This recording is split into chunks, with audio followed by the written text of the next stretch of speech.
Dobra, to Markerem, to masz tablet. to jest...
Half time.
Time.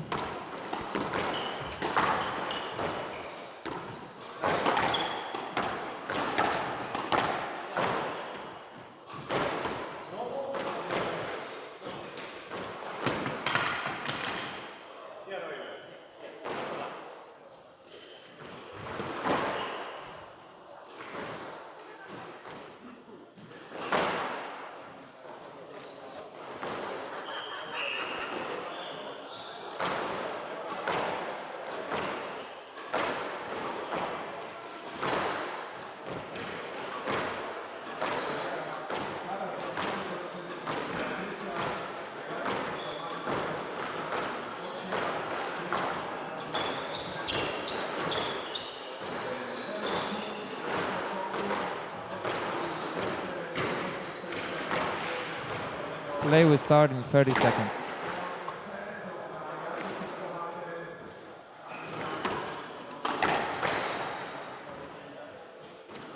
Play will start in 15 seconds.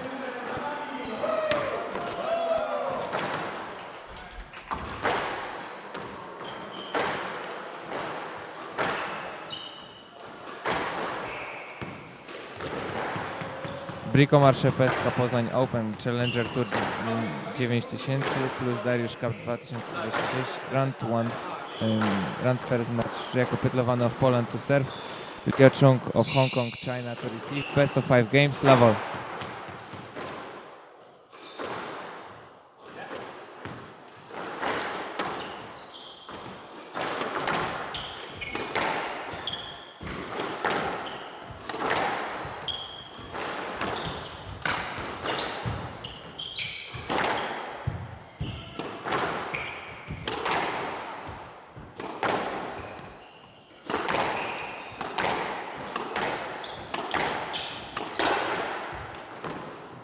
And out, 1 left.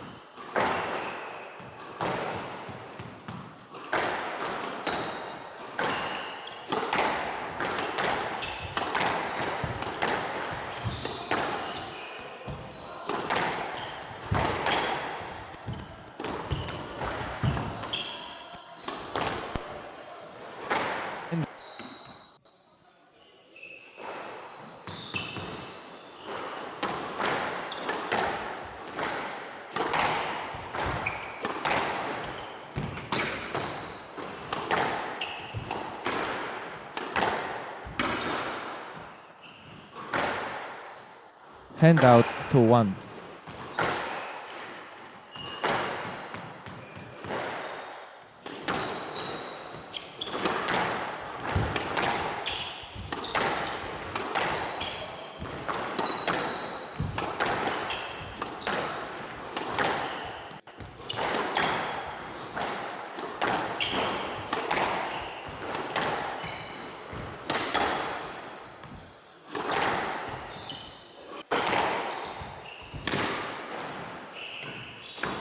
Handout to all.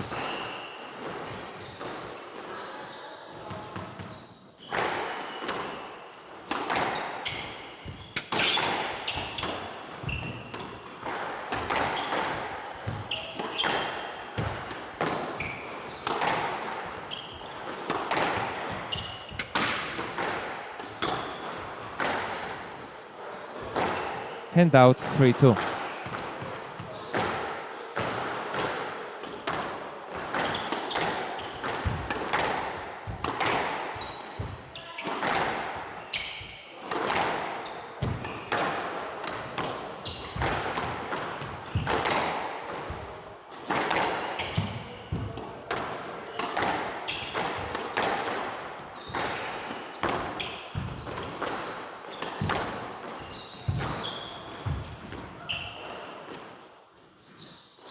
Four, 2.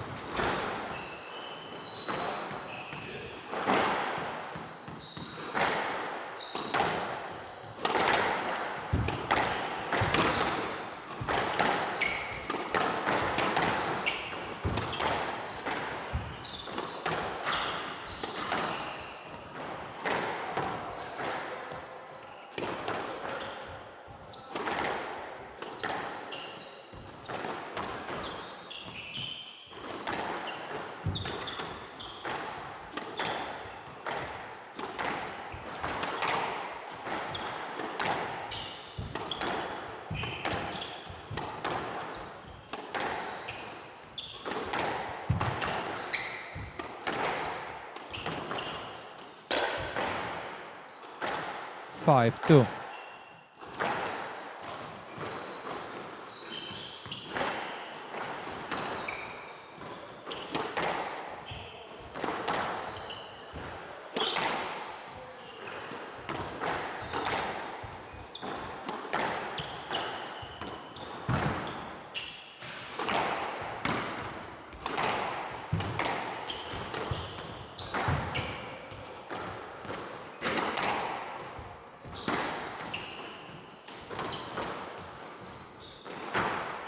Handout 3-5.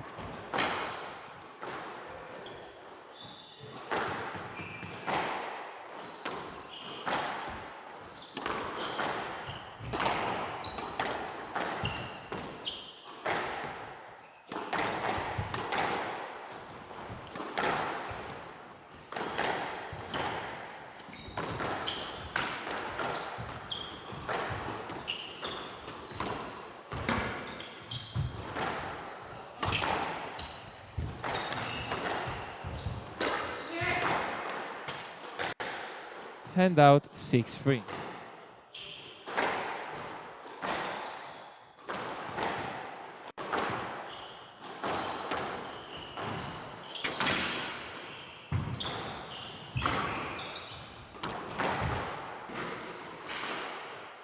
Seven, 3.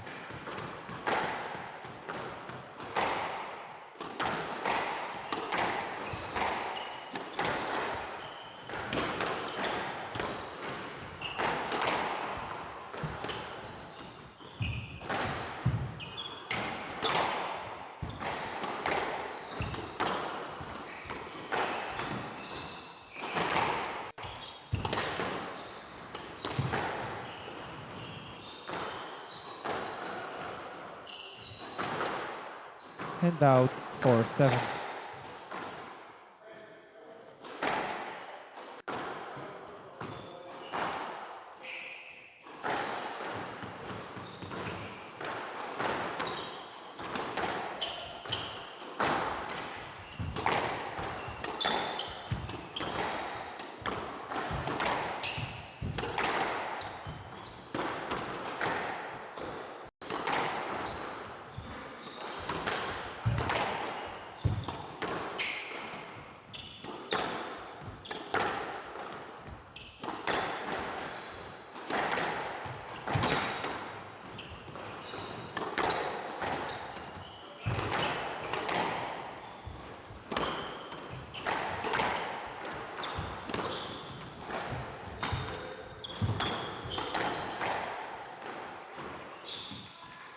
Five, 7.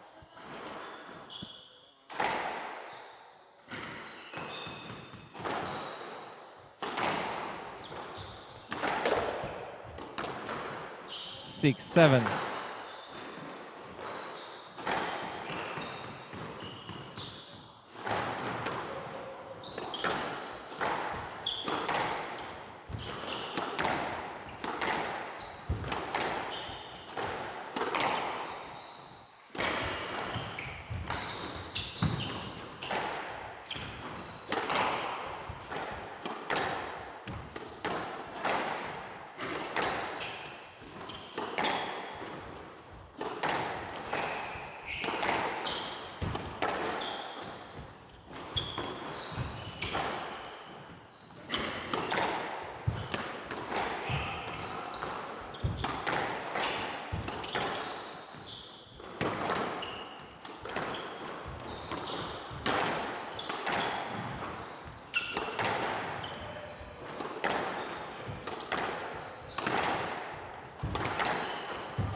Down, handout 8-6.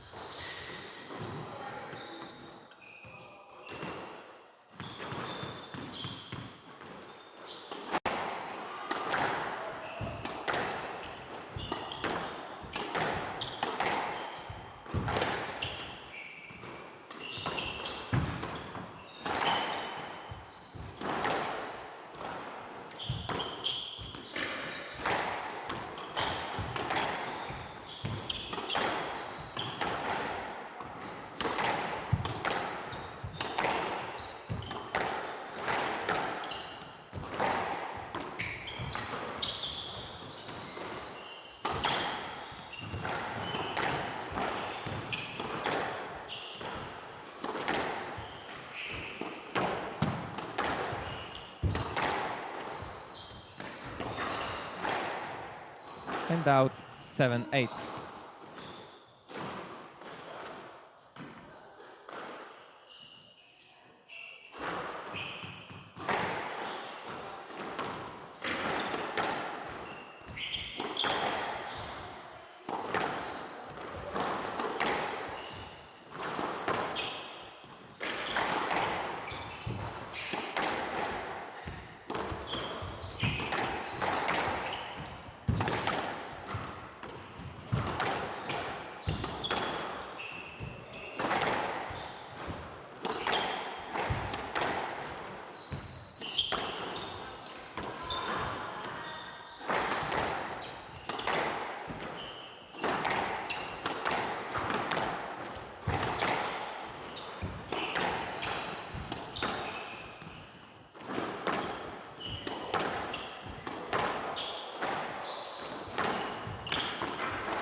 Handout 9-7.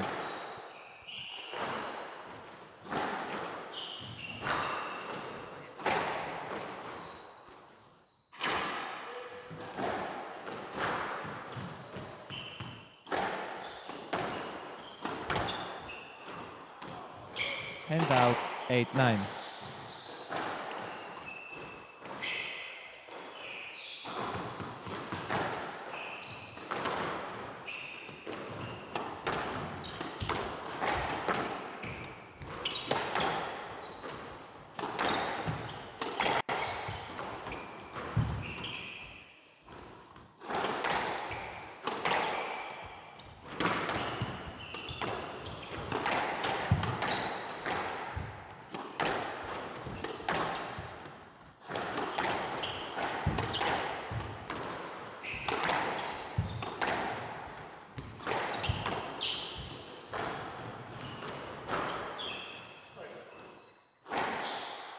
Nine all.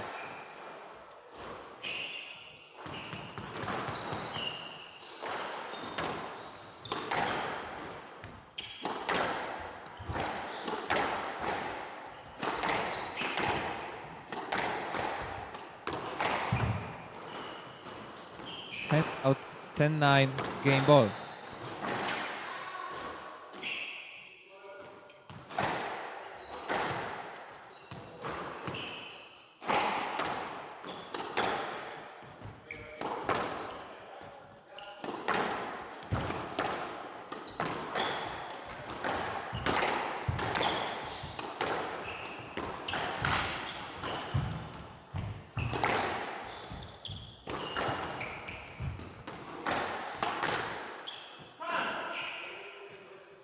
Handout 10-all. A player must win by 2 points.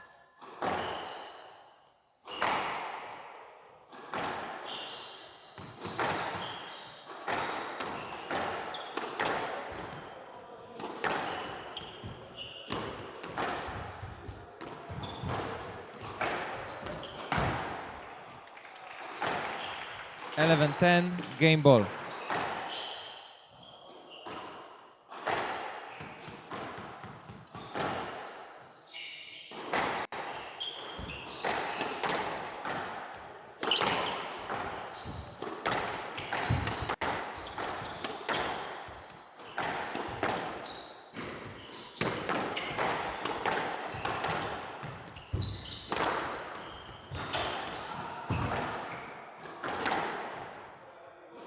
Handout 11-all.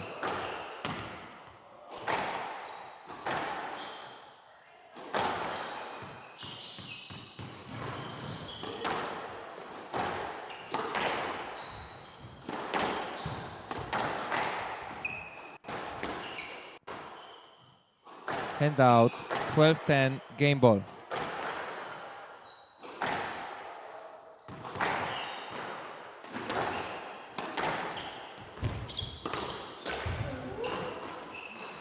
Handout 12-all.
Down 13-12 game ball.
Hand out 13 all.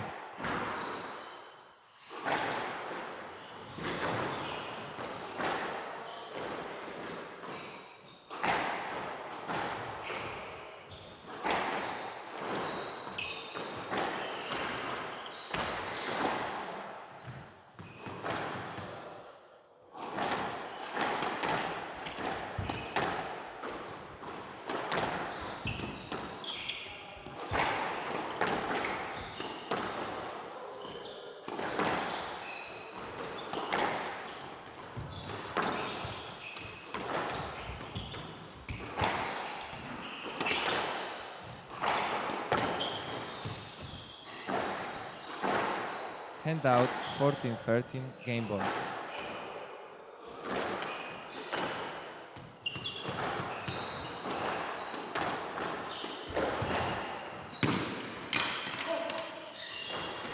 (15-13) game to Chung.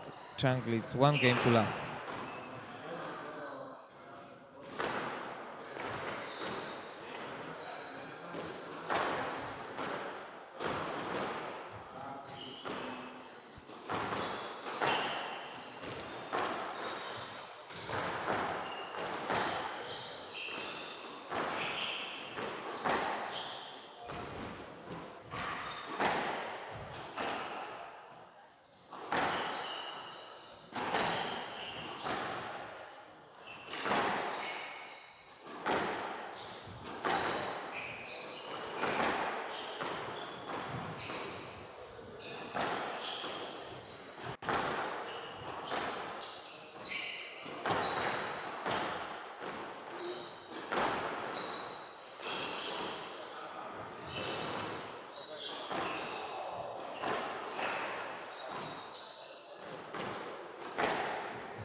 Play will resume in 60 seconds.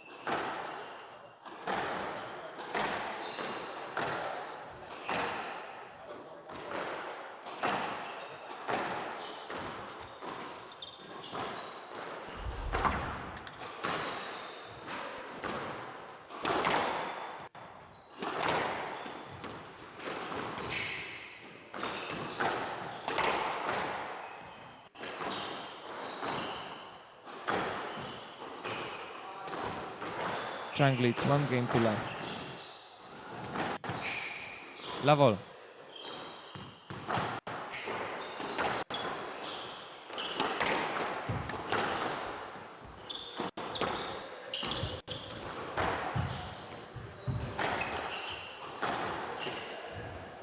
Hand out 1 love.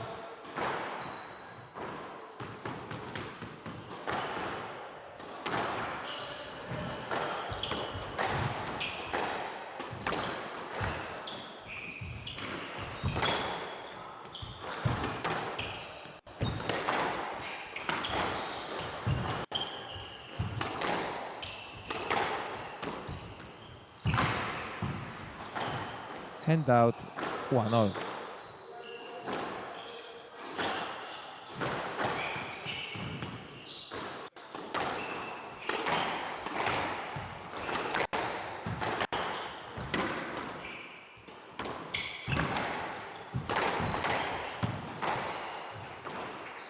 Hand out to 1.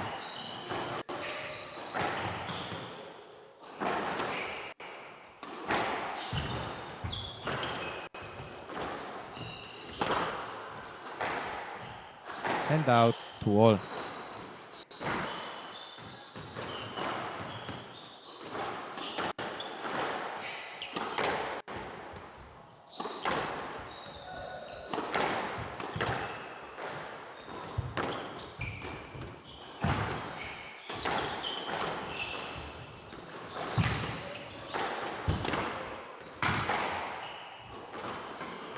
3-2.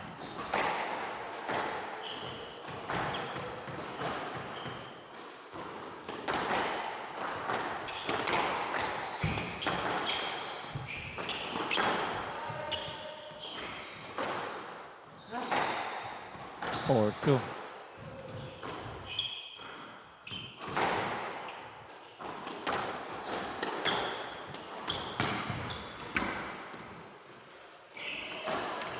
Five, two.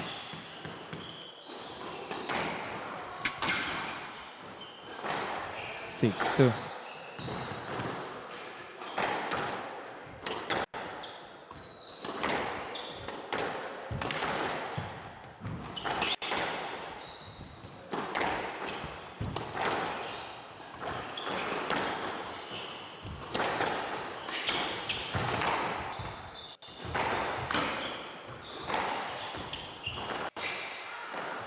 Seven, two.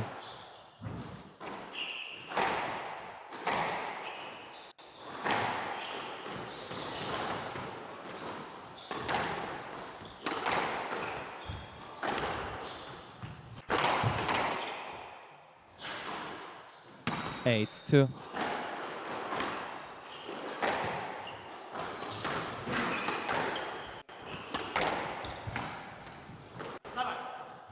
Nine, two.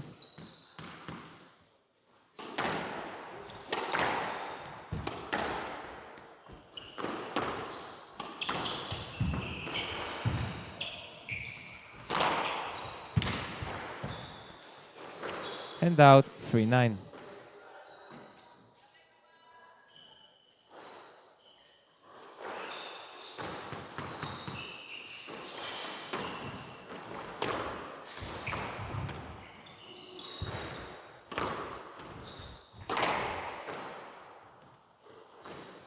Four, nine.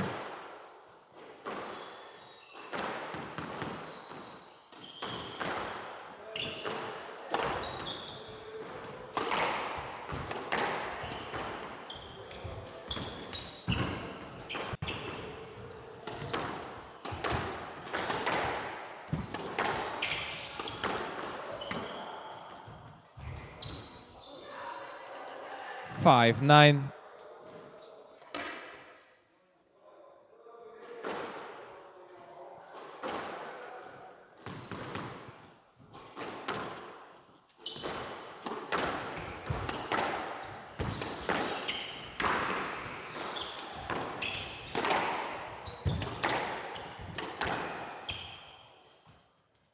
Six, nine.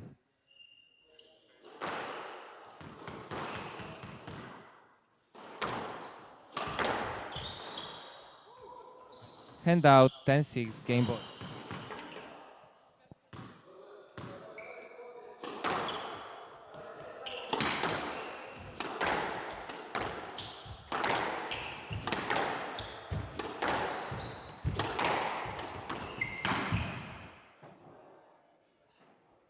Eleven, 6, game to Chung. Chung leads 2 games to love.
Play will resume in 60 seconds.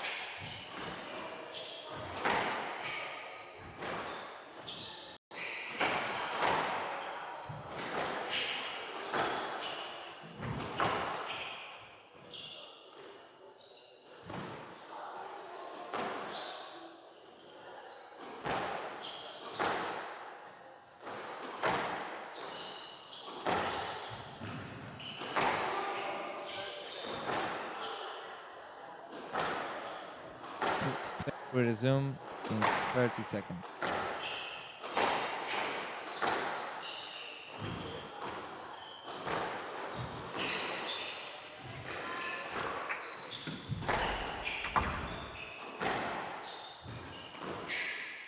Fifteen seconds.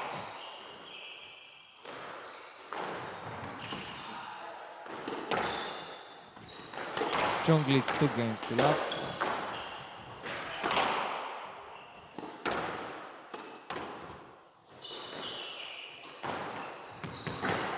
Love all.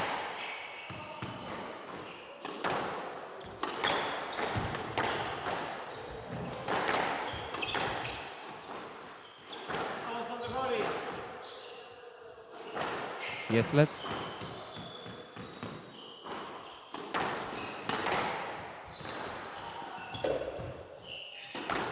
Hand out, 1 love.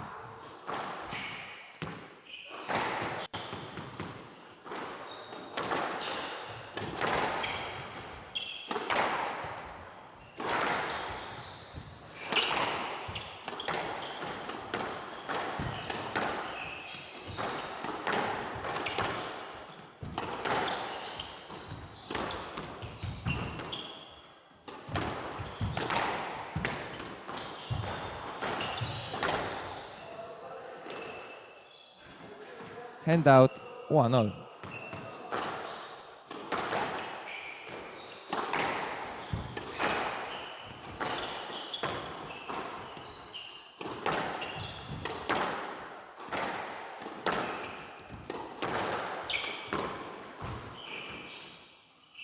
Two, 1.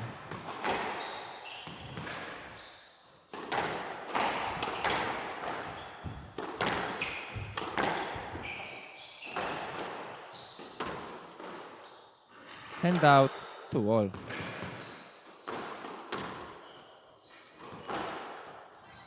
Out, hand out, 3-2.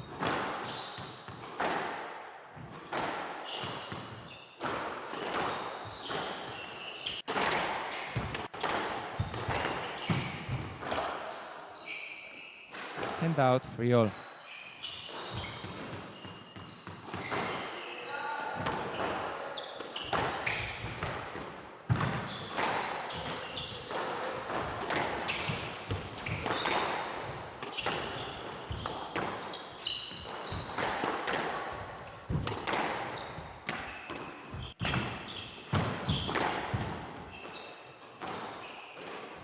Hand out, 4-3.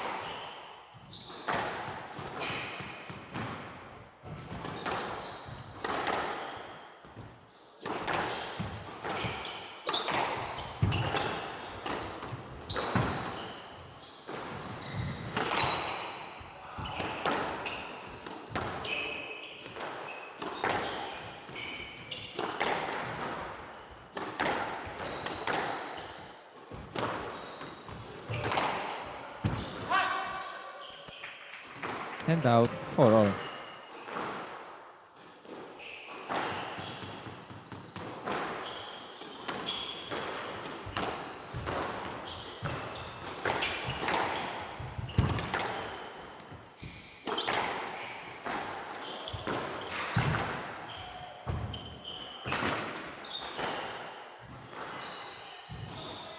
Hand out, 5-4.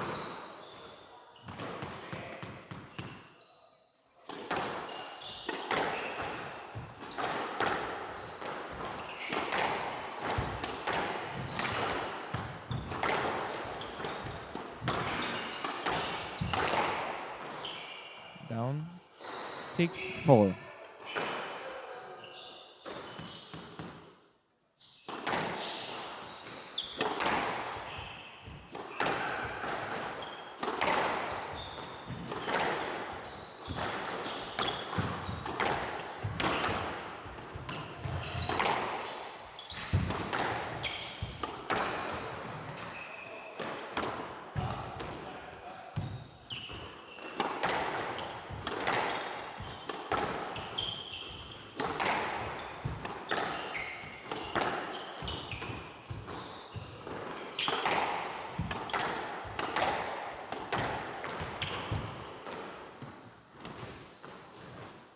7-4.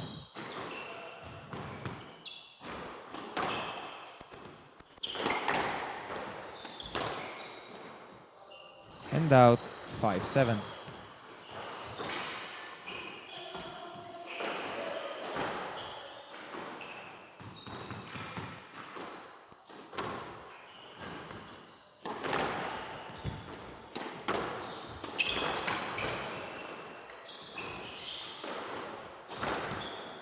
Six, 7.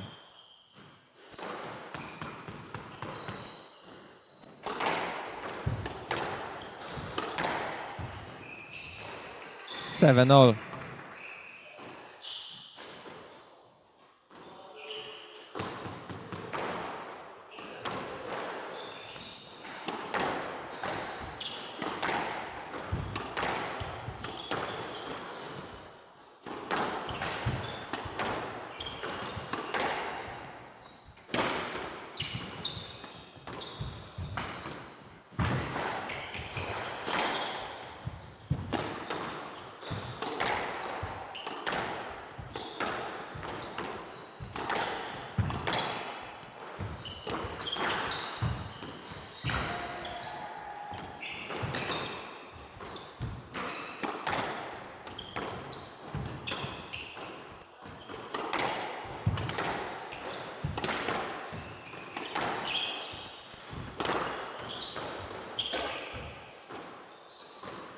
Eight, 7.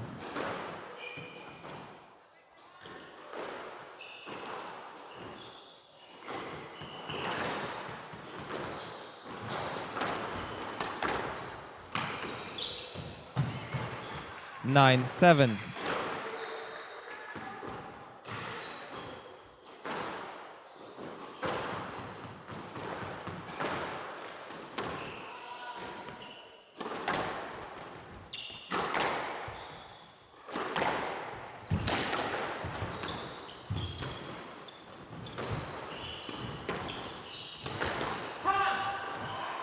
Handout 8-9.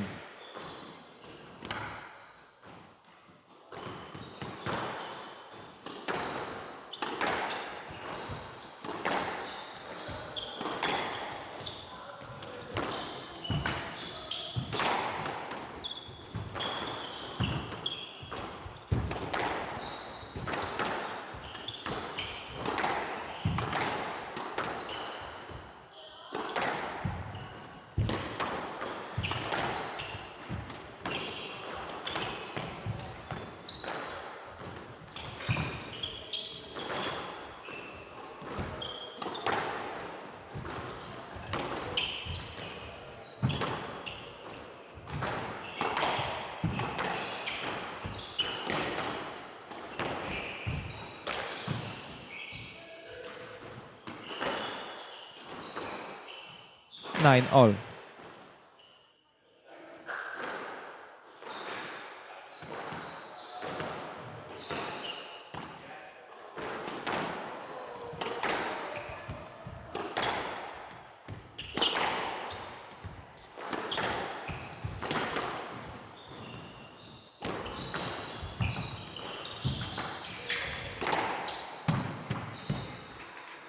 Handout 10-9, game ball.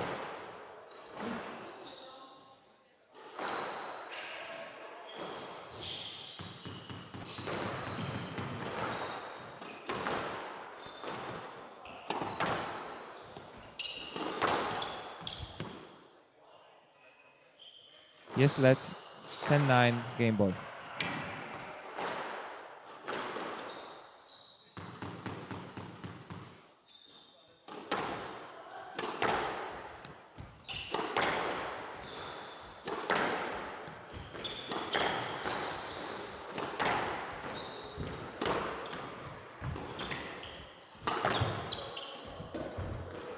Down. 11-9, game to Pytlowany. Chung leads 2-1.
Play will resume in 60 seconds.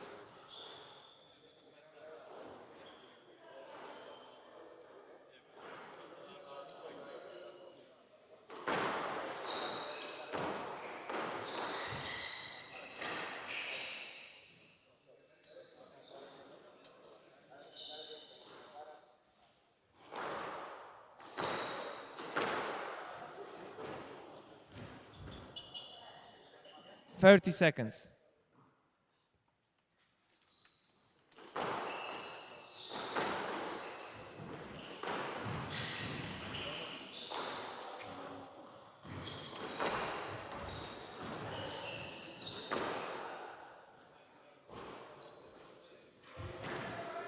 Fifteen seconds.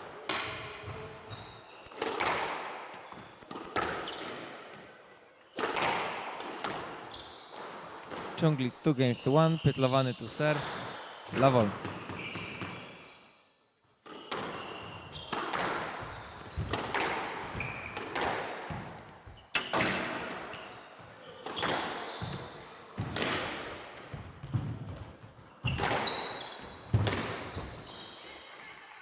1 love.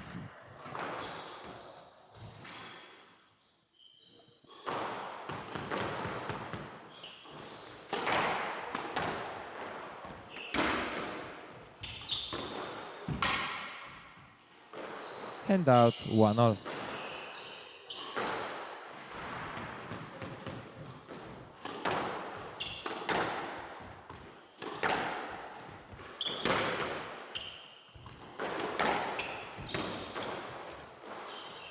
To 1.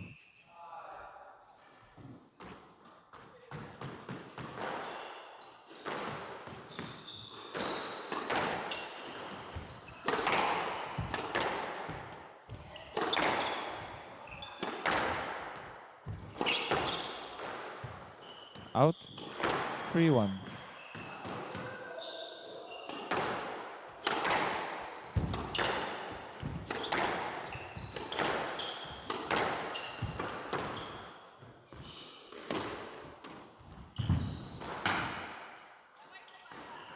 Four, 1.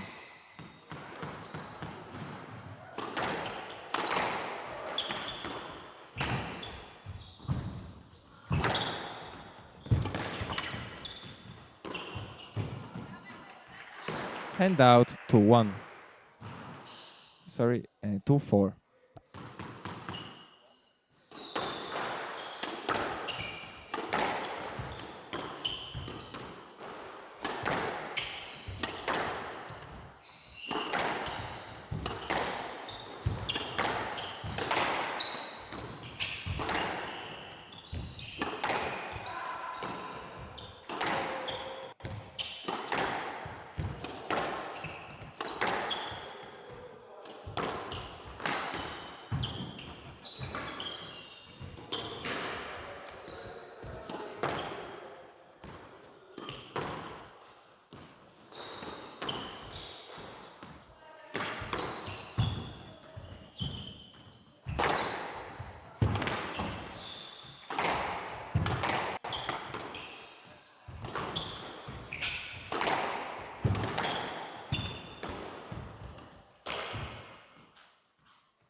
Three, 4.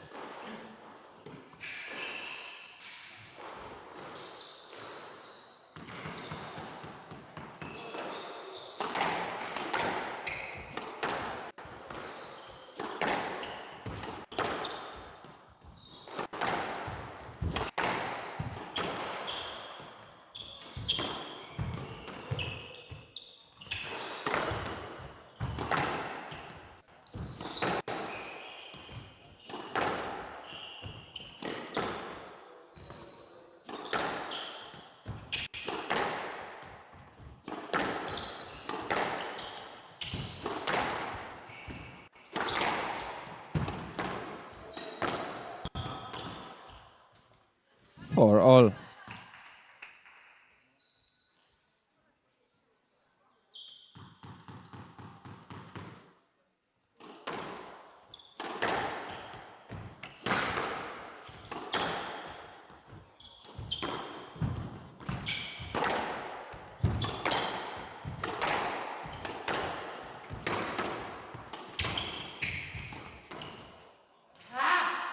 Hand out 5-4.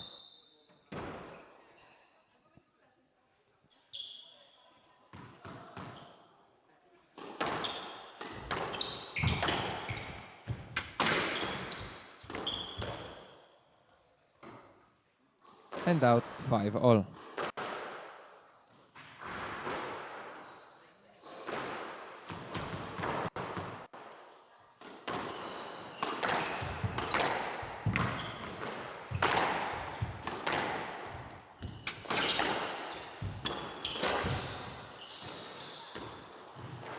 Six, 5.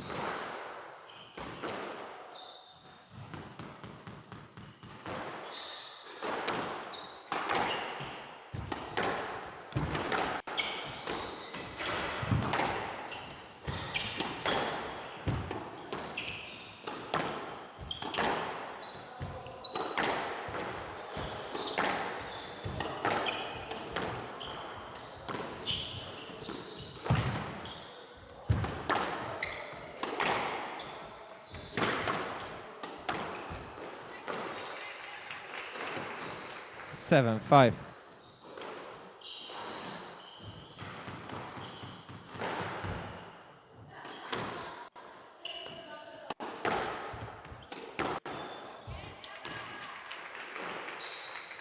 Eight, 5.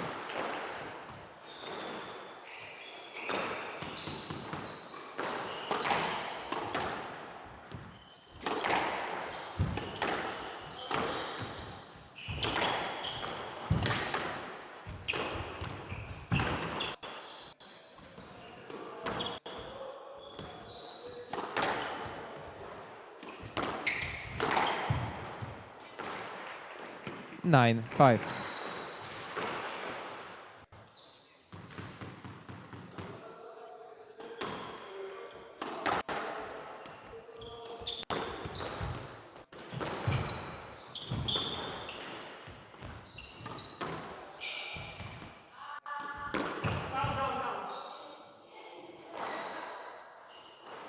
Ten, 5. Game ball.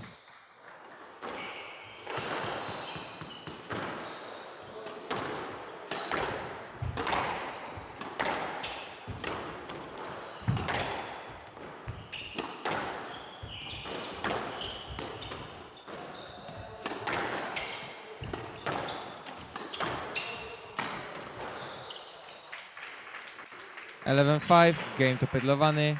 2 games all.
Play will resume in 60 seconds.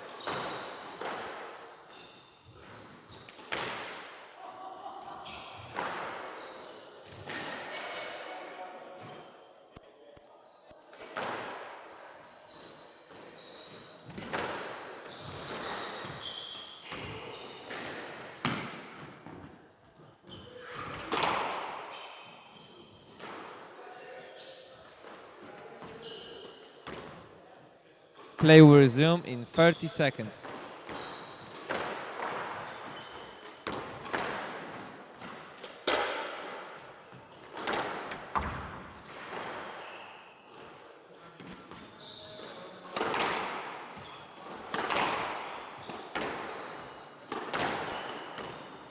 Two games all, Pytlowany to serve.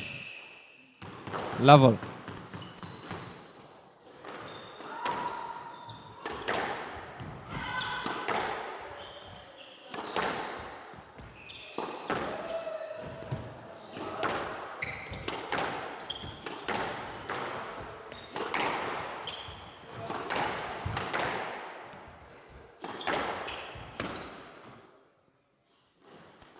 Hand out, 1 love.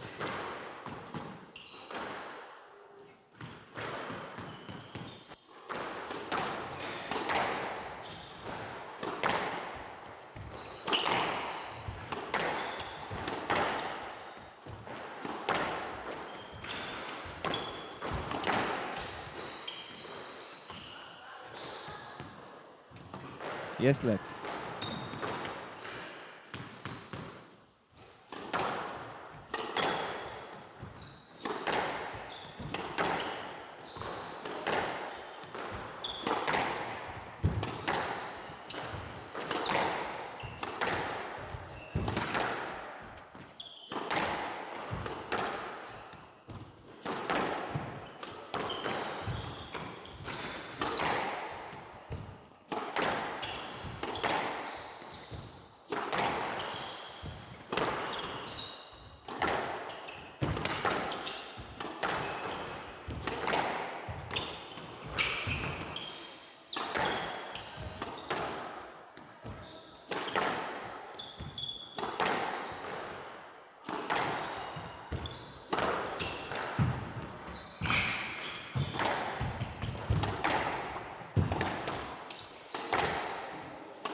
Stroke, hand out, 1 low.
Hand out, 2-1.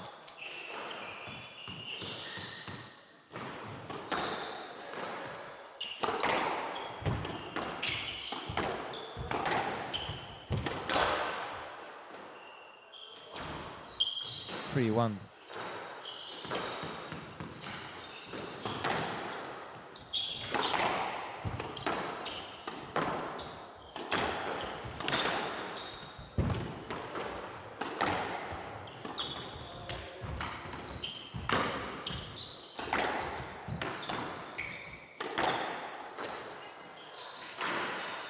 Hand out, 2-3.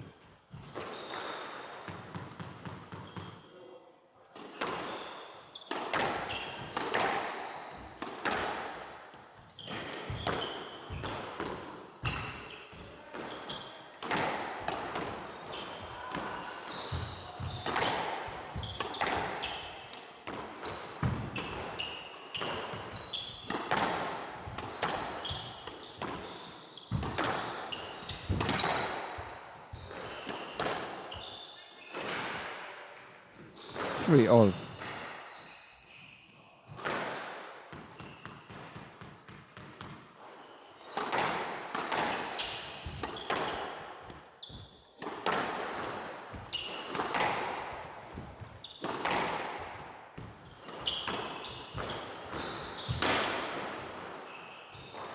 Hand out, 4-3.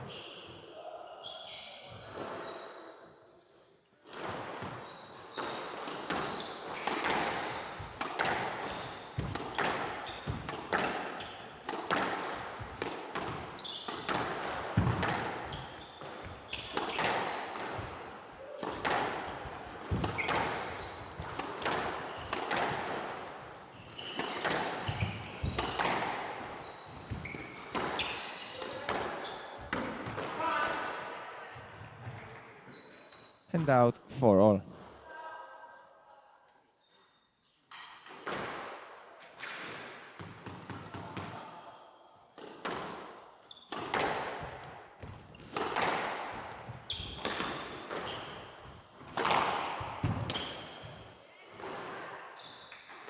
Five, 4.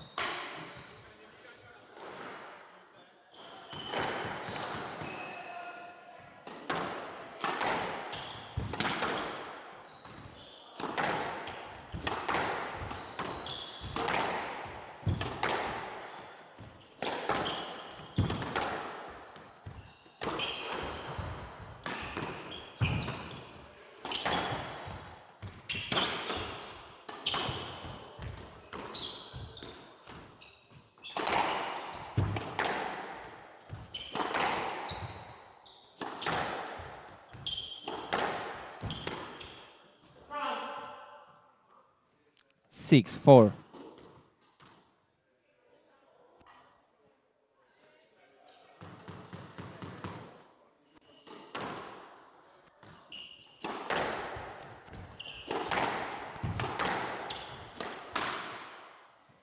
Hand out 5-6.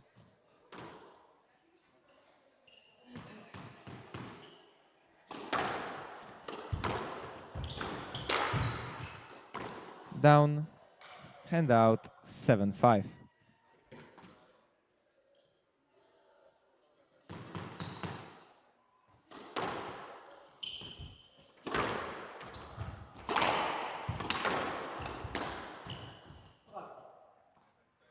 Hand out 6-7.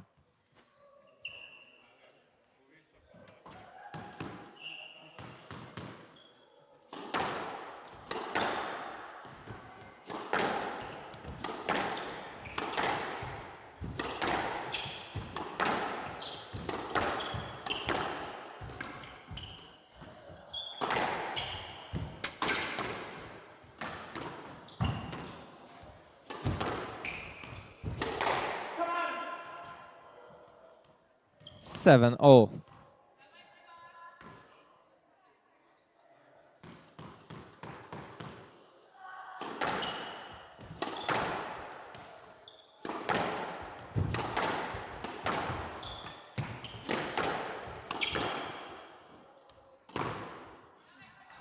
Eight, 7.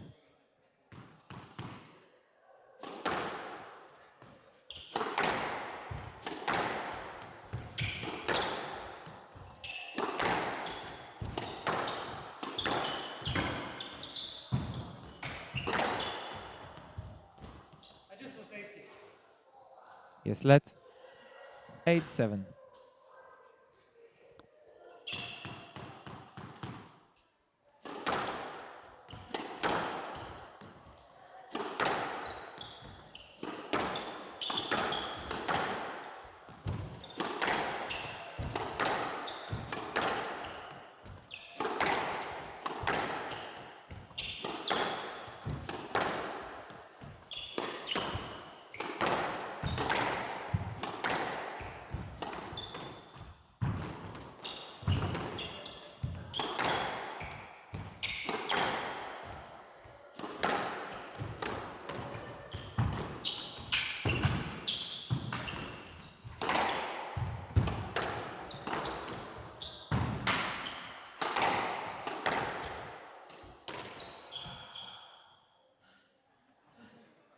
Nine, 7 from the left.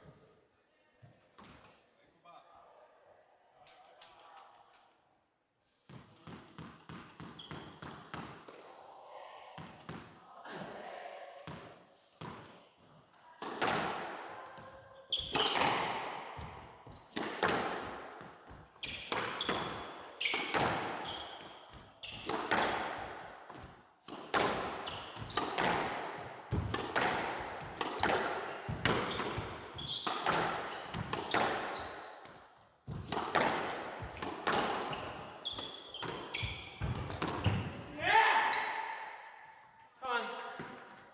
10-7 match ball. From the right.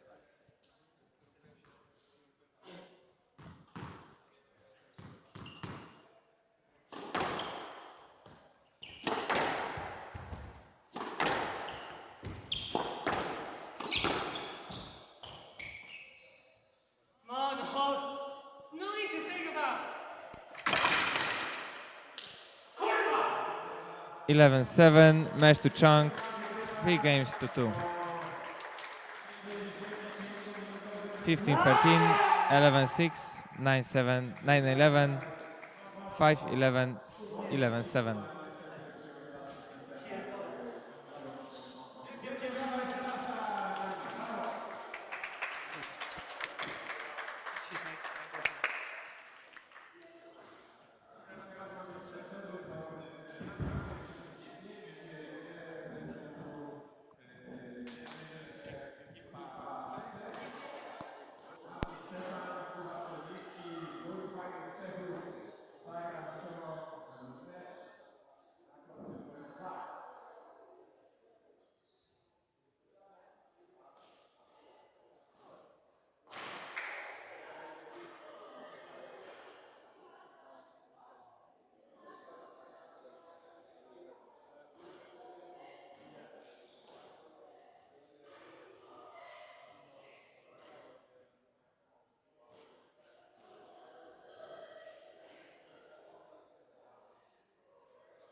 All right. BricoMarche, Galeria Pestka, Poznań Open Challenger Tour 9K first round match between Jakub Solitinski and Martin Steppan. My name is Jakub Pytlowany and I'll be commentating throughout the whole event. Unfortunately, I got knocked out in the previous match against Chung. We played 5 games. Decent quality match, but I have to accept the superiority of my opponent in that match. So well done to my opponent for getting through to the second round. And now let's get back on court where we've got an old Czech affair. You could say that it's a battle between a vintage Czech player, who is Jakub Solitinski, 32 years of age, 3 times Czech national champion, and most importantly, 2 times Poznań Open champion from 2025 and 2024.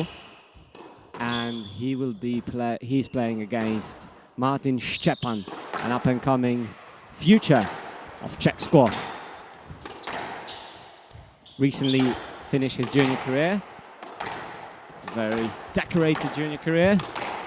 Managed to win Czech Junior Open, Polish Junior Open, and got a bronze medal in European Individual Championships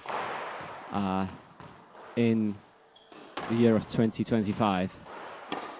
So one is 32 and the other is just 19. So excited to see if the experience or the youth is going to prevail.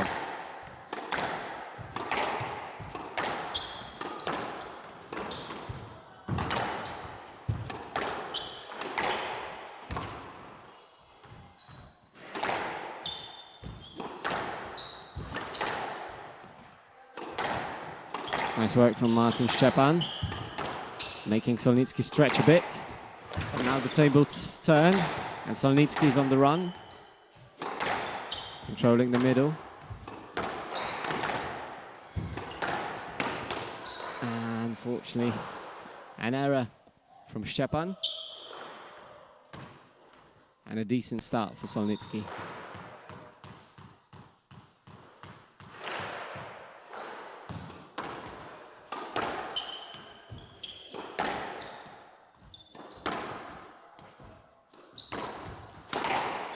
Bit of trivia about both players.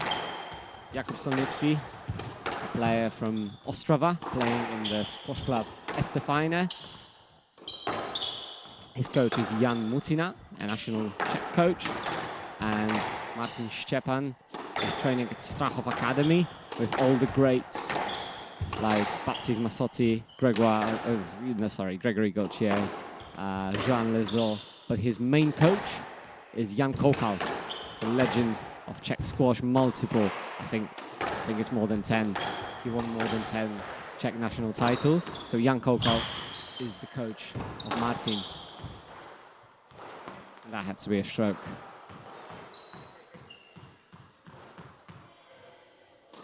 Referee of this match, Lipsky.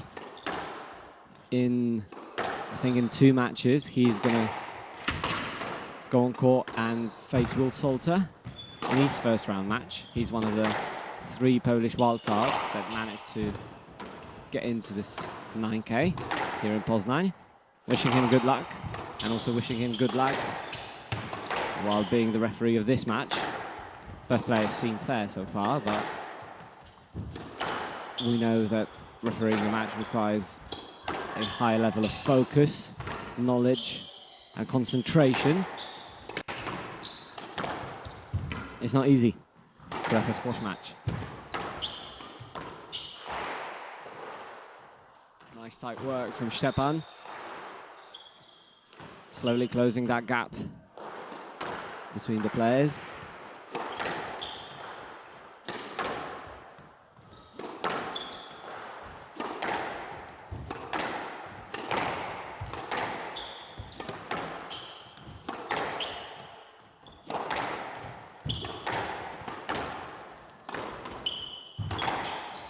That was a lovely cross, and that was a lovely kill. Great play from Steppan. I think one of his key traits is obviously his height. He's taking a lot of space on the court. He's able to take almost everything on the volley, or almost everything from the middle. So it's very, very hard to get past him. Now it was a bit of a cheap error from Solitinski. And now Steppan is on the lead. So if Solitinski wants to win that match, I think he knows that he has to keep his quality to the back very, very high. Because if he doesn't do, Steppan is going to be there on the middle, volleying and counter-attacking.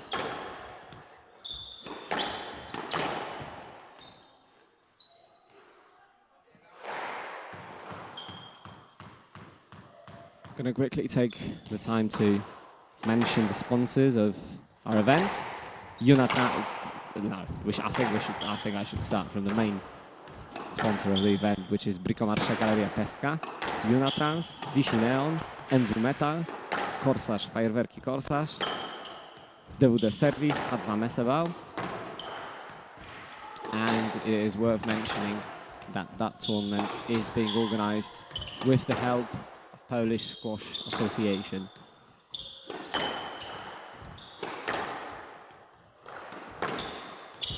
Nice tight work from both.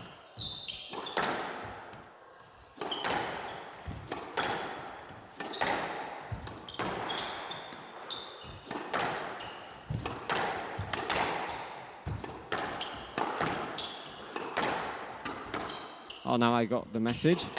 Jan Kokal has 18 Czech national titles. Thanks to Jakub Gogol for fact-checking me. Yeah, that's an impressive number, isn't it? And there was a bit of contact. Yeah, the decision is stroke. For those who don't know why, the referee deemed that to be a shot prevented. Martin Steppan was trying to play a drive, but unfortunately, due to the contact, it wasn't a drive, it was a post. So in that sense, that shot was prevented.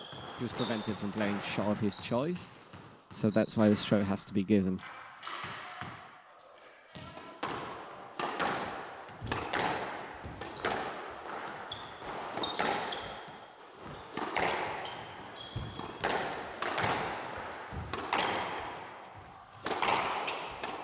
Heavy hitting from Martin Steppan on that forehand side. But unfortunately, the quality was not there. Yeah, exactly, he's pointing. But it just wasn't wide enough. The pace was there, but the quality wasn't good enough. And now, lovely drop. Great lift from Solitinski.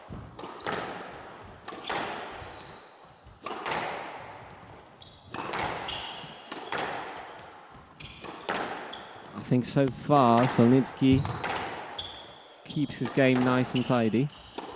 Although Steppan is always looking for that volley. He doesn't play it that often now. And I think the main reason is the quality of shots of Solitinski.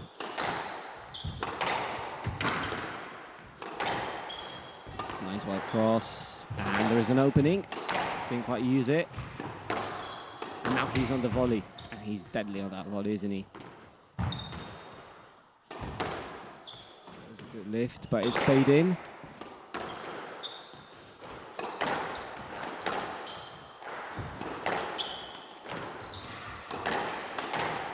Good pressure.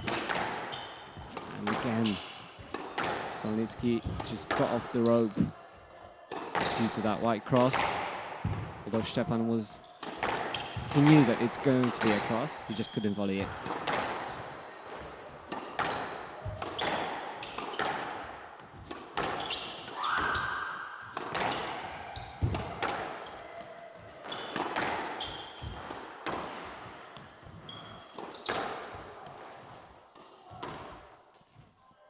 And after a long rally, came an error. And I think we are approaching the latter stage of that game. So the beginning was more or less even. Both players managed to score a couple of points in a row. But now, in that middle part of the game, Jakub is the one who who's on the lead. We'll see if he keeps that lead. Steppan finds a way to... Oh, that's a shot and a half. I unexpected that. It looked like he was going to play a simple drive, but it just went to the nick. And Steppan had no answer to that. And I don't think that many people would. Tight work. And the gap gets bigger. 2 points away from winning that first game is Solitinski.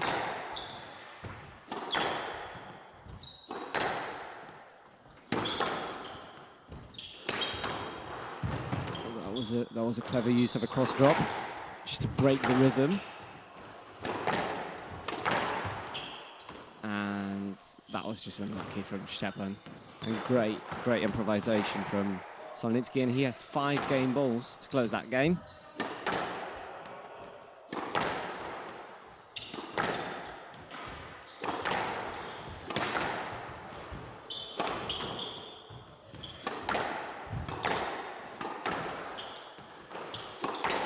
Steppan didn't like the quality of that shot, pointing his finger. That's a good counter drop. Oh, that's a lift. It's not easy to play that tight lift.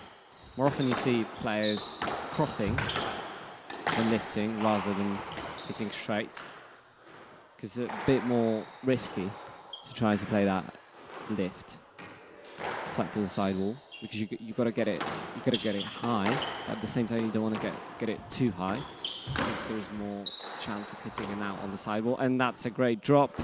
And 11-6. Solitinski leads 1 game to love, and now we are heading off for a 2-minute break.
So we are back. Solitinski to serve. I think a very decent game from Solitinski. Very confident win. I think his game plan, his tactic was working very well in that first game. So I'm a bit interested what is going to be the response of Martin Steppan, who will try to step up, will try to get the control of the game. One of the things that he does very well is try to pin his opponent back very close to the glass, and then he gets on the next ball very early and attacks the ball. Not so far in that. Oh, that was a good bounce. Solitinski apologizes.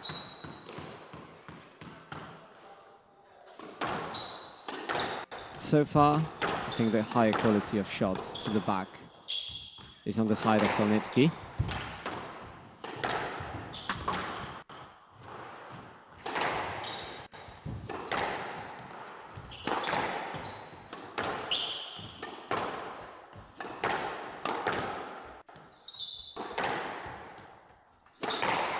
Oh, that wasn't tight enough. And now he's on the ropes. Solitinski has plenty of time.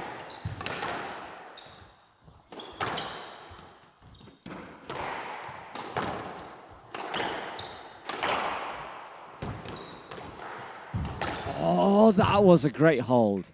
And a fist bump from Steppan. He had shown the drop. He was showing that he was going to play a counter drop, and then a nice flick of the wrist, and the ball goes to the back. Nice. I think that's something he's trying to do. Again, Solitinski didn't know where the ball was going due to the positioning of the racket of Steppan.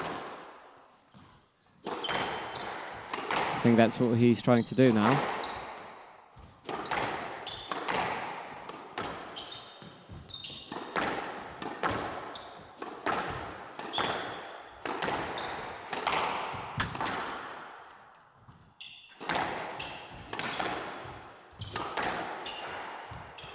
Now it seems that tables have turned a bit.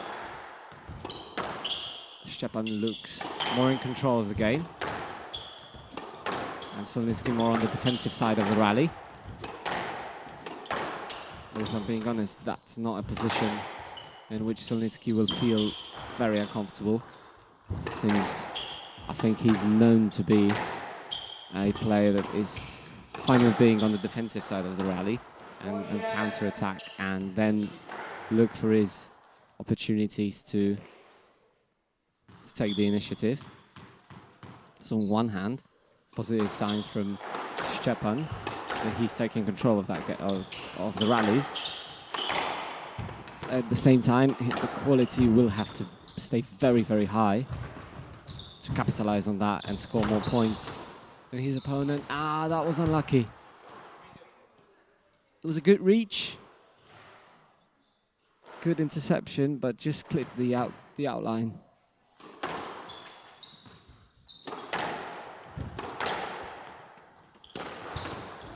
And this time, it was a bit lucky. So it's more or less even now.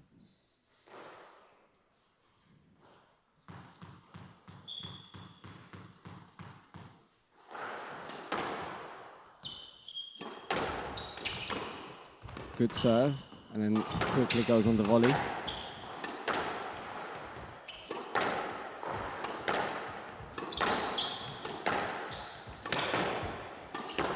And that was good pressure. And Steppan has an early lead in that second game.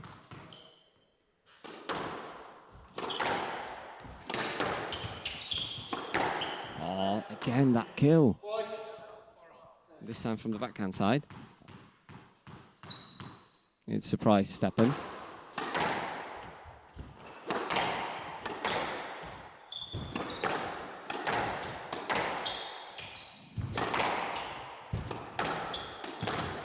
Just clipped it in. I think that was a good selection of a shot. Let's play that white cross through a bounce twice before the sidewall.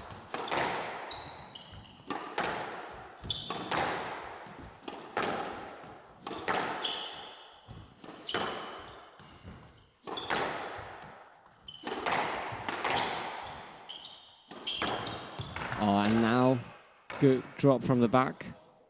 From Steppan, played with pace and managed to hit the nick. Oh, that was a good return. I wasn't expecting that. Neither was Steppan.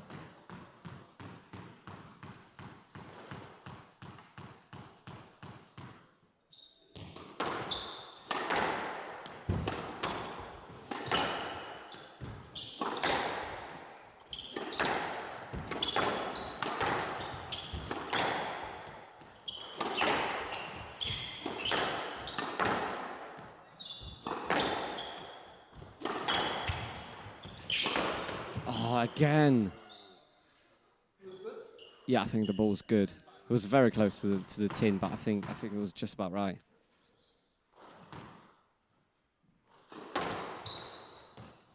So again, Sonia manages to keep the quality to the back very high at the same time.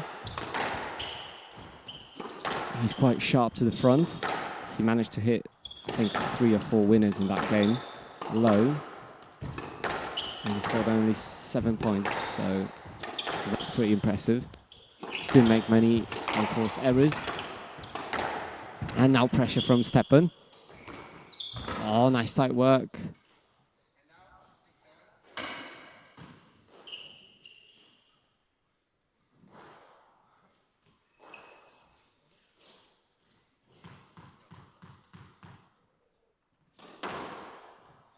Again, a good serve from Steppan. This time didn't go for a boast, but went for a very, very tight drive. Steppan frustrated with that. Because he was getting the momentum, and now that just broke that momentum straight away.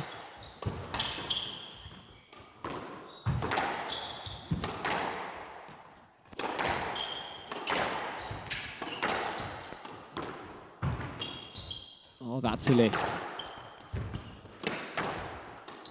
So quick on that volley. Powerful cross. Again, tight work. Tight work from both. Oh, that was a great reach, and he fist bumps. Yeah, that cross wasn't wide enough. It was wide, but when you play against Steppan, who's got a reach like that, it has to be extra wide to avoid that volley.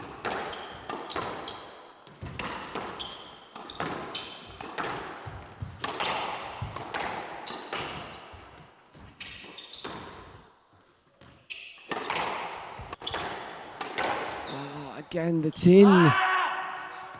It was going well. He was stretching Solitinski a lot. Got that volley very, very early. I think his left leg, so the front leg in that situation, was nearly on the red line, red serve line. So he got that very, very quick. And again, great lift. But just not enough quality on that forehand drive from Steppan. Yeah.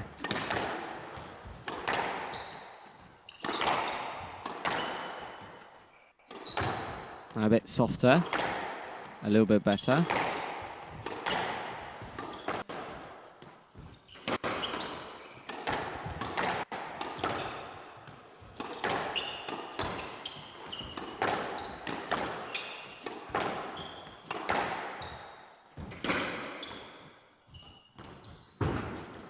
Oh, that was very, very low and soft. And 3 game balls for Solitinski to close that second game. I mean, steady performance that is from the 32-year-old.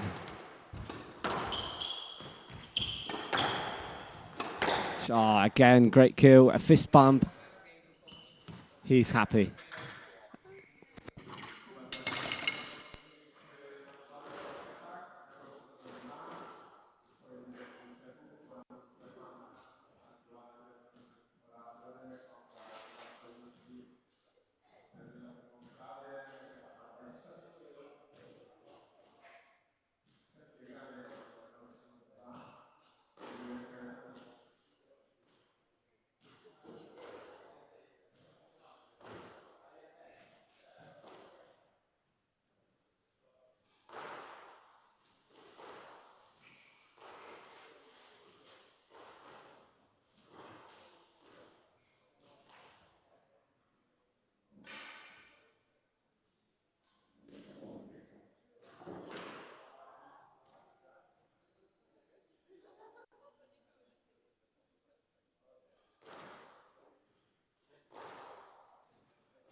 We are back.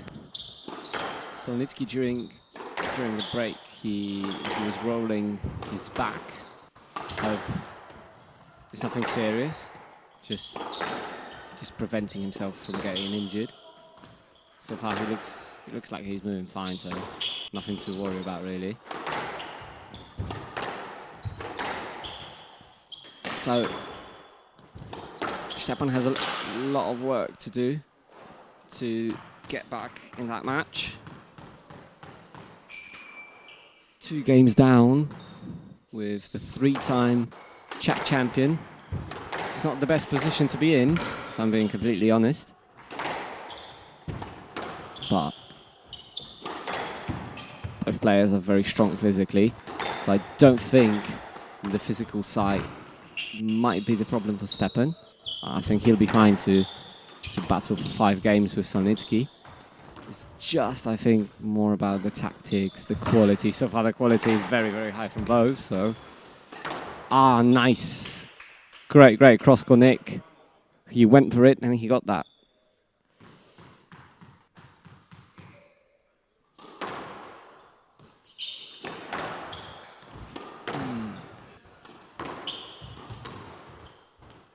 Great lift.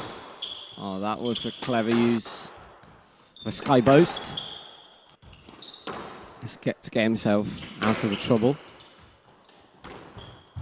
Oh, I loved it. Oh, just the spin on the racket. Wow. That's a shot and a half. Bit of improvisation from Solitinski. I'm enjoying that.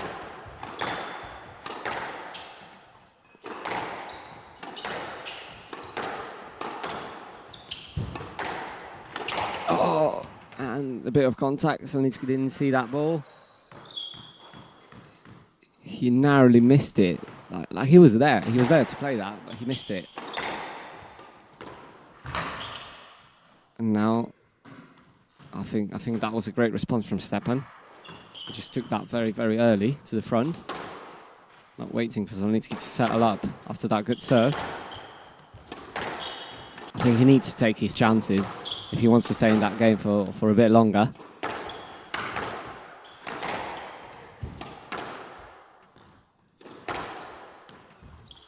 Oh, again, just that forehand powerful drive, not good enough.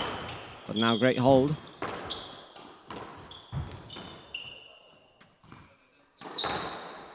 Good reset from both. And just clipped it in. Solitinski was, not Solitinski, but Steppan was already further in the back. I'm not sure if he would get that, if that went in. But we'll never know that, will we? Oh, nice top spin. Great lift. Oh, bit of a leisure centre boast now and then. Oh, that's an exhibition mode from Solitinski. I'm enjoying that.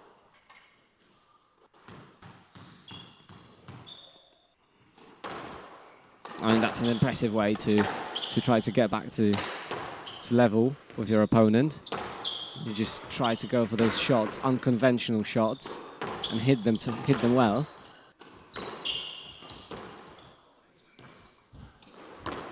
Oh, tight work from both.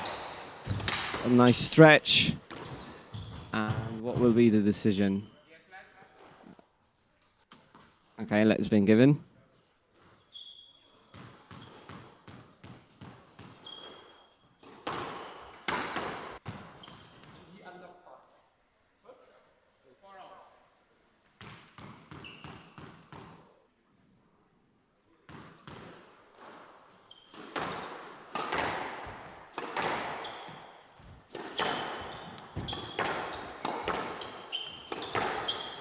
Oh, nice work from the volley.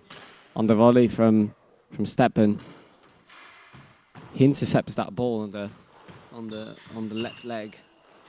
On that backhand side very, very well.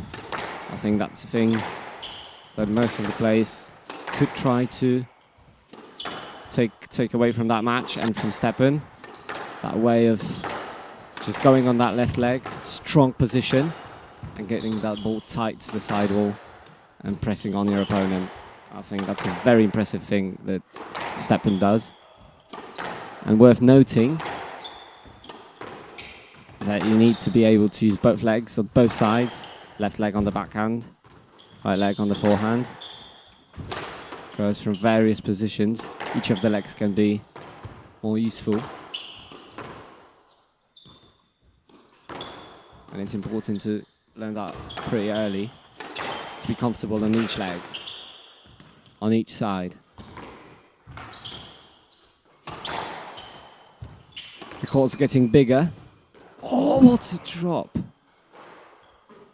Oh, okay. So Steppan can see that ball. Very fair play from Steppan. I thought that was good. So if I was the ref, I'd be very happy that Steppan said that.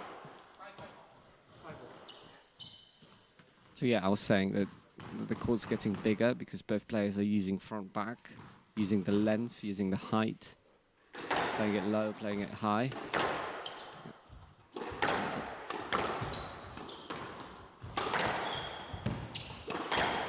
Oh, what a cross.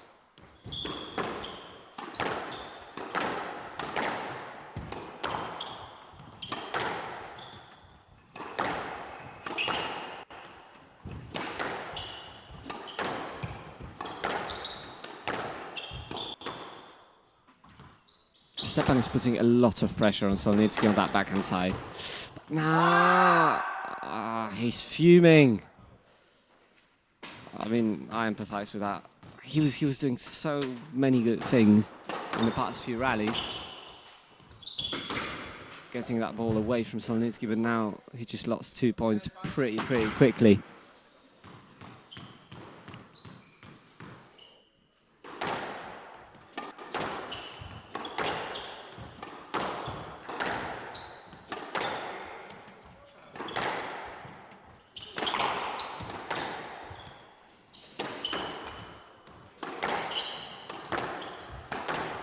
Oh, just not high enough, just not tall enough. Oh, okay, I mean, that was a difficult decision to make. I'm sorry, but I cannot play this. He's just right there.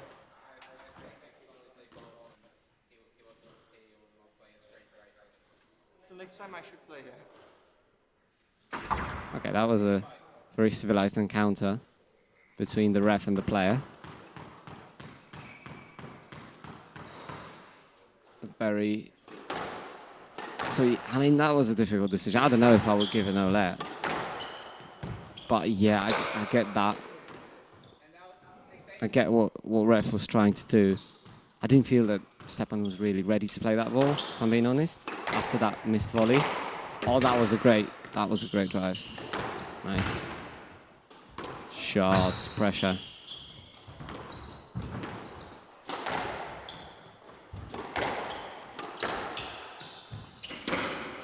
Oh, tight work from Steppan. He's getting back.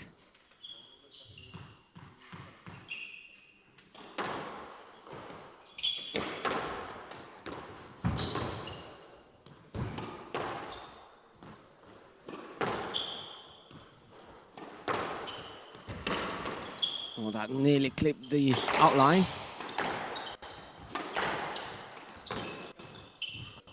Oh, that was a great drop from Steppan. Oh, great counter again. Just got on that ball so early. I mean, it barely hit the floor, and then he was already on it. And the timing of that shot was just perfect. So Solitinski couldn't do much, and now Steppan is again level with Solitinski. That was a good forehand.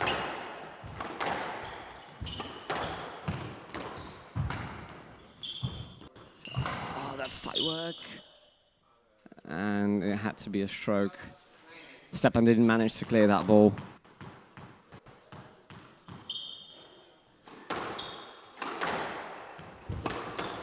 Again, he's using that. Oh no! I feel for you, Martin. I really do.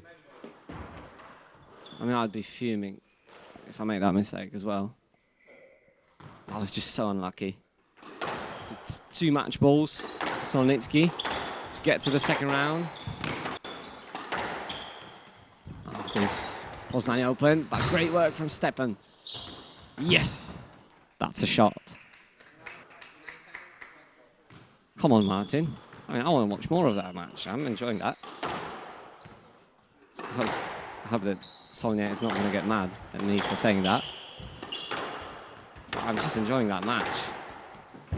I know that he probably wants to convert that win now. Ooh, that hit the nick. That was powerful. Again, early on the ball. Pressure. He got that. Is he going to get that? He got that. Wow. Ooh, so low.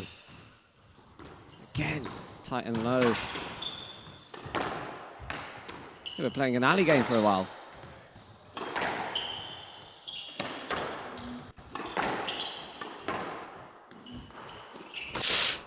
Nice switch. I mean, that's a rally.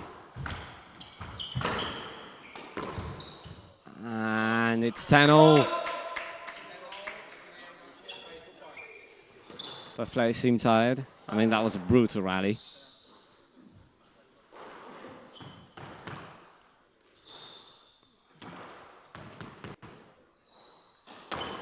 Oh, that's a clever serve. Solitinski was Annie.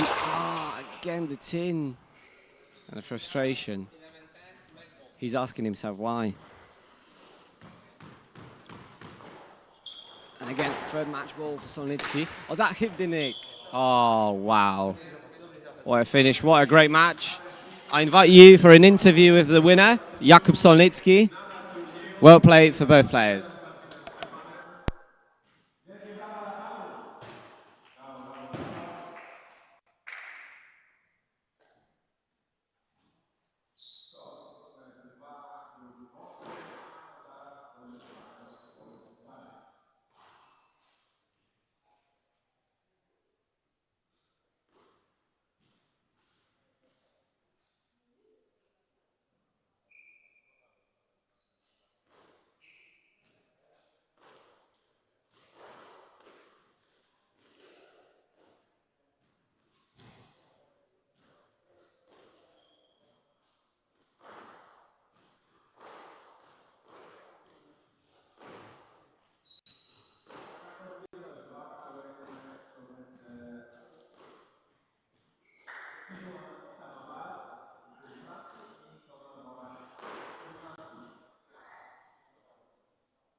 We are back in the post-match studio. Here with me is Jakub Solitinski. Hi, good to see you. Two-time Poznań Open champion. You are back again. This time it's a 9K. And I think it was a pretty tough match with Martin. He's a bit younger than you. He's an up-and-coming player, but you managed to close that in 3 games.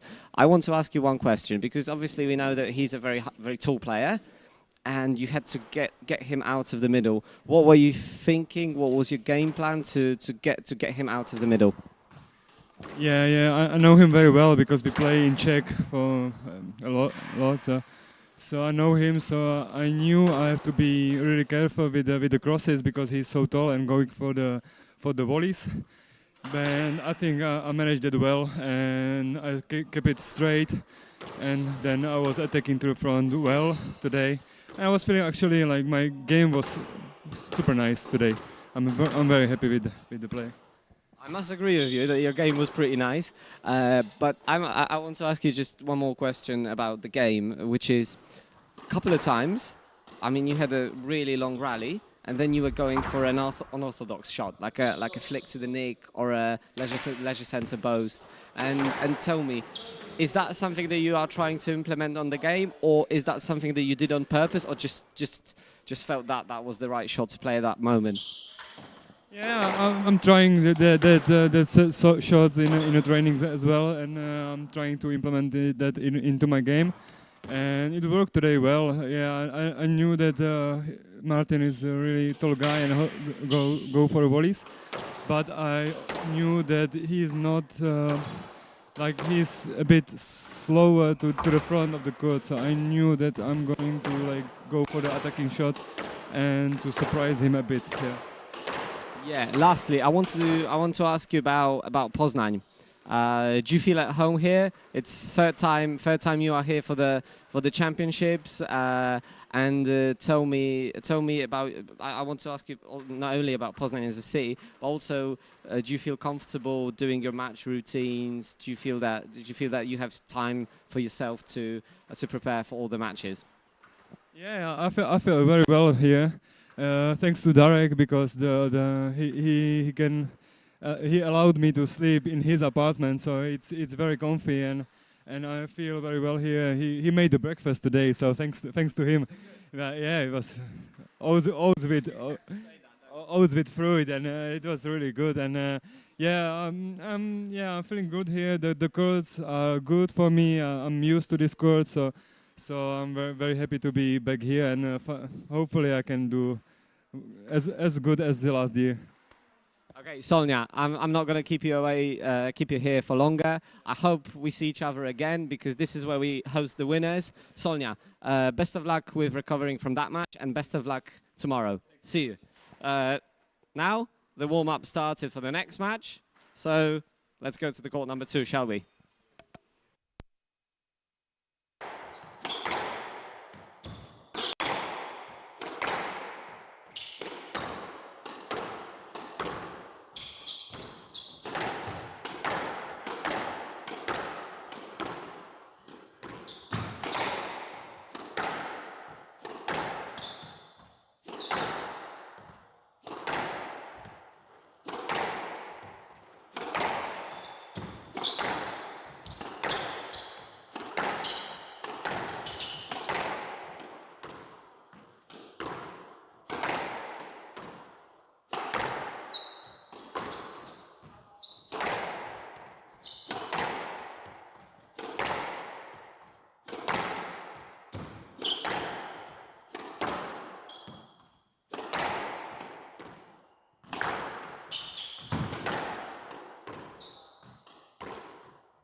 BricoMarche Pestka Open Challenger Tour $9,000 Dariusz Cup 2026 round first match Moran of Ireland to serve, Pytlowany of France to receive, best of 5 games, love all.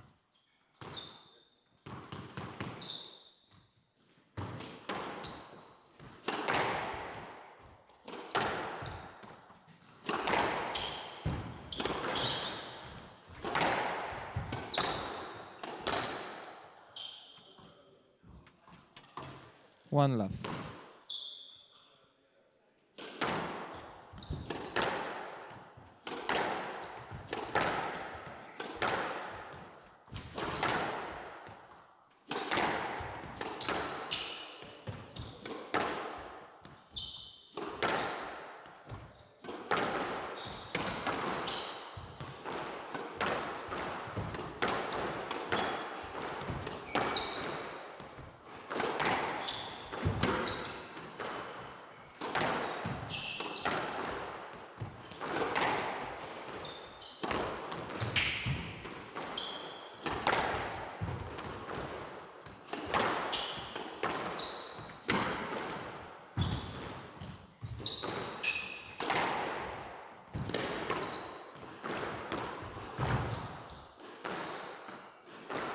Two love.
Three love.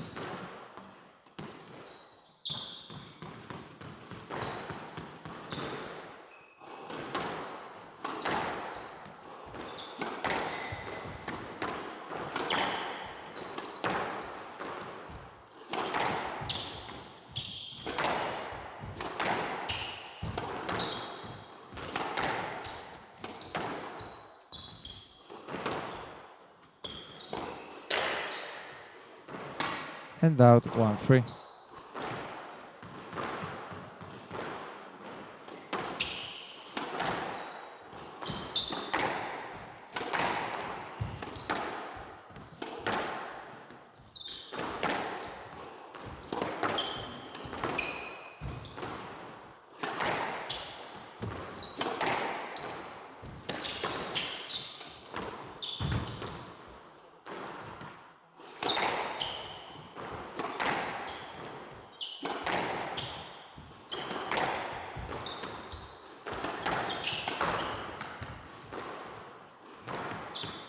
And out 4-1.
stroke 5-1.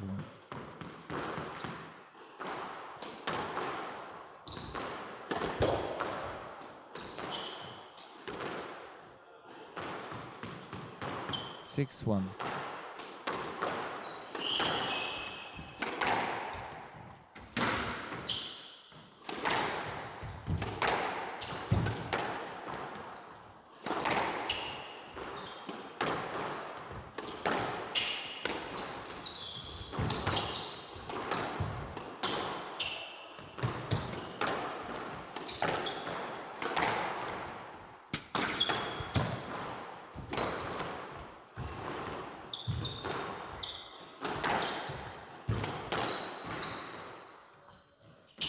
Handout 2-6.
Handout 7-2.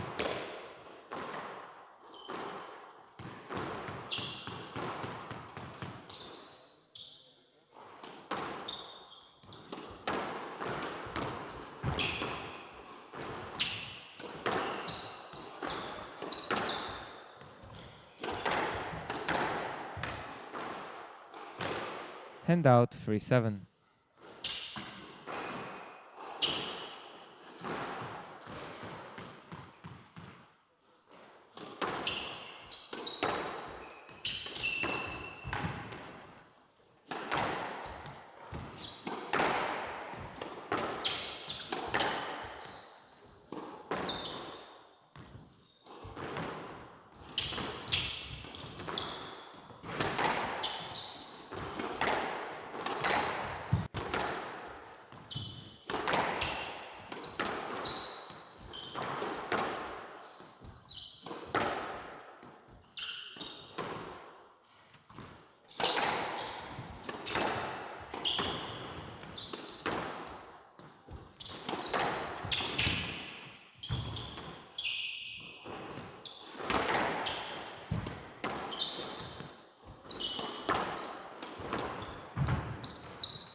Handout 8-3.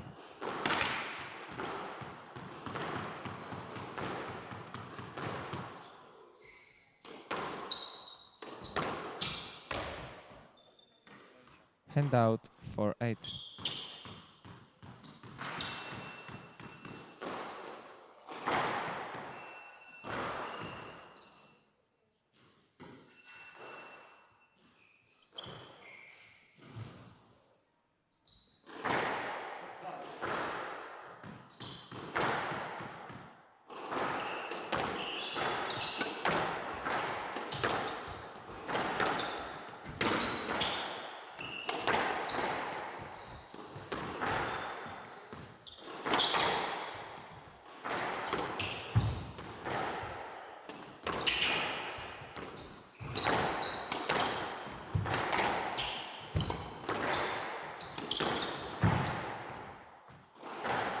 Five, 8.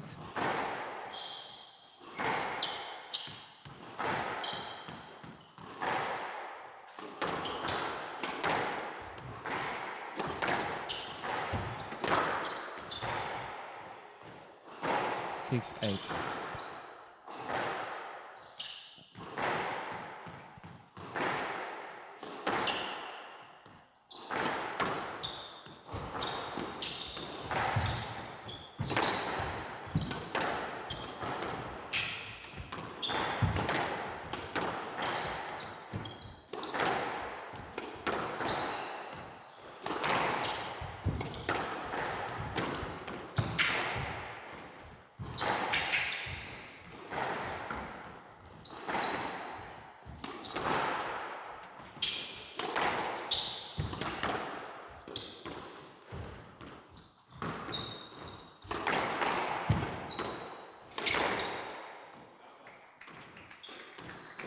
Seven, 8.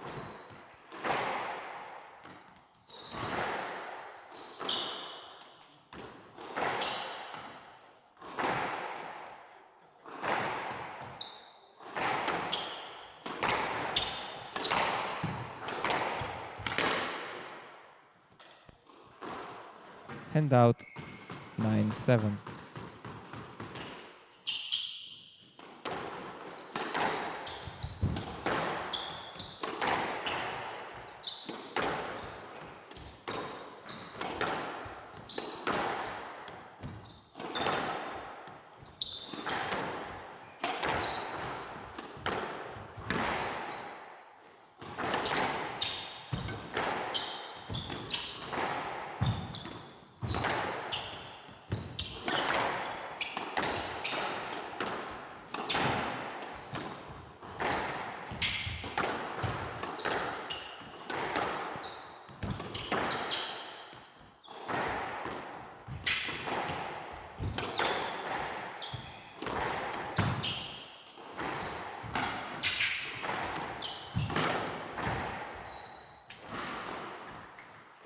Handout 8, 9.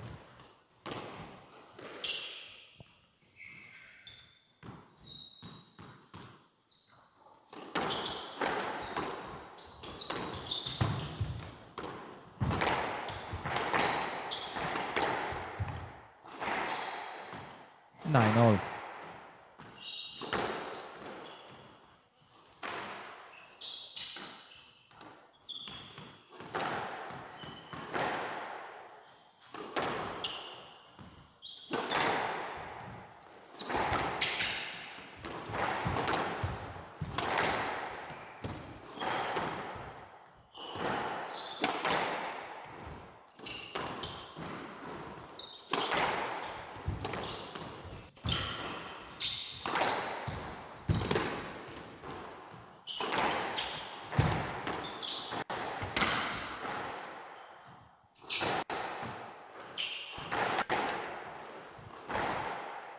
Handout 10-9, game ball.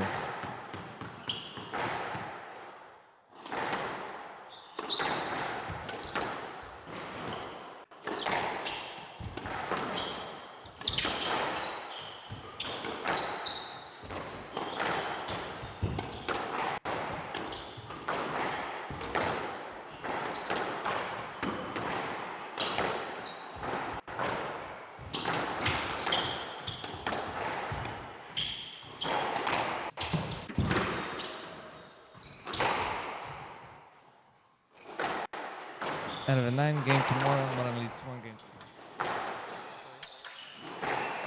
Okay. Don't wipe the glass. You take the towels.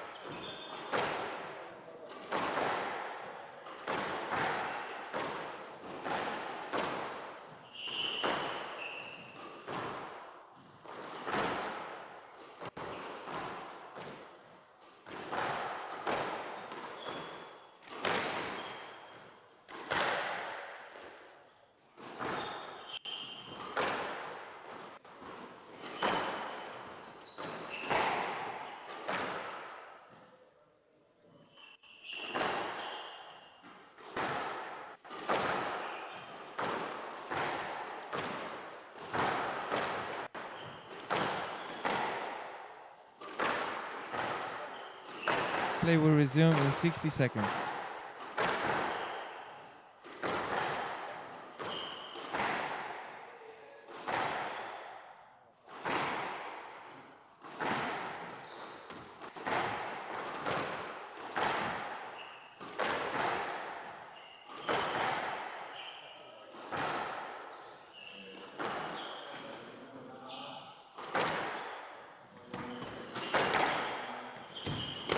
Play will resume in 30 seconds.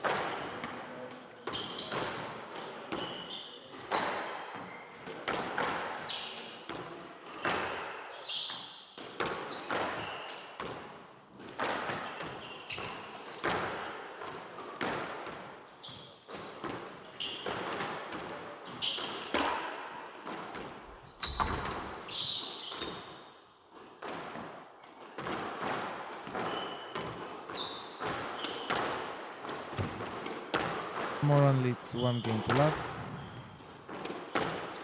Love all.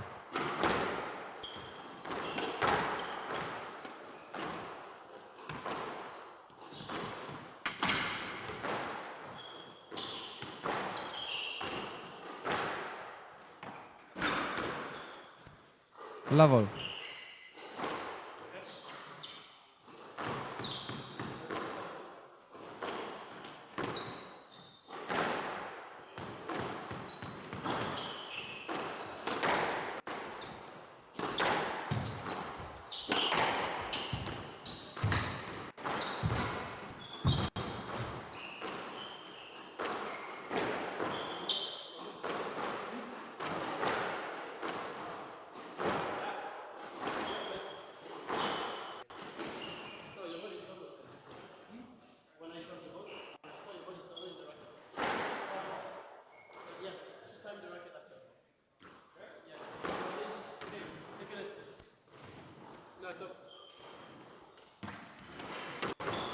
Yes, let love all.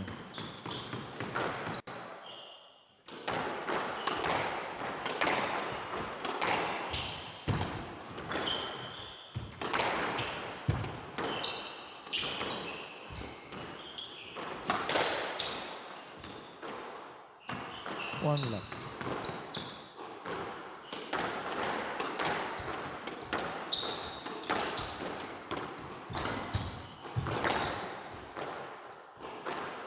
Two left.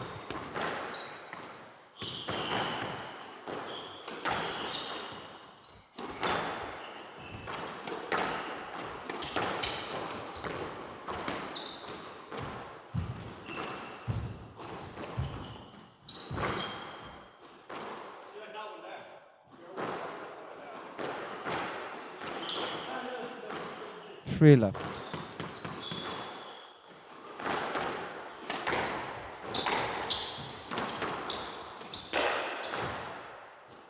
One hand out, one free.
2-3.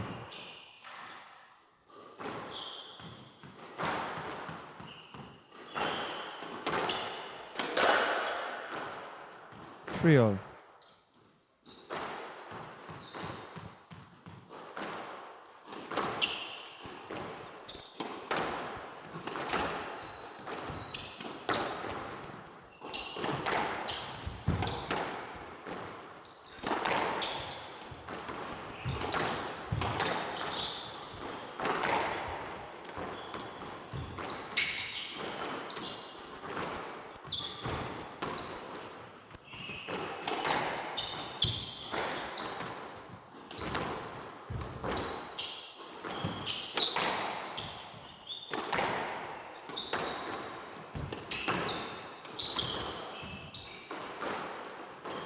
Hand out for 3.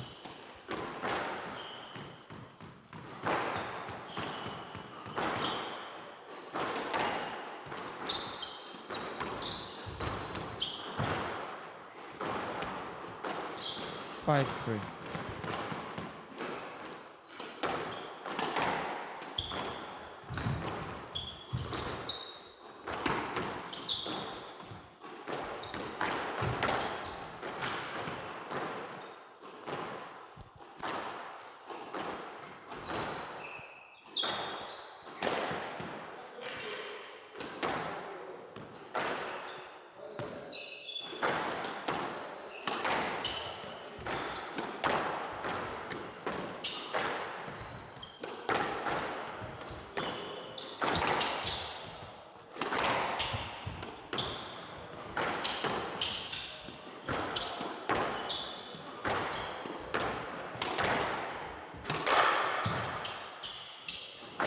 Six, 3.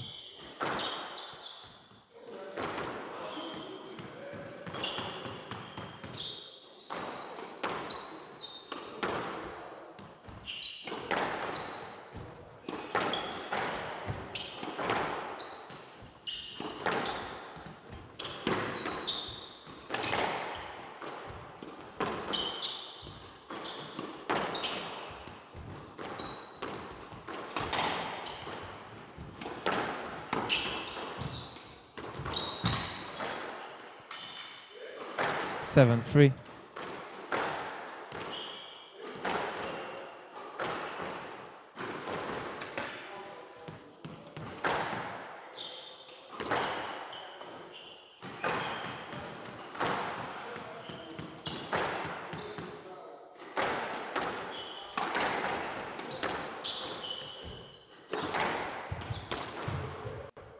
And out for 7.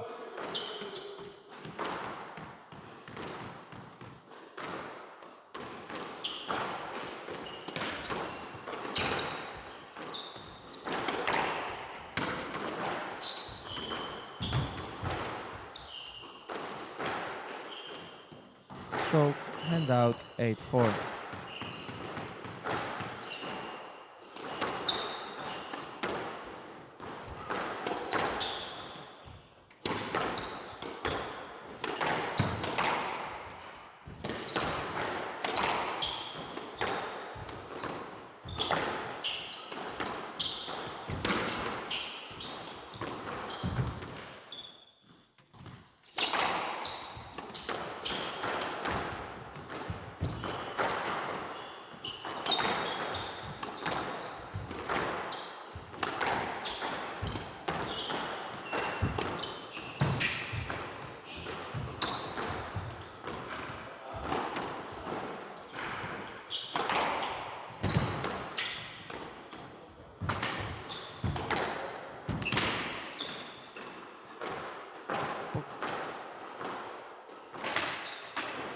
Nine, 4.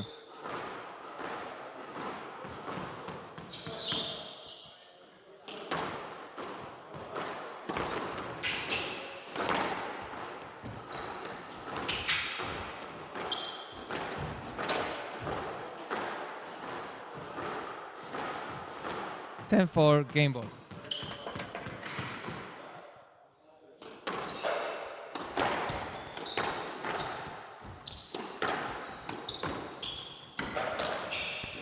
Down. 11-4 game to Moran. Moran leads 2 games to love.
Play will resume in 60 seconds.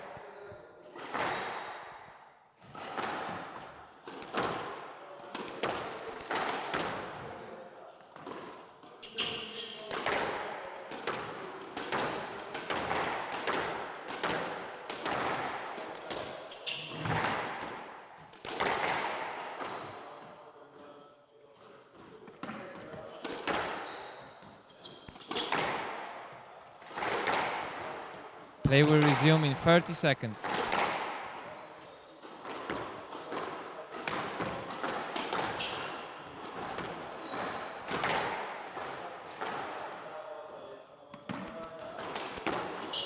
Fifteen seconds.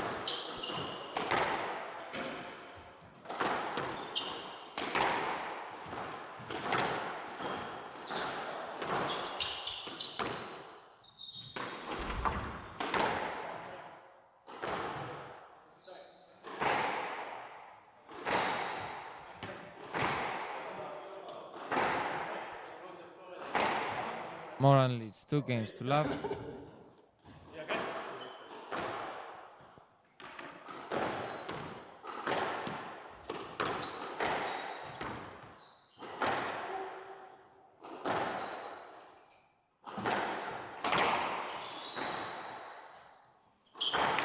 Love all.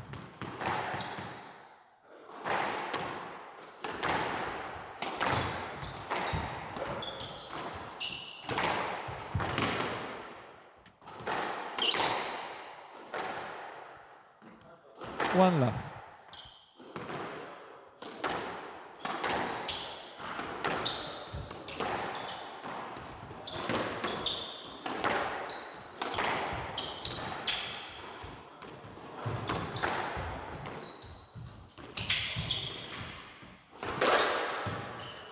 Two love.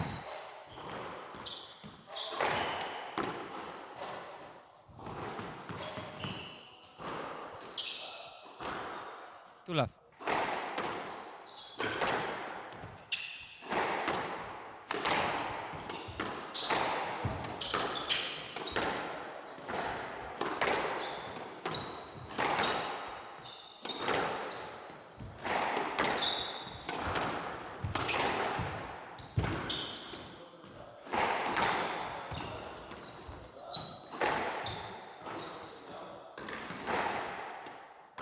Throw handout, 1-2.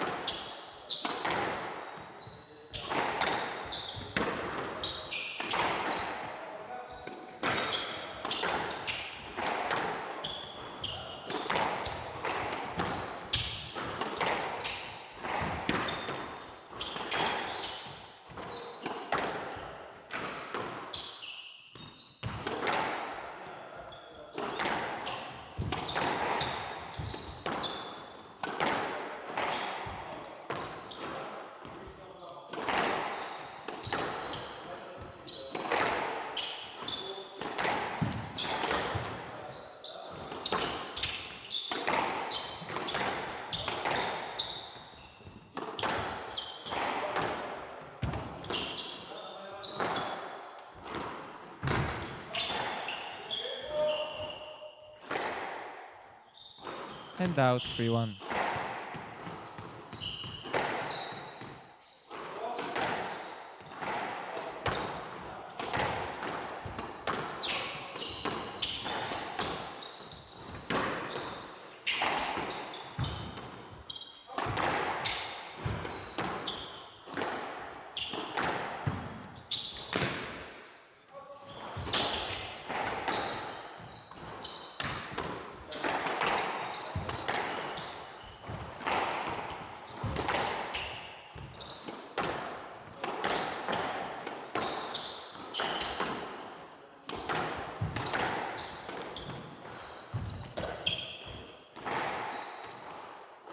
4-1.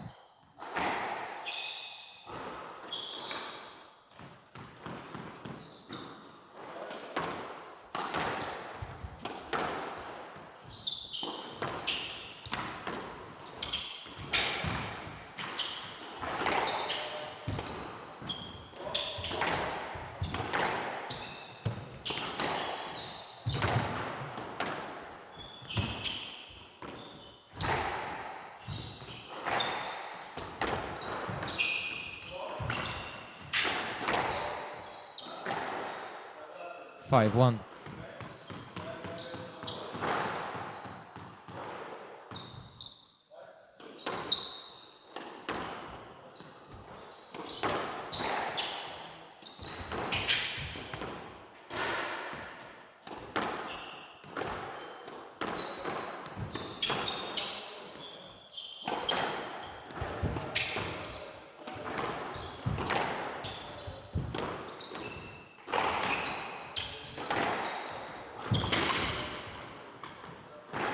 Six one.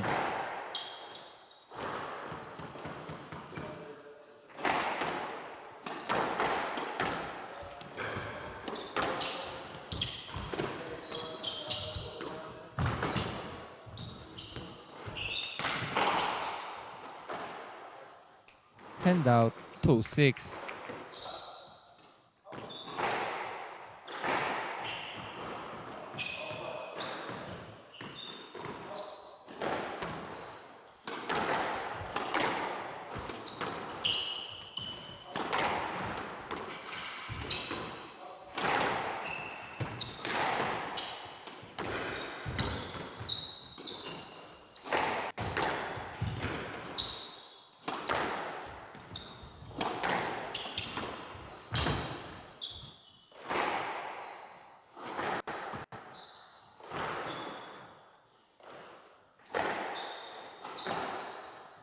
Three six.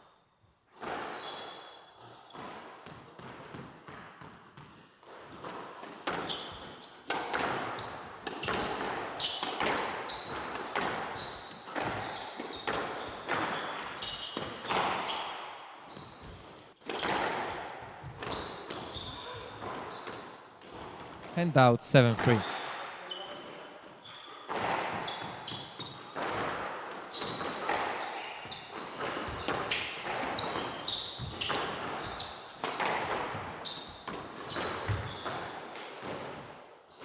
Handout 4-7.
Five seven.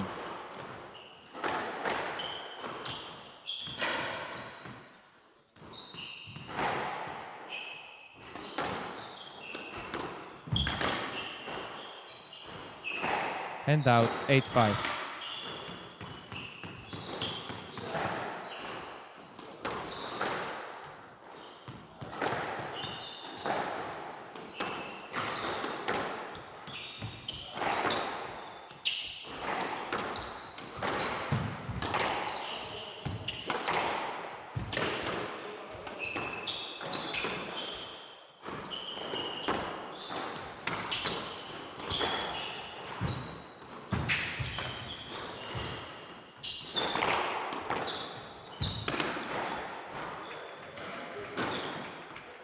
Handout 6-8.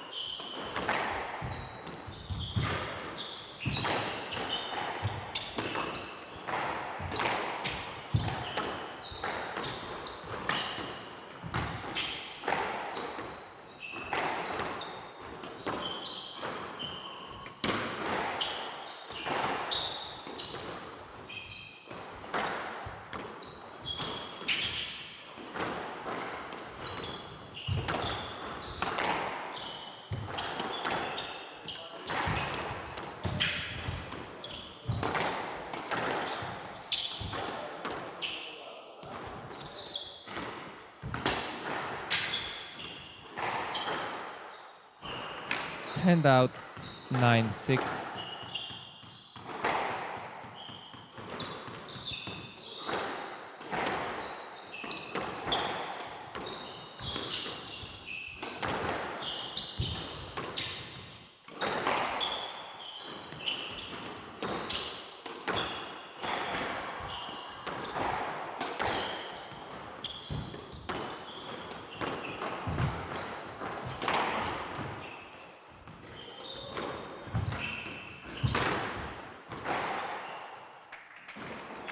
Handout 7-9.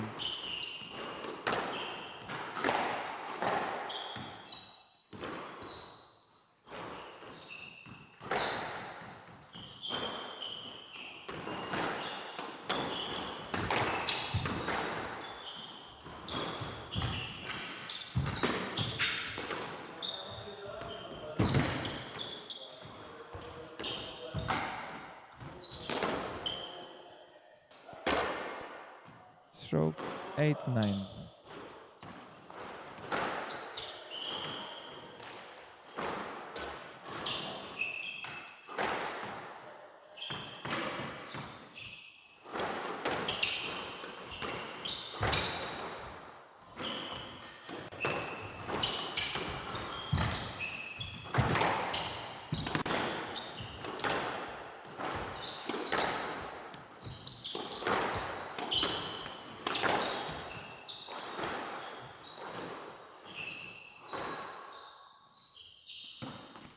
Yes, let 8-9.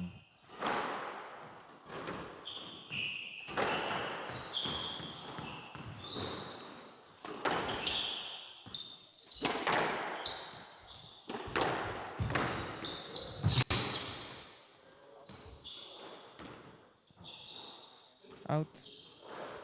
Hand out. 10-8. Match ball.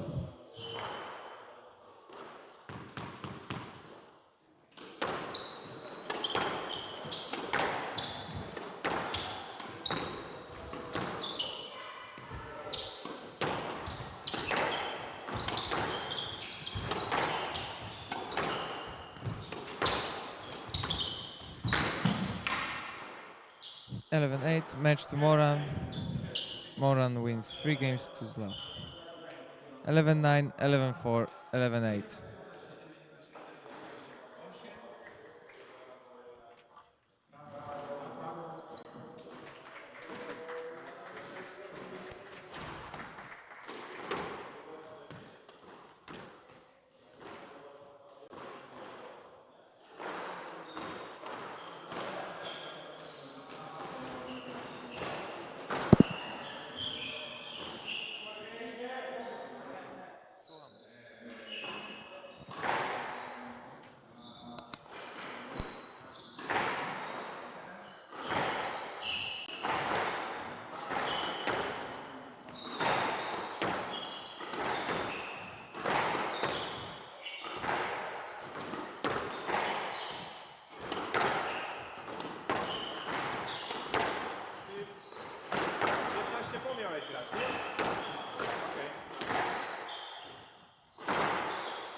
Everybody, and welcome back to the post-match studio. Here with us is Conor Moran, who won his match 3-love with 2-1 Isambard. Conor, take us a little bit through the match, because I think the first game was pretty tough. It was 16 minutes long.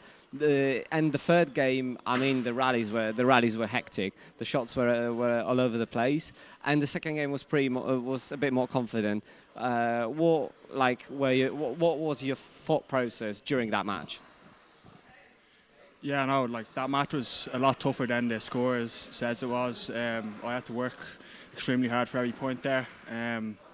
Kind of a bit of lack of concentration in the first game as well, kind of a few silly mistakes and stuff, and got him back into it because I had a bit of an early lead. I just couldn't capitalise on it. But then, yeah, I found my range in the second game, got a bit of a lead. But again, like just something to work on for tomorrow, like just to stay concentrated for every point, because the points, they don't come easy. You have to work hard for them, so don't let them go cheaply. But yeah, third game, again, got my confidence going short and found some good length, got in front and kind of controlled the middle of the court a bit, which helped, got him stuck in behind me. So yeah, happy with to get off in 3 and looking forward to the game tomorrow. So I've got 2 questions in one question. First one is, have you ever played with him before? Okay, so there's my answer. And so when you come up against someone whom you don't know, whom you haven't played with, what's your plan to how to get the idea what you should do during the match to win? What is your thought process when you need to get that game plan sorted during the match? Yeah, it varies. Like I've never played him, obviously. So the first couple of points, I'm just trying to settle in, kind of get to know his game a little bit. But yeah, those French, like they're very quick and they play a lot of attacking shots from around the court. So you have to be turned on all the time. So yeah, just happy to get through in 3 and looking forward to tomorrow. Okay, so last question. It's not the first time you are here in Poland. Many junior events, couple of European events. But is it your first time in Poznań? And if so, what's your first impression? Yeah, I've been to Poland like 3 or 4 times now, I think. Obviously with juniors, but yeah, this is my first time in Poznań. I've only been here for probably I got in late last night, so I haven't had a full day even. So, but yeah, it looks really good. Like the club here is really good. Facilities are good. So yeah, looking forward to it. Great. So, Connor, best of luck in your upcoming matches. Get yourself ready for tomorrow, and best of luck. Hope we see each other again tomorrow. Best of luck, man. Cheers.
Okay, so we are back. Kajetan Lipsky to serve, Will Salter to receive.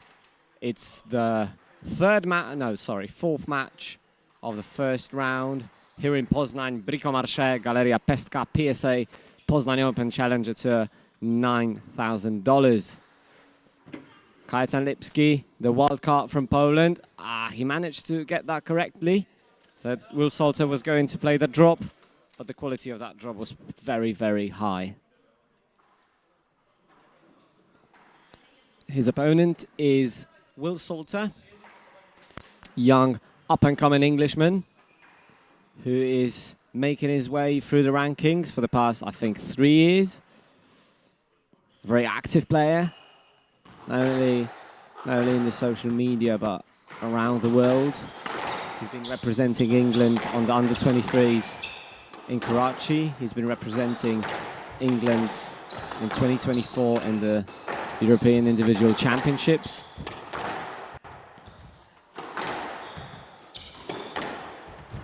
And a very hard-working young player from England, based in Birmingham, training with Miles Jenkins.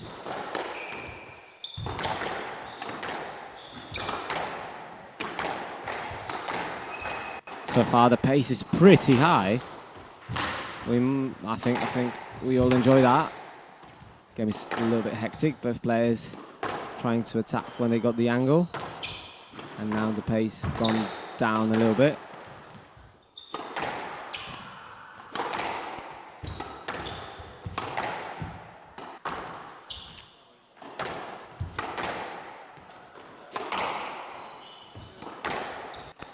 Oh, that was a lovely boast.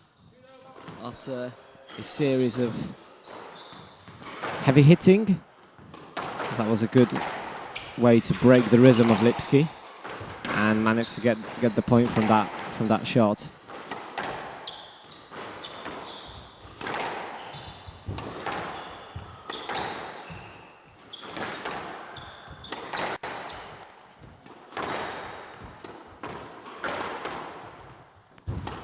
Kajetan Lipsky from Bielsko-Biała. In 2024, he managed to get the silver medal in Polish national team player. Active on the PSA for the past 3 years. His highest world ranking is 262.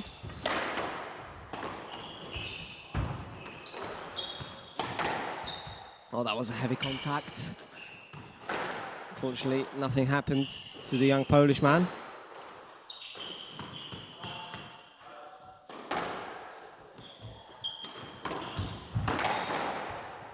Right.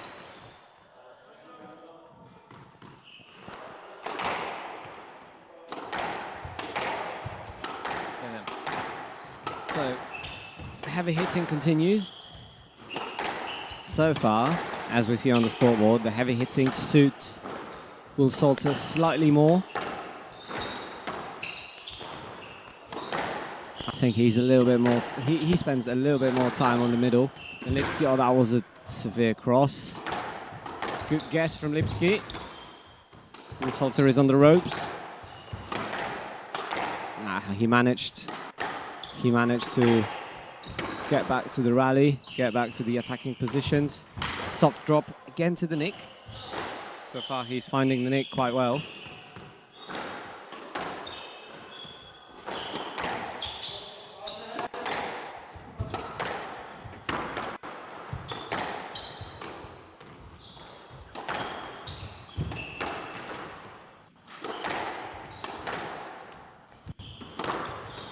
Now that post,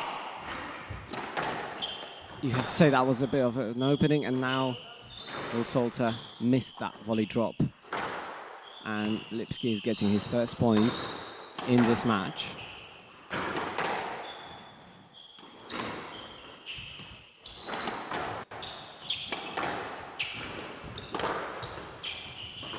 Oh, that's a good boast. Tough to read that one. What we can already see is that both players, when they have time, on the ball, they don't shy away from using the hold as a weapon to get their opponent out of the position, get their opponent doing stop-start movements, which are slightly heavier than just running in the same speed.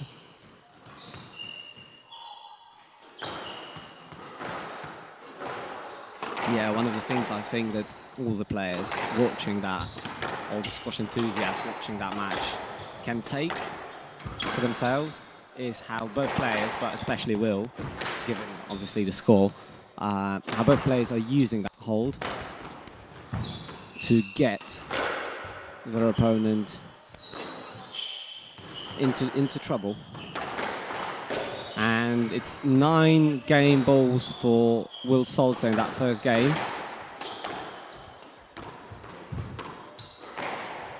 Oh, that was a perfect lob, and Will Salter takes that first game for himself. And now we are approaching a 2-minute break.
So we are back. Will Salter to serve, Hafes and Lipsky to receive. Since that second game hasn't started yet, I am going to use that opportunity to mention our sponsors of this event. First of all, BricoMarche Galeria Pestka, Unatrans, Vichy Neon, MW Metal, Fajerwerki Korsarz, who are also supporting our great player from Bielsko, Kajetan Lipsky, and also other sponsors are Dawood Service, H2 Mesebau, and we are organizing that tournament with the help of Polish Squash Association here in Poznań. So let's see what will be the response of Lipsky. Obviously that first game, he has to forget that, but managed to be in his corner. And I know that although now he's probably not thinking about that previous game, but he took into consideration the things that were wrong in that first game. I'm hoping that he will manage to use that for his cause to make that match better for himself and eventually get the win, because that's obviously the point of the whole game, right? To get the bloody win.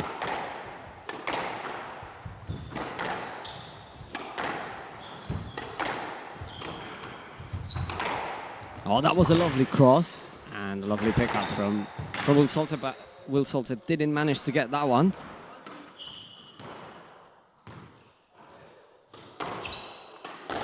Now, a silly error, if I'm being completely honest with you. You didn't need to go with that top spin so early in the rally. So I think already the outlook from Lipsky must be more positive. because he's been making him run. And yeah, that had to be a stroke. It was a loose shot.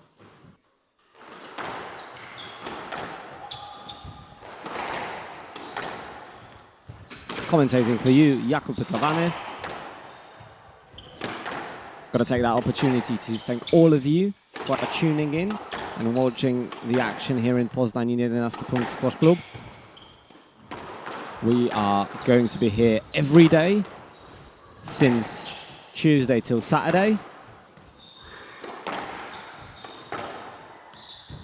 Since Thursday, we are starting our satellite event as well. And the whole event is going to culminate in this, during the Saturday evening, where both the final of the satellite and the final of the 9K are going to be played in the evening before the after party, which is going to celebrate 35th birthday of the manager of this great club, Dariusz, who's been organising that tournament for the past 4 years. So we've got the interviews with players, we've got the great matches, and a lot of squash to dive into and digest through that week. Oh, that's a lovely Mizuki shot from Lipsky. Looking around the crowd, probably a little bit surprised that that went so clean. But he's taking that point, isn't he?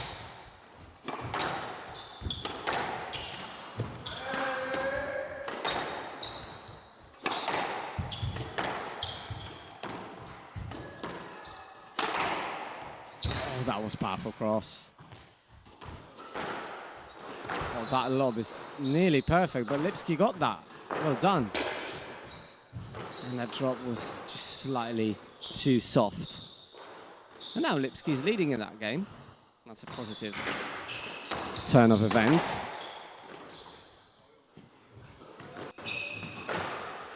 Now it was a clever serve and a clever return.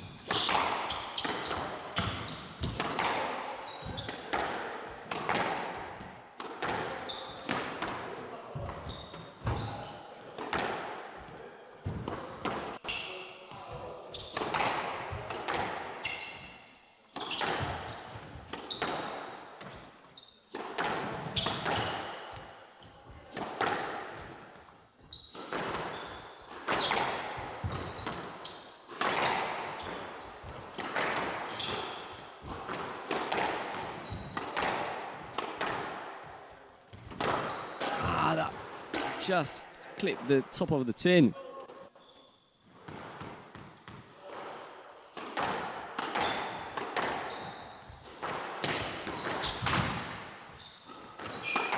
One of the achievements of Will Salter that I think we should list is the fact that he managed to win the bronze medal during the British Universities and Colleges Sport Individual Championships.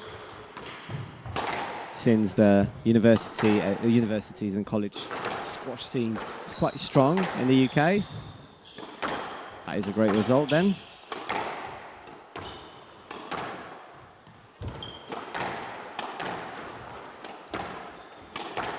How do I know about that trophy from Will? He's got that in his bio on the PSA Secure site, so he must be proud of that event. And he should be, let's be honest.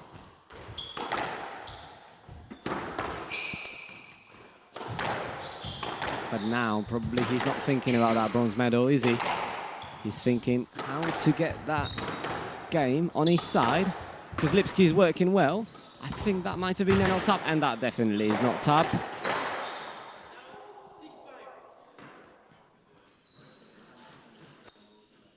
Lipsky playing well in that second game, isn't he?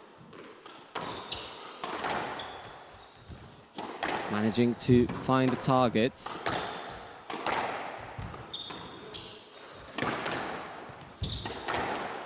Also, he's playing a bit more varied than previously. Using the height, using the speed for his advantage.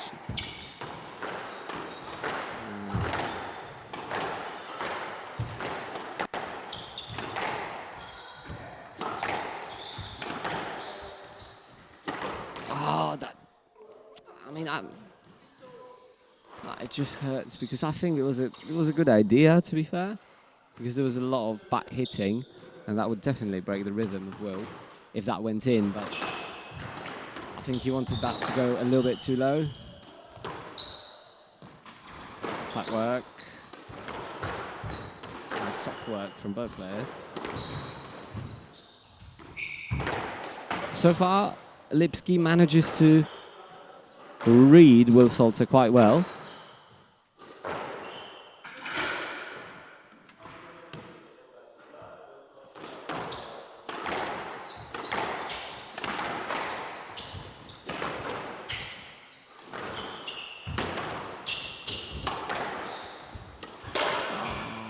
It just went down and it went out of court. So we are going to have a bit of a break now, because the ball has to be transported back into the court number 2 from the court number 3. Fortunately, people from the crowd are helping out here. And we will proceed to the next point shortly.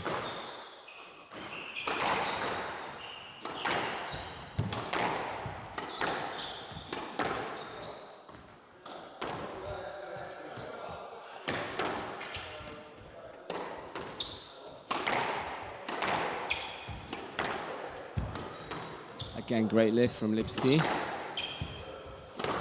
And that boast, it's problematic in this game for Lipsky.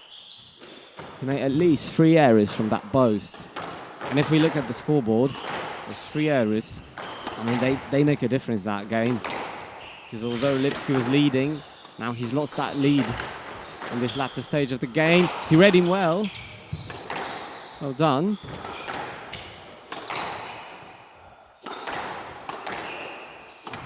Oh, but that post was slightly better than the previous ones. I wouldn't get that, definitely. But Will is a strong, physical player. And that was a great reaction from him.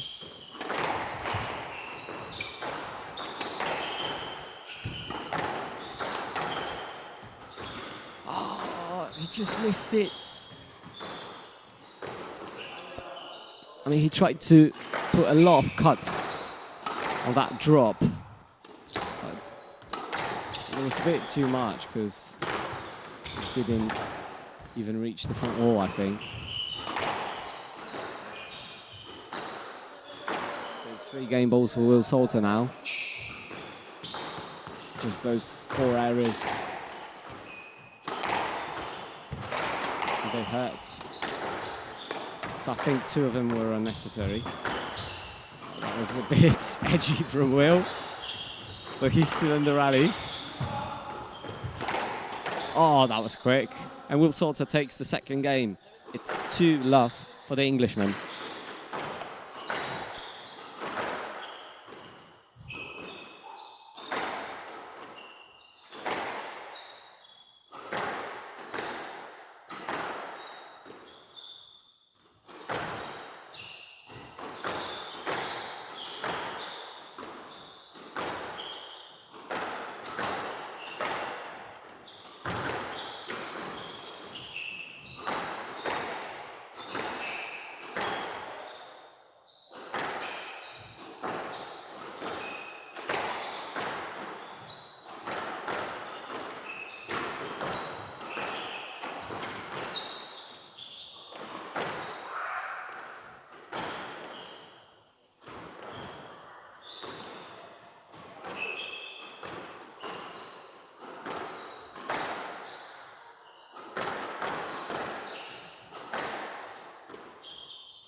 Wolsolter to serve.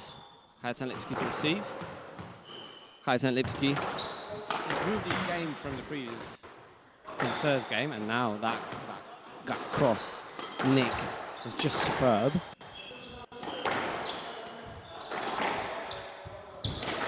So we'll see if Will take that third game for himself and take that clinical performance for himself, or is Lipsky going to manage to step up his game even more? Because the first game was, I mean, it just wasn't simply good enough. I think he played into the strengths of Will, but in the second game, the situation was much different. I think the biggest difference was made by those 4 errors, those 3 boasts and that cut drop. And yeah, the score in the end was 11-7, so that tells you a lot. But it was a pretty even game, but then those errors changed the course of the game in favor of the Englishman.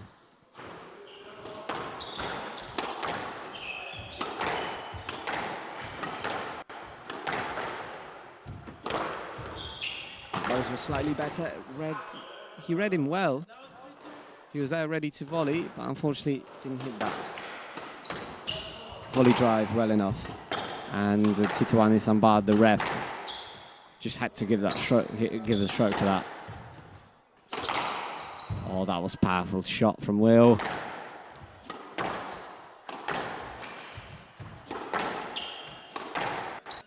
A great switch. Lipsky's on the ropes. Tight work. And yes. The stroke had to be given in that situation.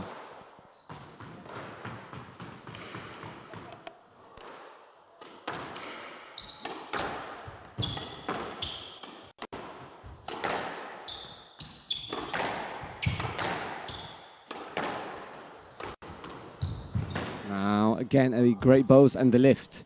Nearly perfect from Will. Soft work, soft hands from Wolsolter. Great nick.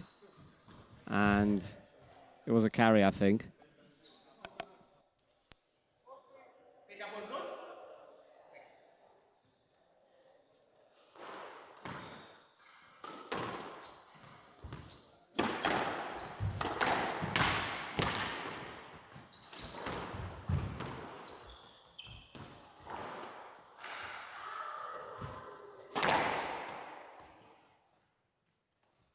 Lipsky didn't manage to read that cross court correctly.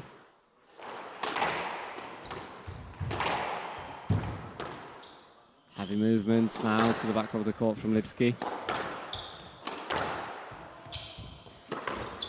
Oh, that's a much better boast. It stretched Wolsolter a lot, but now that backhand flick was superb from Wolsolter.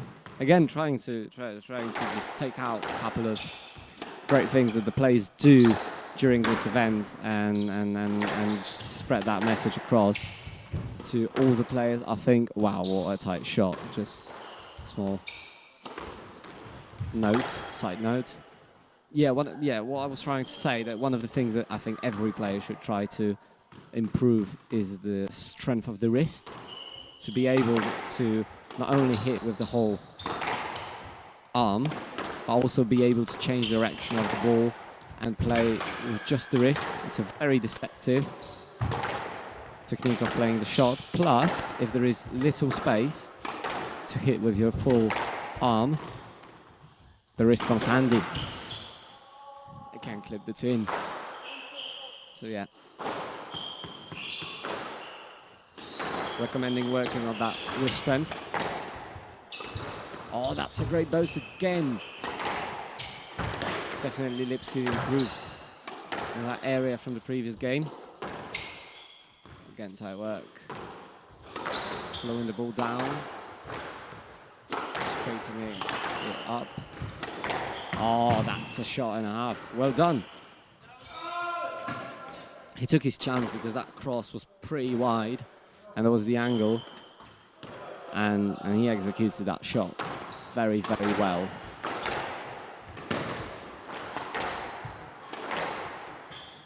perfect length. The second bounce hit the back nick. So nick, it's the place between the glass floor and the sidewall. Will Salter now conceded that ball, since it bounced twice off the floor.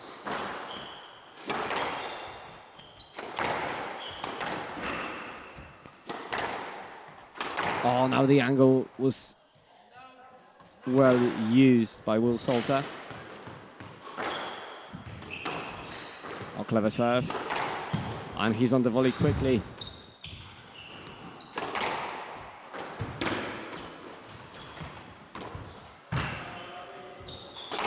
I didn't manage to read that one. Yeah, one of the things I think will improve from the previous game is his deception, because in the previous game, Lipsky was reading him quite well. Now he struggles, and it's 4 match balls for Will Salter. Oh, now Lipsky read it well, and a bit of an awkward shot from both players. First Lipsky's volley, and then Will's volley to the tin. So first match ball defended by the Polish man.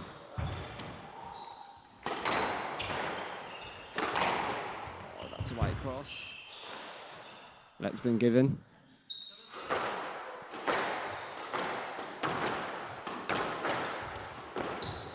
Tight work. Another match ball defended.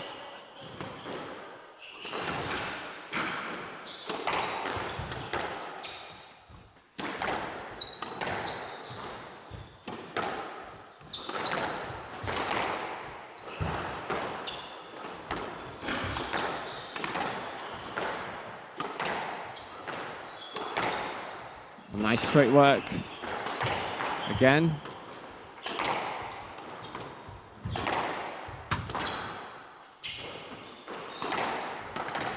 Well, that went to the middle, but Lipsky got that. Rally goes on. And match 2, Will Salter. 3 games to love. Much deserved win for the Englishman. Now, I invite you for the interview with the winner.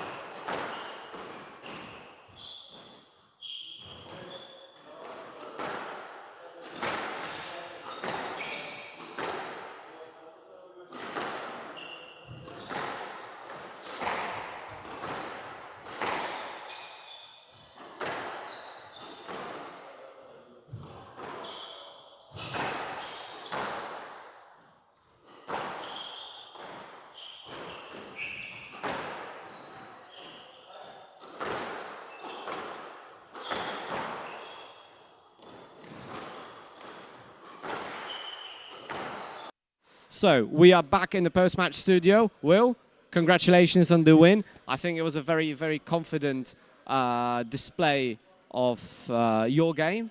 So well done, well done for winning that. Tell me, the first game, the pace was very high, very, very high. And in the second game, I think that Lipsky tried to slow the game down. What was your response to him trying to slow the game down? Yeah, well, you're right. I started the match quickly. I always try and start it fast, especially in the first round. It's easy to be a bit sluggish in your first match, so I make sure I really get myself going in my warm-up. And yeah, I came out the blocks firing. I took him a bit by surprise at the start, but yeah, you're right. He started to find his marks more in that second game, slowed the pace down a bit. And I basically just had to up my accuracy. I couldn't get away with just playing at a fast pace, and so I had to slow it down a little bit myself and try and get my lines through a little bit more. I started using the high cross-court switch a little bit, just to mix the paces a little bit more. And yeah, pick and choose my moments when to increase that pace. Yeah, I think one of the things that I want to mention as well is that in the third game, especially you started to hold the ball a little bit better, and also execute the shots from the hold a little bit better. And tell me, because you know we want to also like get people who are not on, for example, your level, to get their squash on a high level. How do you try to work on the hold? Because it's a very important part of the game of squash. And so what are the things that you usually do to try to improve holding and the accuracy of the shots after that hold? Yeah, look, it's a tricky skill to master. There's various different types of hold, but in my solos and in my hitting sessions, I would just think about getting an early racket prep. That's step one, really, for having a good hold, so that you can show different options on the ball. It's also important to approach the ball in a way that you can show different angles on the court, not just staying side on, maybe sometimes opening your body a little bit. And then once you've got that high racket prep, early racket prep, you can then mess around with the swing and increase it or hold it a bit and then snap through. Use your wrist to snap the ball cross court. So there's various different ways of doing it, but I would just plug away with the solo practice and just mess around on court, basically. I mean, that's a great insight. I appreciate that. Lastly, I want to ask you, is it the first time that you are in Poland? And if so, what's your first impression? I know that you've been here a day and a half, so just give me a quick little impression. And also, sorry, just one more question, because I told you about that pierogi place earlier. Did you go there? I haven't actually been there yet, haven't had a chance, but it's definitely on my list to go. It's my first time here in Poland, and yeah, I'm absolutely loving it. I've actually watched quite a lot of YouTube videos of vloggers and stuff that go around countries, and I've always enjoyed the Polish one, so I've always wanted to come here. And it's lived up to expectations so far, but I definitely want to try out that place at some point. Those dumplings sound amazing. Will, we are very happy to have you. I'm very happy that we have this chat, and I hope that we're going to have this chat again after your next match. Good luck in your next match, and hope to see you tomorrow. Best wishes. Cheers, man. We are going to be back at 4:30. Luai Hafes against Ali Tolba. Stick with us. See you later.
Okay, so we are back. 4:36. And we've got the first match of the second session of the day. 4 more matches to go. And this one is between Hafes of Switzerland and Ali Tolba of Egypt. I think it's a very even affair between those two players, since highest world ranking of Hafes is 154, and Ali Tolba's highest world ranking is 160.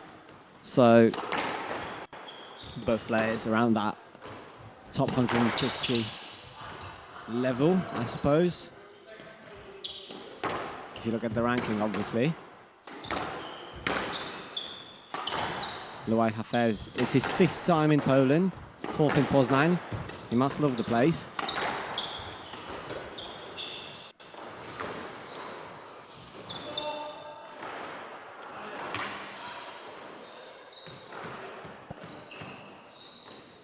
First rally goes to Ali Tolba after that error from Hafes.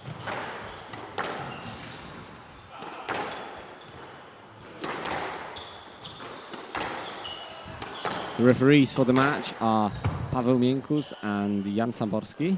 Jan Samborski is going to show up on court as well in the last match of the day against Malik, whereas Paweł Miękus, a player from Warsaw, is going to play on court during the satellite event that is going to start on Thursday. So a lot of Polish players contributing to that event. Happy to help, since the best squash is being played now in Poland more often.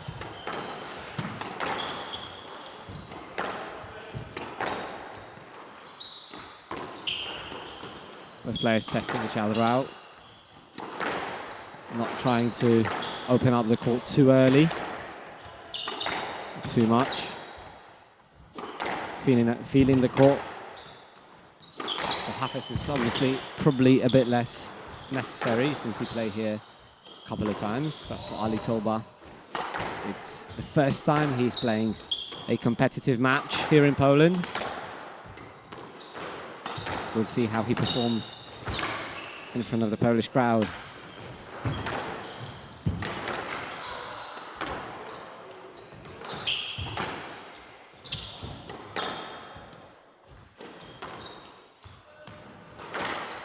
Great lift. Yeah, both players don't want to make errors too early. When they go to the front, they look for a fine margin. There's no need to give away easy points early on, and stroke's been given by the ref.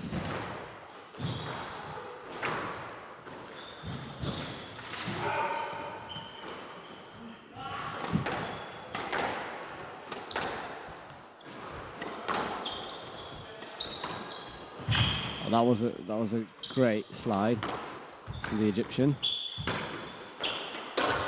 and a cross-court nick attempt went to the tin.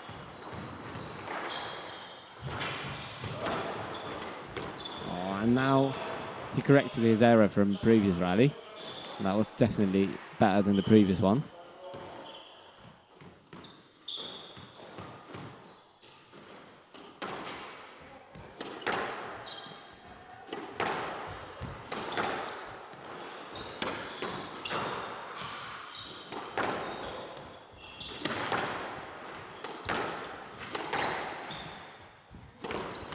Great to boast. Nice switch of play from Hafes.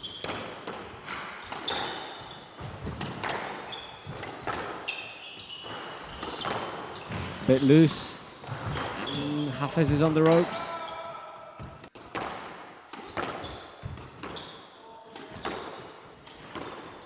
And that was a very, very tight work down that backhand side.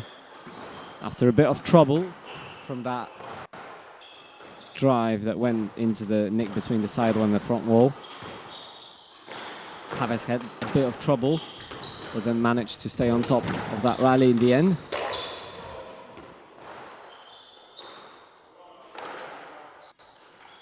Ali Tolba, after those 2 testing rallies, doesn't shy away from going to the front. But so far, it's not giving him much advantage. I think it's working the opposite way. So he's given a couple of errors and a couple of angles to his opponent. Got to fix that if he wants to win that match.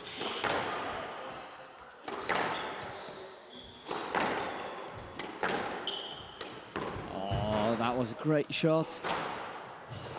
He set up as if he was playing a drive, but then in the end, he cut that ball so nicely that it just went very, very short and left Ali Tolba not able to retrieve that ball. So it's a very, very positive start from Hafes. 7-2. Obviously, the job's not done. But I think he can be satisfied with the way that he's setting himself up for that first game win. But one thing is having a lead, but then the other thing is to convert it. But now it seems like he's getting closer to doing that. Just 3 points away from winning that first game. In the first round of this 9K tournament here in Poznań. 4th time here in Poznań. We have a PSA Challenger Tour event. Back in 2023, it was a 3K. Then for the next 2 years, so 2024, 2025, we were hosting a 6K, and now for the first time, it's a 9K, the biggest tournament so far. And the stroke has been given. Ali Tolba not happy with that decision.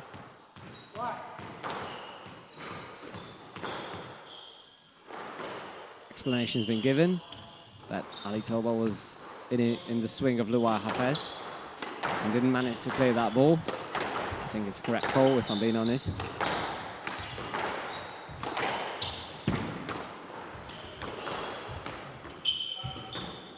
Tight work.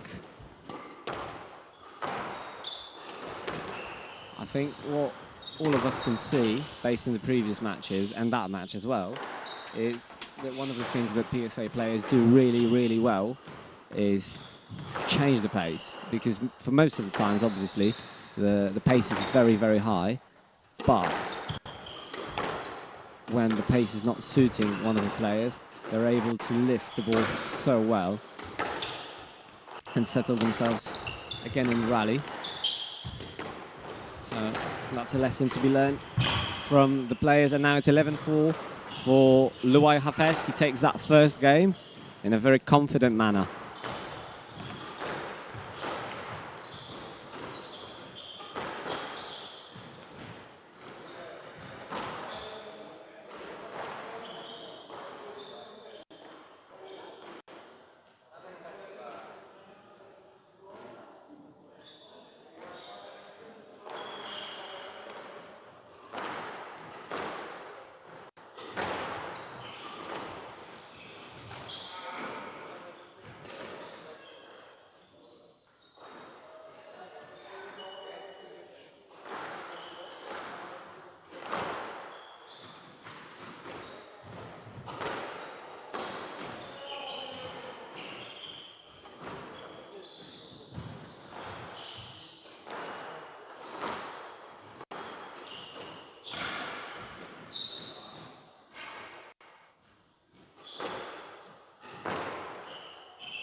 Okay, so the 2 minutes have passed, and we are back on the court number 2 in 11 Punkt Squash Club, where Luai Hafes and Ali Tolba are battling and fighting for that spot in the second round of the PSA BricoMarche Galeria Pestka Poznań Open Challenger Tour $9,000 tournament.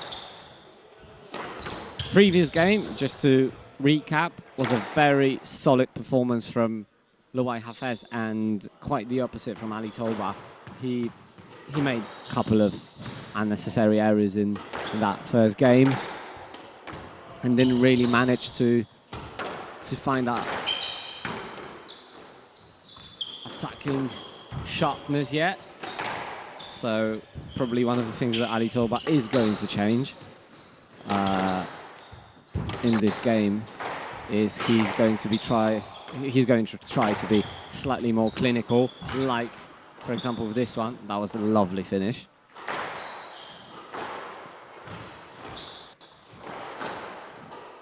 And he takes an early lead in that second game.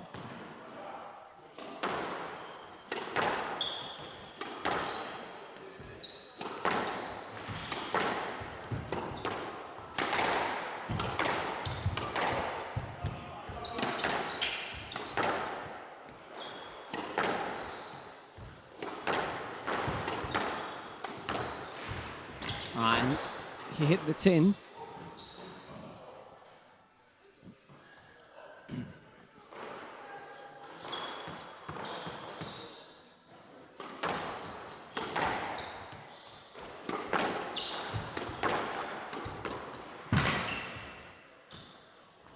I mean, oh, you shouldn't do that.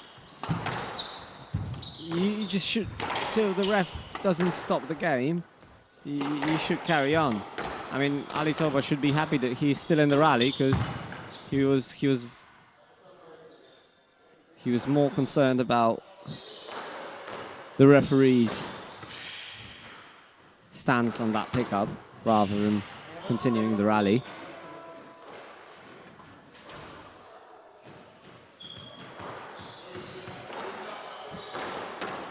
Yeah, it's an easy mistake to do. You are sure that the ball's not tap. Oh wow, that's a finish. Nice flick of the wrist, but yeah, it's an easy mistake to make. That you feel that it definitely was not tap, but that's not what the ref thinks, and you've got to carry on so the ref stops the game. So 5-1 for Ali Tolba.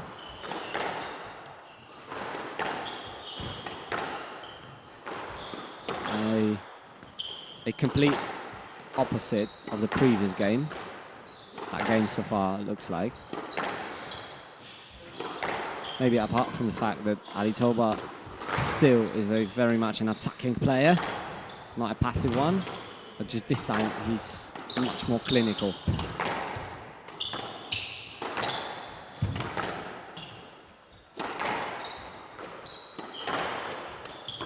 Oh, that's a shot. That was very, very tight. And Ali Tolba didn't manage to scrape it off the sidewall.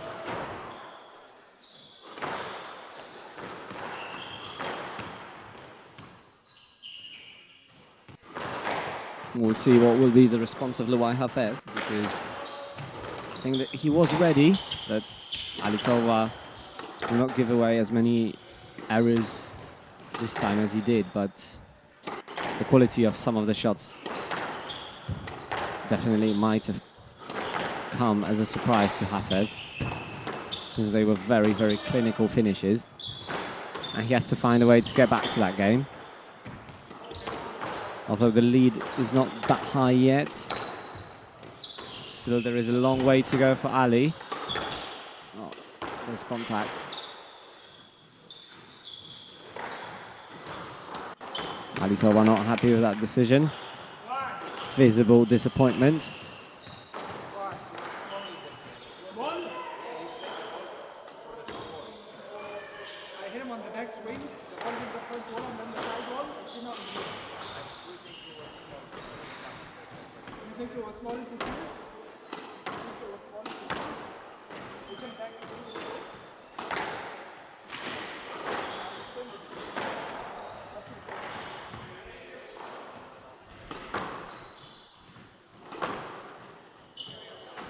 Okay, so we are back after this small conversation between Ali, Tolba and the referees.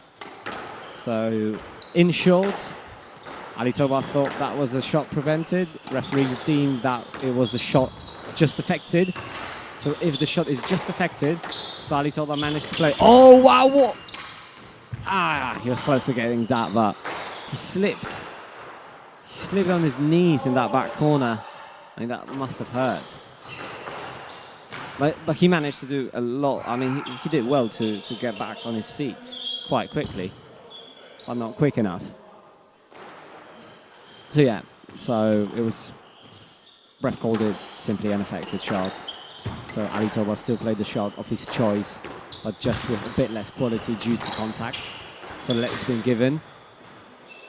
A very wide volley cross now from Hafes.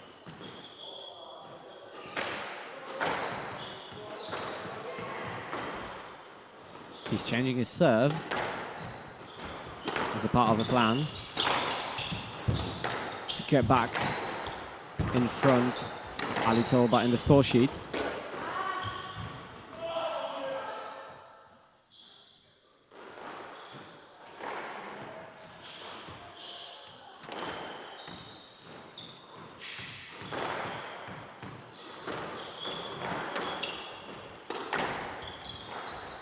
Bit of trivia about Luai Hafes, Swiss player, training with David Bianchetti and Johnny Williams, a member of the national Swiss team. Helped the team to get the bronze medal in Uster in 2024 at the European Team Championships.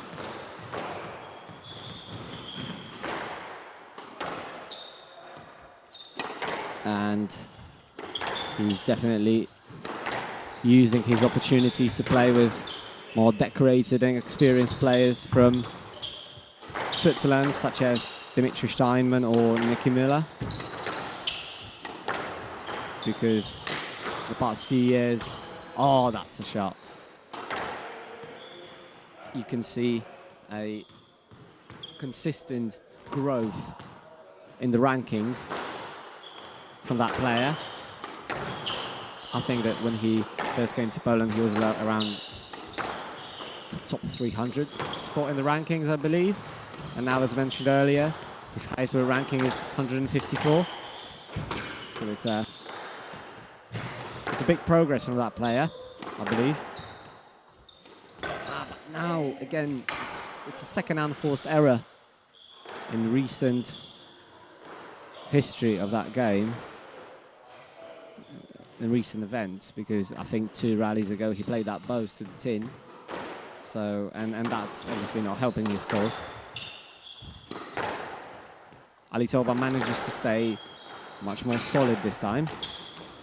Also, he seems very relaxed, although he's 1 game down.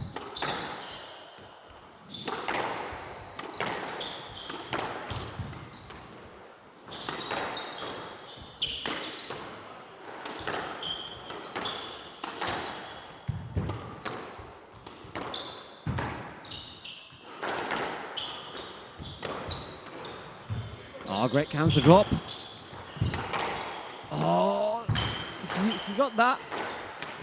Oh, that's a shame, really. Because that rally was pretty nice to watch. Unfortunately, it ended very abruptly.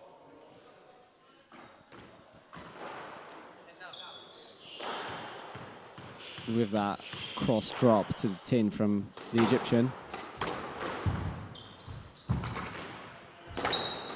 Oh, that was quick reactions from the Egyptian. Worth mentioning is that Ali Tolba is a decorated junior player. Multiple medals in Egyptian junior nationals. And also, he managed to win US Junior Open when he was back in the boys under 15 category. A bit of a towel break for both players.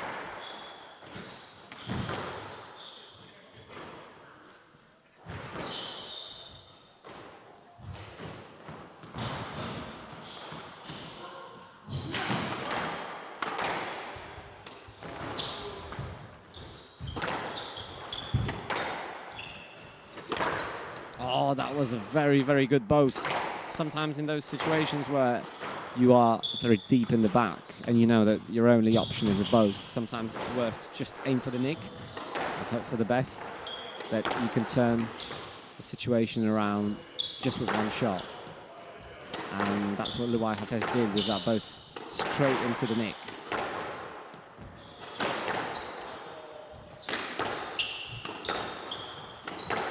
Hafes closing that gap in that game. So fortunately for spectators, that game is much different than the previous one, because that previous one was much more one-sided than this one. Although Ali Tolba is still on the lead in that game. To keep that lead, he has to work very hard.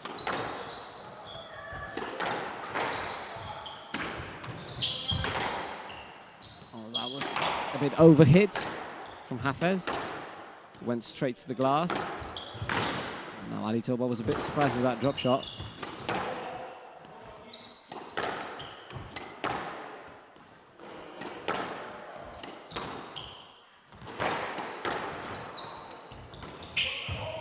And that just hit the tin. Probably a straight drop shot might have been a better option. But Hafes tried to surprise his opponent. And now he has to defend at least 3 game balls if he wants to still win that second game.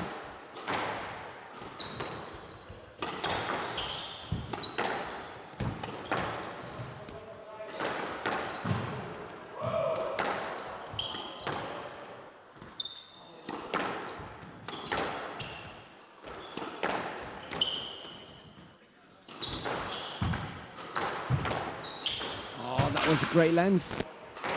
He nearly died there, and a great counter drop from Hafes. I think it might have been a double. The ref stays silent. And Ali Tolba this time carries on. Luai as well.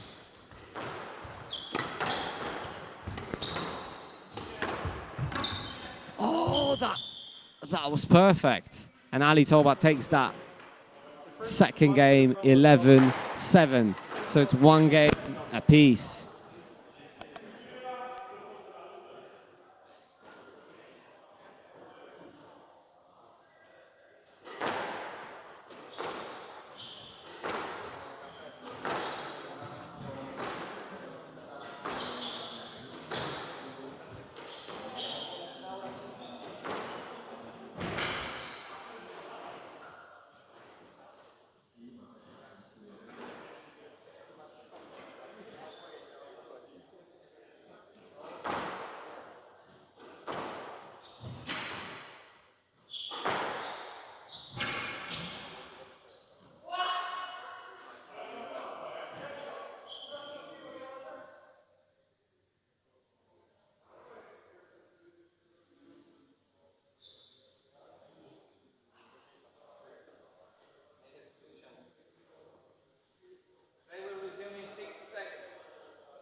At the game number 3, unfortunately for Luai Hafes, he starts that game off with an error from, he played the drop of the glass to the tin. So yeah, Luai Hafes definitely has to eliminate them errors if he wants to stay in that game and eventually win it. Oh, that's a nice spin. Oh no, he hit himself. Well, that's just unlucky. Luai Hafes tried to play that cross through the middle to surprise his opponent, but unfortunately for him, that ball just went straight back to him. One of the things I've noticed earlier on is that those two players have a very, very different way of moving, because Luai Hafes is much more rapid, like lively on court when he's moving. Even when he's on the tee, he seems very much focused and like willing to get the next ball as early as he can. Whereas Ali Tolba has a very laid-back position. I think quite low on the tee as well. But yeah, it's just another thing in squash that different things work for different people. For Ali Tolba, it must be... Oh, wow, wow! A bit of exhibition stuff from both players. Crowd's enjoying that. But yeah, for Ali Tolba, the relaxed position seems to... Oh! That was great. That top spin off the backhand, straight into the nick. I'm loving that. Yeah, the previous matches didn't have as much, I think, wow effect to them. Both, like most of the players, have represented a more steady approach to the game. Solnia had a bit of crazy shots on his side, but that was it. And now great drop from Hafes from behind.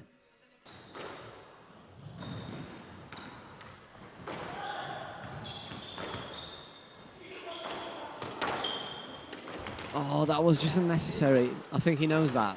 Now he was having a small dialogue with himself, Ali. And he knows that now it's too early to make those errors like that, really.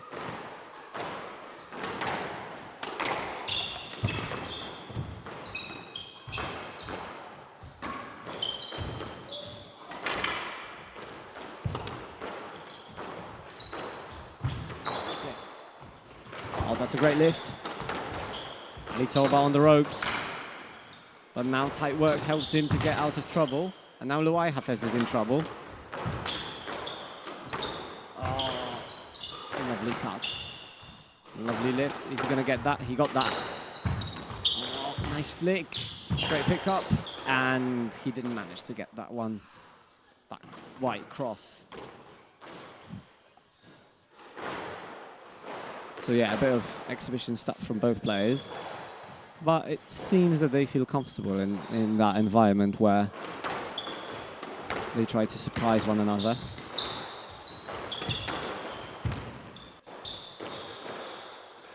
And so far it seems that that game where you have to make a lot of switches of direction, you have to go from back, high, low, it's taken a toll on Ali Tolba, it seems, because it was another cheap error, I should say.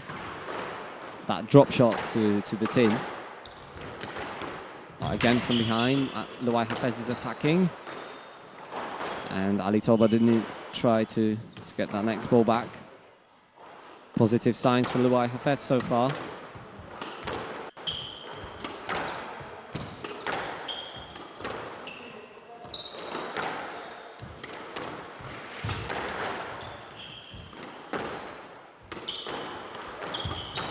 Both players using that volley lift, It's not a common shot around. Well, that ball just stayed in.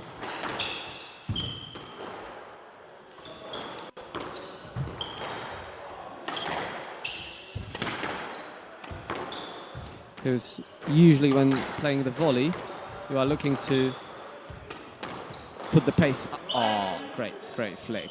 Great flick on that volley. Usually when you play the volley, you try to put the pace up.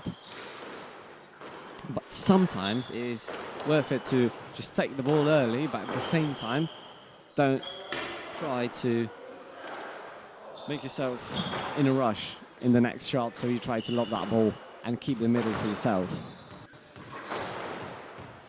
Yeah, there are just endless amounts of shots, really, on the squash court. Usually people say that you never hit the same shot, because often the situation, the positioning of the player, the way that the ball bounces, the court conditions, they're always different. So, game of squash is a very complex and varied sport. And I think that those players, with their range of shots, are a great example of that. Unfortunately, that went into the tin. That was a lovely position for Ali Tolba to get that point and to get that lead, to get back in the lead in that third game.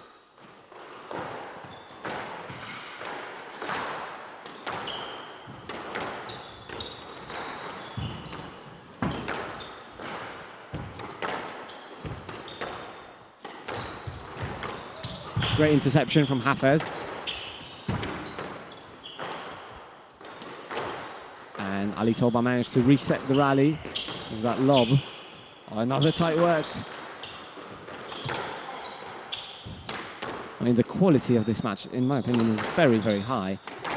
There are a couple of errors from both players, but in general, the quality of the shots is very, very high. Where is the ball now? I'm curious. Ah, it's in the box, okay.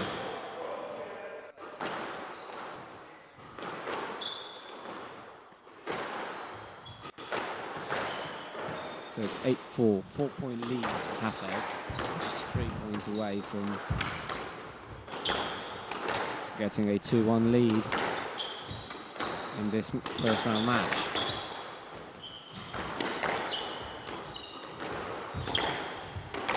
Oh, perfect length from Ali Tolba. I think Hafes tried to do the same thing. He used that side spin, and he tried to get that ball close to the sidewall, but eventually it went a bit closer to the middle, so Ali Tolba had an opportunity to just very, very quickly intercept that and just play the shot that Hafes probably wanted to play.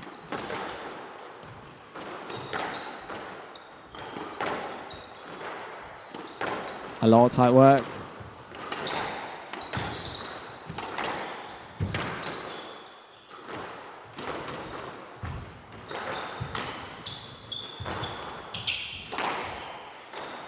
And now just that cross drop was a little bit too loose, a little bit too slow. So the white Hafes quickly changed the direction and got that ball very early on and managed to attack it. And he's just 2 points away from taking that third game.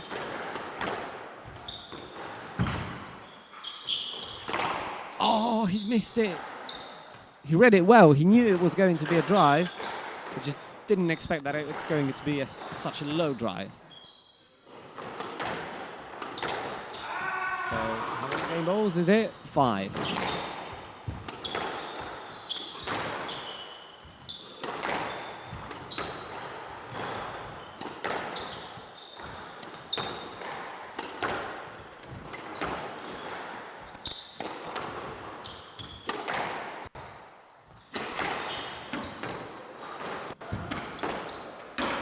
Oh, this is again so tight. I love the quality of this match.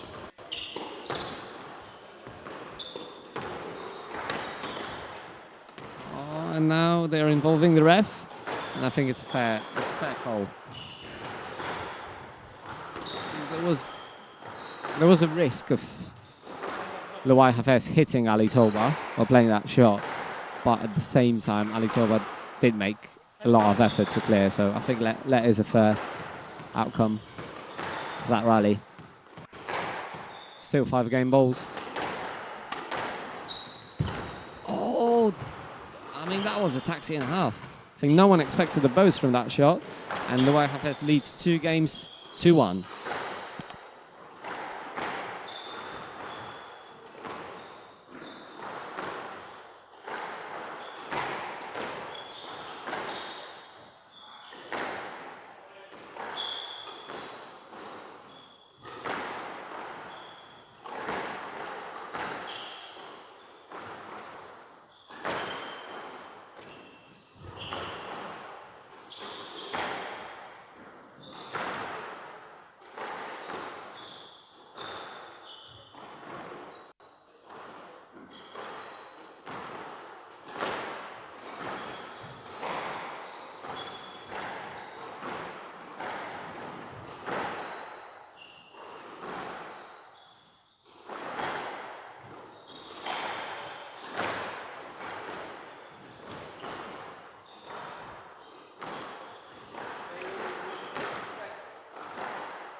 We are back.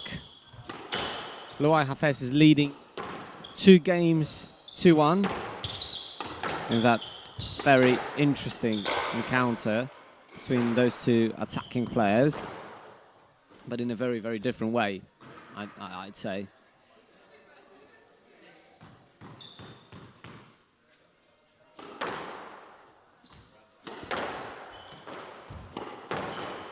And that hit the line. So it's 1-1 after 2 errors. 1 from each of the players.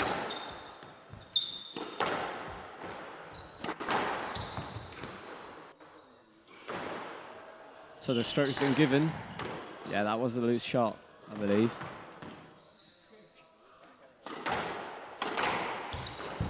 From the place where I'm sitting, so next to the right back corner. It's not as easy to decide whether the players, the ball, were so close to each other, but the referees are sitting in the middle, so they should have a fair and fairly good view of the court from that position. What I like that Ali Tolba does, because Ali Tolba has again, there are a couple of differences between those 2 players. Loai Hafes has a bit higher of a preparation of the racket, whereas Ali Tolba has a very low prep. And for example, sometimes, especially on the forehand side, I've seen that low prep allows Ali Tolba to get that ball very, very early, just milliseconds after it lands on the floor. Like, for example, that was a good example of that. And it hit the tin. Yeah, Ali Tolba conceded that point.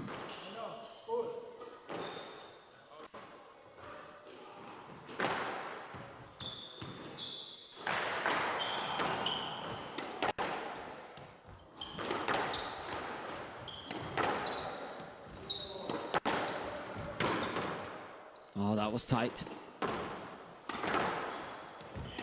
Yeah. I mean, one of the refs was thinking that it was bad, it was out, but the other ref, the marker, said that it was good, and I believe that it was good. Yeah.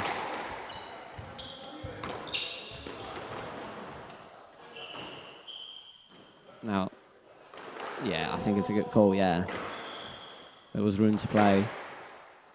Ali Tolba is looking at the crowd. He's hoping that people will support his cause, but I think that the ref's decision is final in that situation, and I think it was a fine call from the refs, and now it was a very, very fine drop shot from Ali.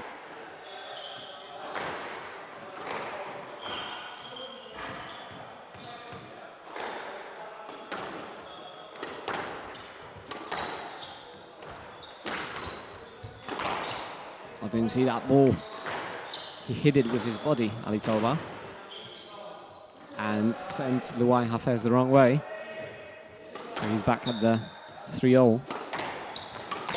Yeah, that's another example of Ali Tolba taking that ball very, very early. And one of the reasons might be that low prep. And it hit the top of the tin. It was a positive beginning from Luai Hafes, but now the tables have turned. And Ali Tolba is on the lead.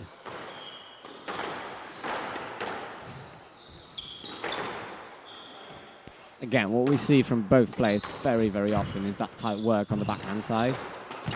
They do that so well. They close the angles for their opponent. They close the options. Oh, that was such a soft shot. Oh, great improvisation from Luai Hafes. And it required quick change of direction from Ali Tolba, and it was quick, but it was just not quick enough to retrieve that shot.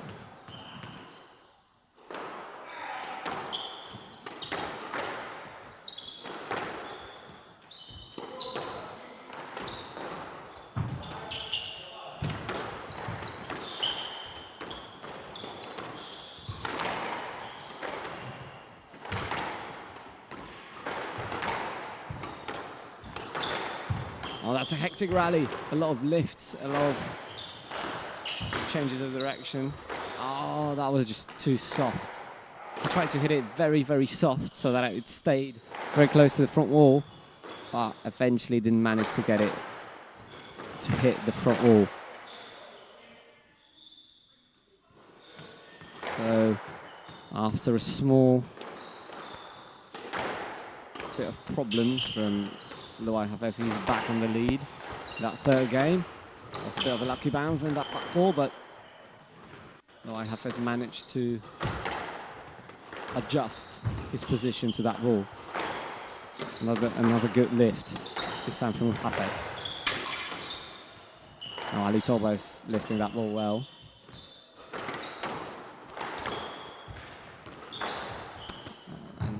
Oh, that was so soft. Wow. And it just went out of court.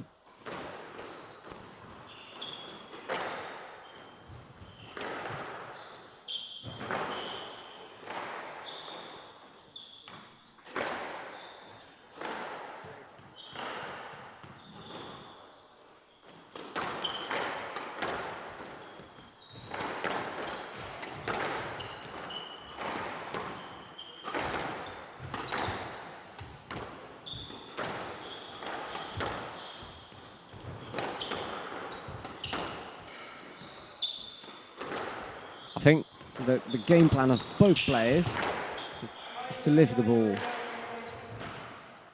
And it's a stroke, yeah. It was a loose shot from Hafes, but yeah, as I was saying, I think that both players are trying to lift the ball well and then you get the return from their opponent.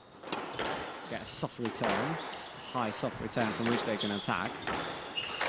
See that the pace is varied, but mostly it's not that quick. But now, perfect volley cross drop. It bounced twice before the sidewall.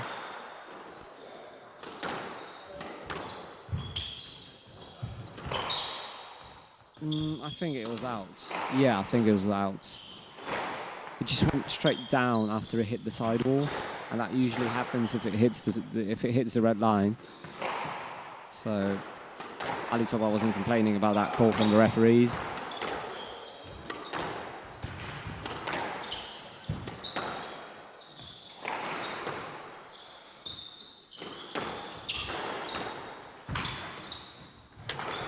Oh, a lovely drop. I mean, the previous one was not tough, but the drop that Hafes played when the game was still on was superb. And he's 2 points away from taking himself to the second round of this 9K tournament here in Poznań. He's got to stay focused because job is not done yet. Oh, tight work and 5 match balls for Hafes.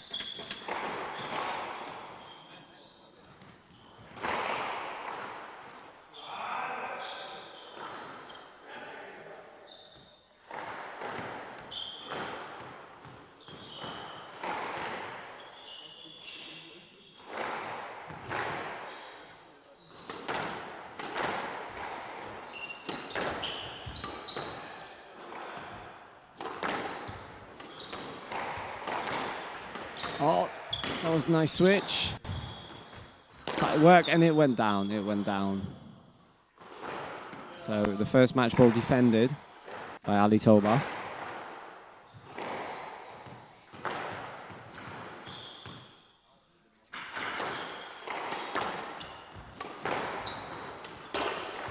Another match ball defended. Another error from Hafes. He's got to stay composed, because if that match goes to the 5th, anything can happen. And Hafes is on the ropes. Another match ball saved. I mean, 10 times now. It's just Ali Tolba is just 2 points away from leveling.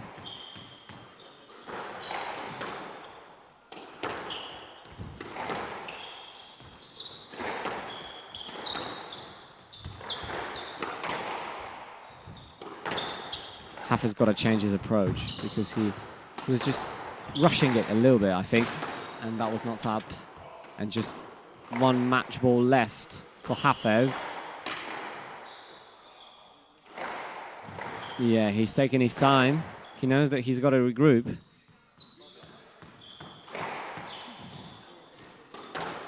Because just the last 4 points went off too quickly. His plan remains similar, so he's trying to attack from every opportunity that he has. First one being the return. Tight work. And he's getting intense. He's getting intense. Because none of them wants to make a mistake.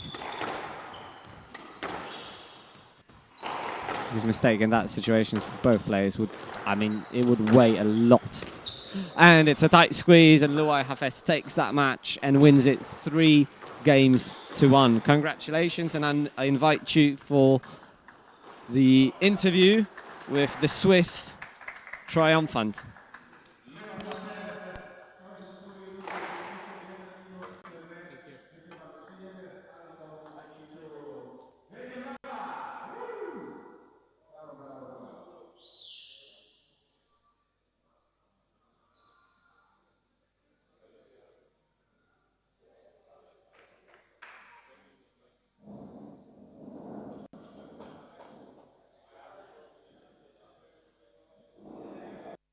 We are back. Here with us is Luai Hafes. Luai, congratulations on the win It was a very good match. I think the quality of the match was very, very high. Tell me, what do you think right after you left the court? Should I hold them? Yeah, well, I think the quality was really high. I think my lines were really good in that match and didn't give him the opportunities to really show his skills to the front. So I kept it steady and I played my tactics well until I was leading 10-5 and I did a few errors, but I managed to get a good rally in and win the match. Yeah, like you won the last point with a nice tight squeeze to the left side. Also, it's a great testimony to the quality of your shots especially on the backhand side. But what I must ask you is, I mean, the pace was varied, but I think that most of the times you were lobbing a lot. You both were lifting a lot. Was that the plan, or was that something that you just had to do due to the fact that your player was playing in this way? How did it happen that you were lifting so much? You both?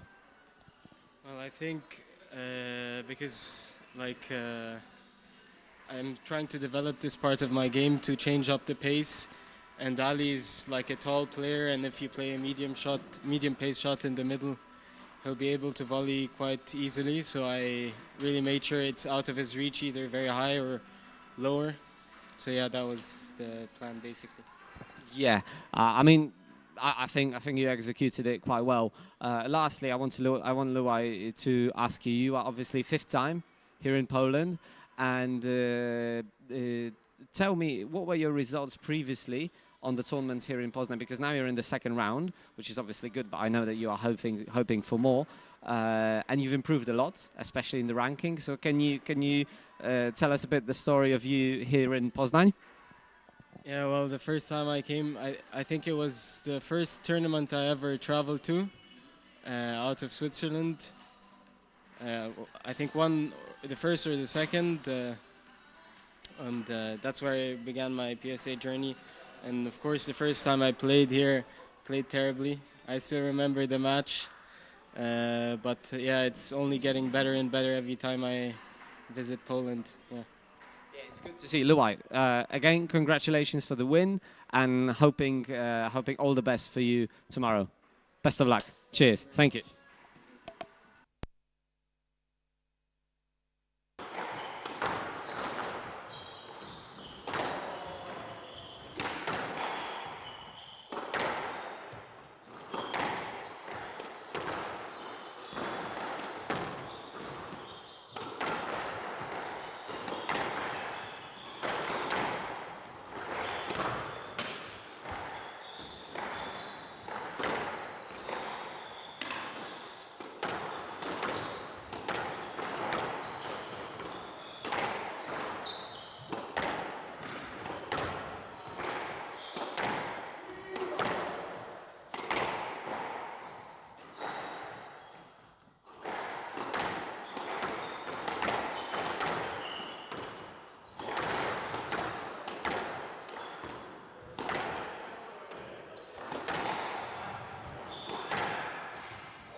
Okay, so we are back with another match, the second match of the afternoon session.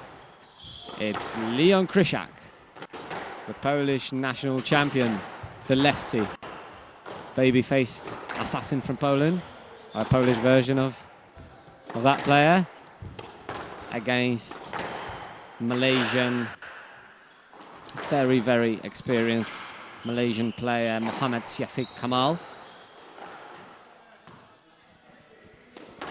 Mohamed Syafiq Kamal, a very experienced player who's been on tour for quite a while. And Leon Krishak, who's just starting out his PSA journey.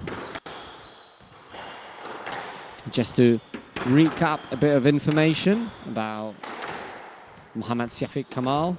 His highest world ranking is 72. He's 29 years old. His coach is Ahaz Azmat, and he's got 4 PSA titles. And also, he seems to be in the top form, really, because out of his 3 last tournaments, he was twice in the final. As I think I remember correctly that in both of those finals he lost, and he lost to another up-and-coming and on-form player, Omar El Torki from Egypt. So I think that Syafiq Kamal going into that event, he's got his eyes on the prize. But before he can really think about that prize, he has to win against very talented young player from the town called Kielce in the central part of Poland.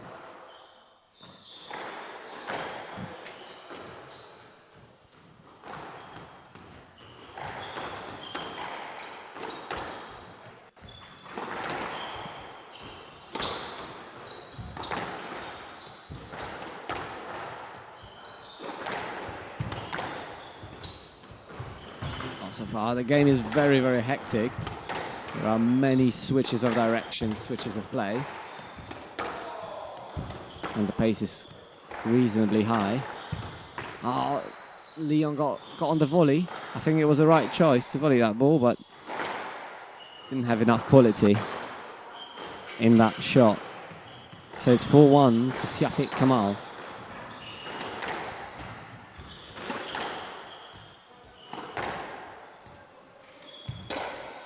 And that cut drop from the glass went to the tin.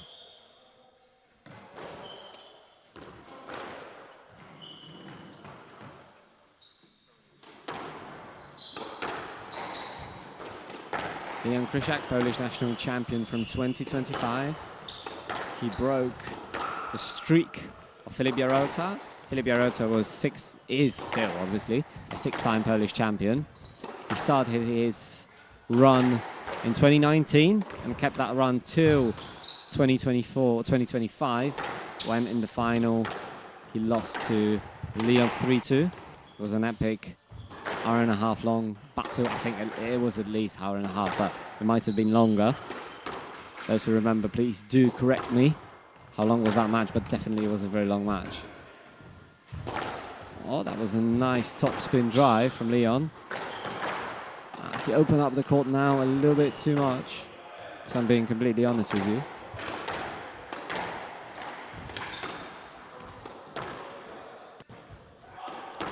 Tight work. Rarely you get to see two lefties playing each other.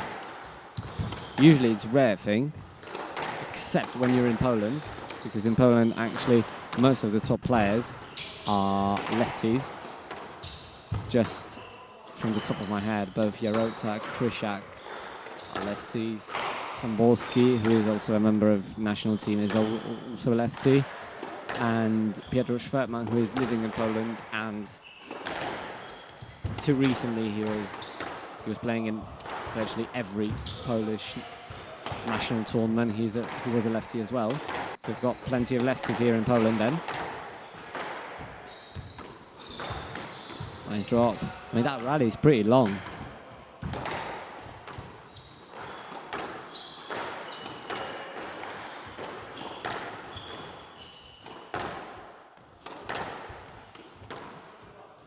A lot of working down that backhand side. Now it gets a little bit more tight. And another drop from the back. Missed by Leon Krishak. Sorry, by Kamal.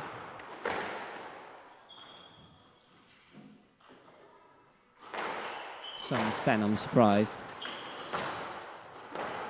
that those two errors early on came from the more experienced player. I think Leon is not contemplating on that. He's happy that he's got his 3 points so far. And that was a bit weird. Heavy forehand from Krishak.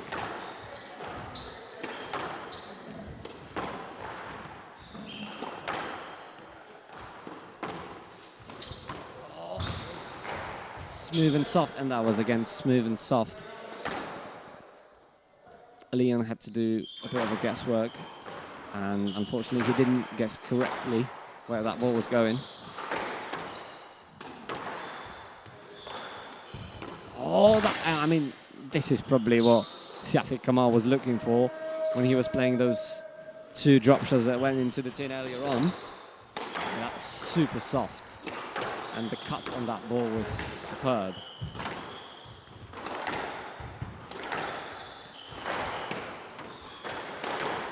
Oh, that went out. Great lift.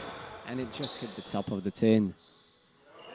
And it's 7-3 for Kamal. The lead's getting bigger for the Malaysian.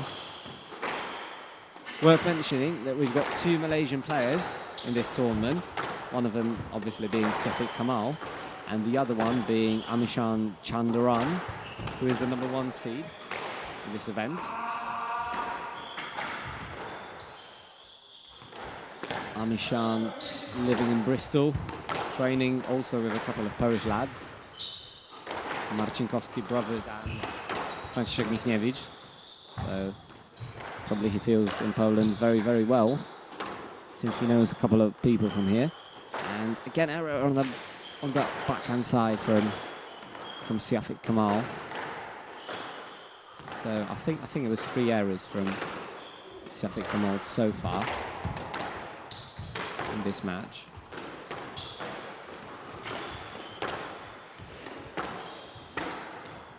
Good bows. Oh, that was surprising. I didn't read that. Oh, that went in! Wow, that went in.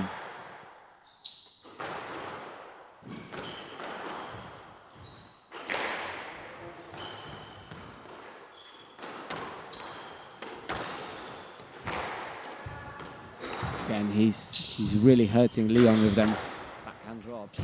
And that drive from Leon was just, it bounced off the glass a bit too high to be a winning shot. And now Leon missed that ball just by millimeters really. So it's 9-4 for Siafik Kamal.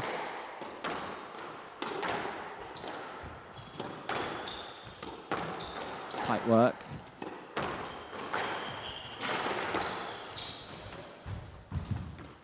Nice drop from Leon, and he intercepted that well, Siafik Kamal, didn't he? Ah.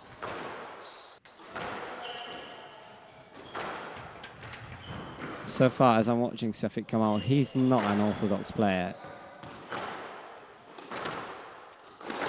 But he's an effective one, for sure. Oh, and Leon didn't read that, and it's 11-4 for Siafik Kamal in this first game. Now we're approaching a 2-minute break.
So we are back. Siafik Kamal to serve.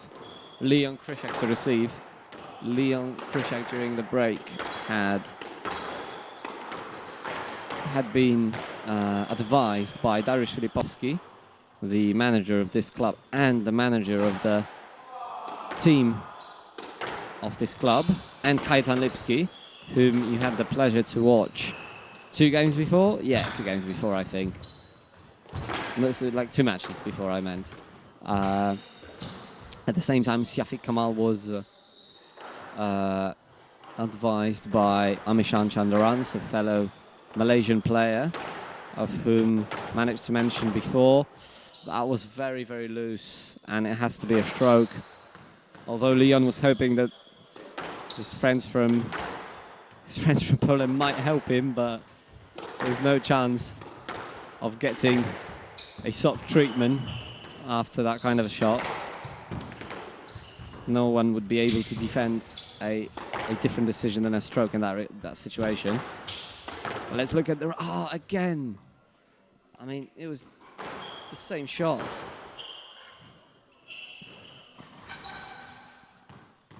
It was... So 2 points lost by Krishak in the same manner.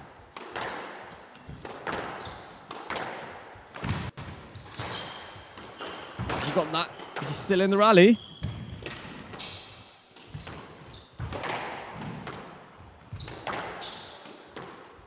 A nice tight work from Leon. He's still on the lead in this rally.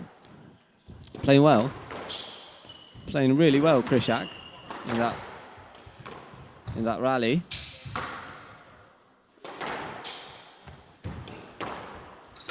Oh, I mean, that's so weird. He put his racket just parallel to the sidewall and played that bow so soft.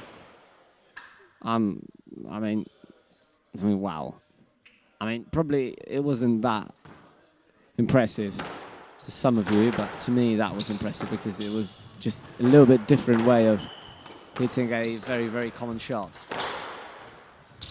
Yeah, Leon was aiming for the boasted nick, but it didn't go in, so he had to pay for that.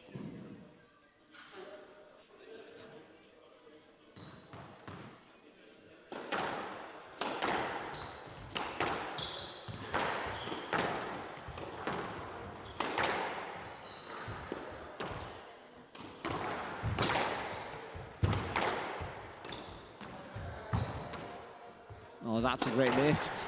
Ah, that was a good interception, but just hit the top of the tin. I mean, it nearly went his way.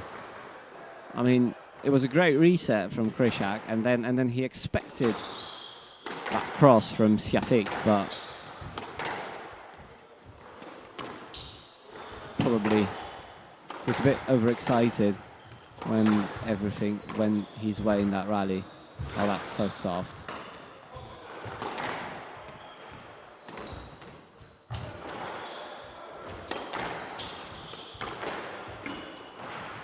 Again tight, and the lead is getting bigger. It's already 6-1 in that second game.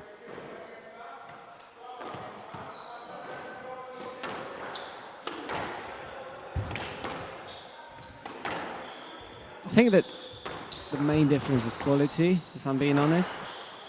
Like, both of them are trying to hit the correct shot or the right shot at a certain moment, but Leon is not able to play the ball as well as Siafik does. Because most of the, apart from that shot obviously, but most of the shots of Kamal have threat on them, if you know what I mean. Like, yeah, when he plays that drop, Leon is not feeling comfortable. Oh yeah, for example, this cross. It's a very powerful cross. Now Leon is again in trouble. And oh no! I mean, Leon is smiling, not even trying to get a point from the ref. He wouldn't get that probably. He wouldn't get a point from the refs. It hit the ankle of Siafik Kamal. It was going straight to the floor. No chance of getting any let or a stroke of that situation. It's a nice shot. I mean, a positive thing from Leon is that he's volleying actually a lot in this match. I think oh, nice volley boast. Well intercepted, but you should run, man. Just run to that ball. It was gettable. Come on. You've got nothing to lose. Yeah, because, I mean, that was great interception from Siafik Kamal, but I think Riley could have continued. Oh, that was a perfect lift. It just died in that nick. And it's 8 game balls for Siafik Kamal in that second game.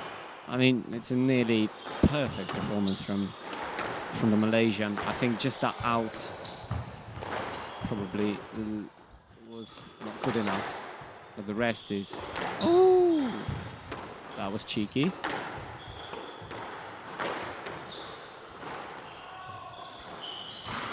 And it's 11-2. 2 games to love.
2 minutes have passed, and 2 games have passed as well, and Siafik Kamal is leading 2 games to love.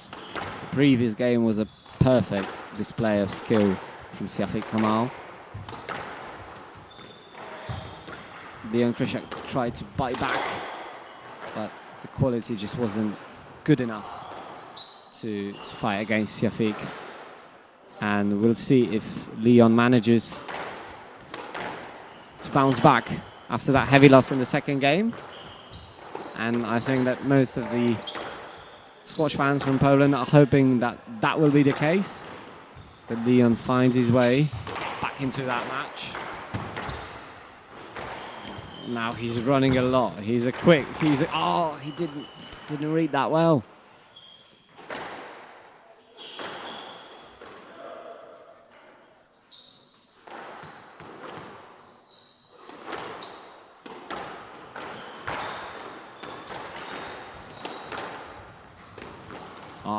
Again, lovely hold from Siafik Kamal. I mean, that forehand side where he puts that racket parallel to the sidewall, he just gets a perfect angle on them both.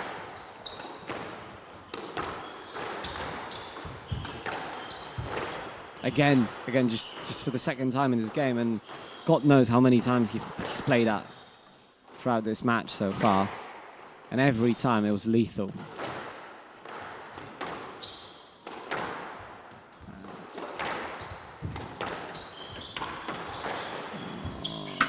That was just too tight, and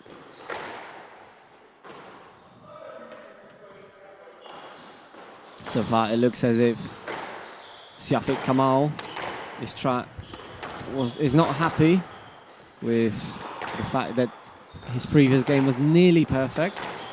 Now he's striving for a perfect game now, it seems.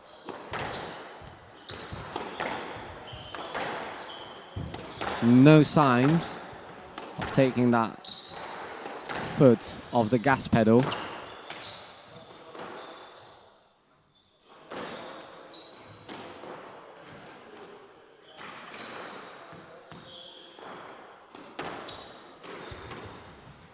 that was a loose return. And since the shot number 1, Leon Krishak is on the ropes in that rally, now managing to steady the ship a bit. Again, soft drop from Siafik Kamal. Good lift, but it just popped out of that back nick.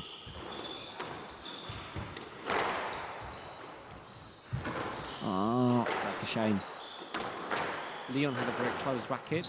I think that he tried to get that drop very, very low, but it just was a little bit too low, wasn't it? Oh, it was such a white cross. And again, it's the second time that he does that. He gets that ball in the middle. He shows that he's going to play the cross from the forehand side, but then he manages to twist his elbow a little bit and play a drive, dying length drive.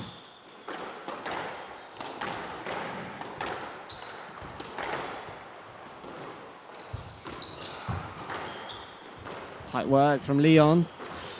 Just clipped the top of the tin. He seems a little bit frustrated. And it's 10 love. 10 match balls for Siafik Kamal. And he tried to hit the cross-court nick, and Siafik Kamal wins. So I invite you for an interview with Siafik Kamal.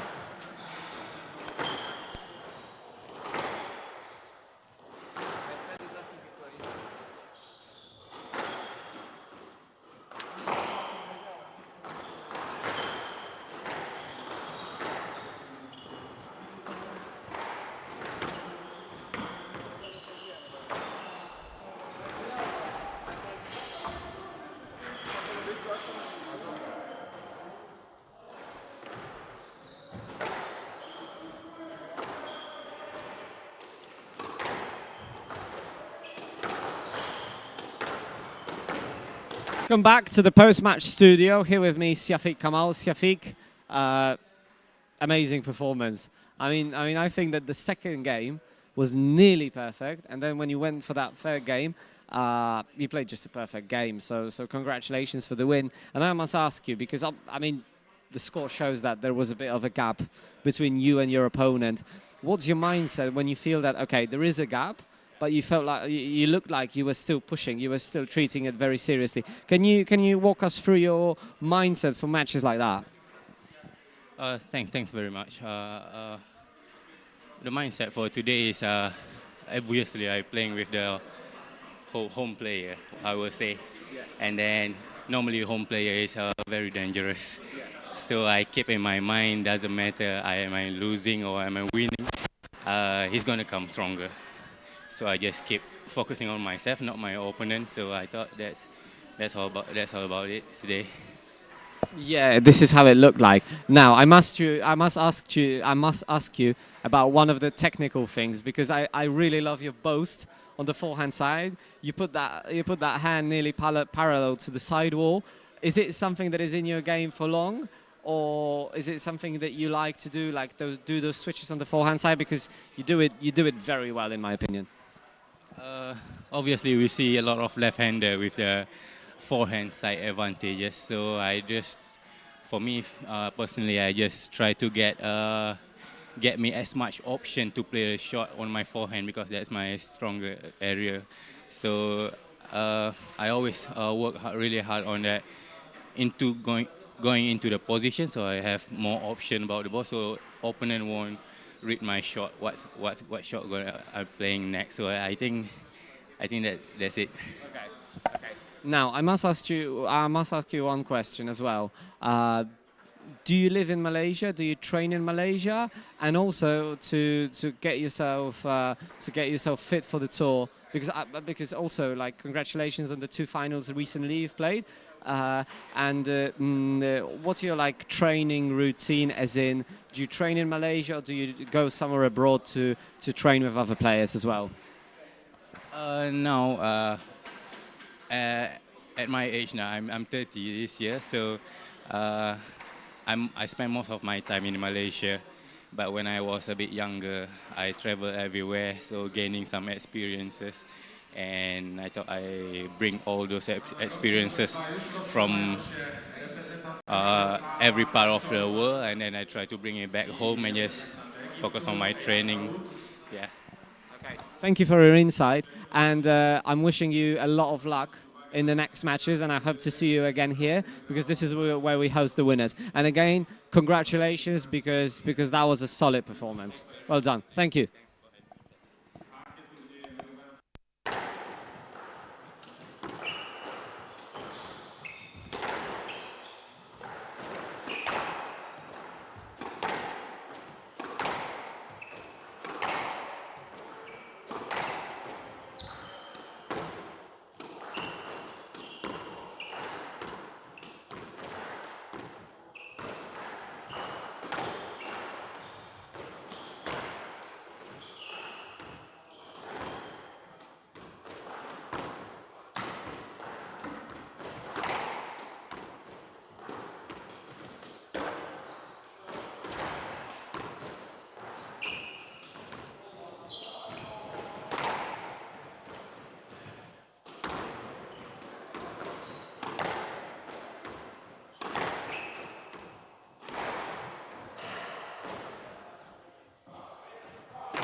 So we are back.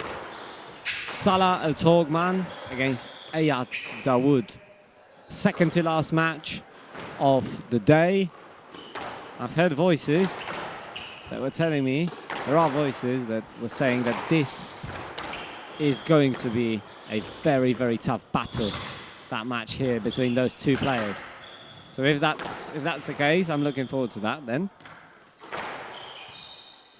Ayat Dawood from Egypt, a British Junior Open winner from 2025. And Salah Al Togman, a Canadian player.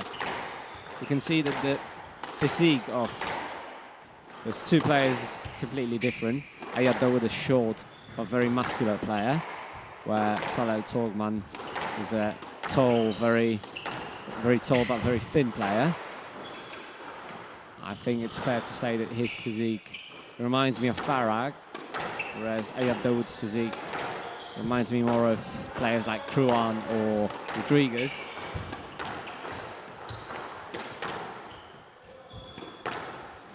So different players. One is a lefty, one is a righty. If I can say, if that's how we say that, when someone's right-handed. So let's hope we are here for, we're in for a ride. So far the pace is pretty high.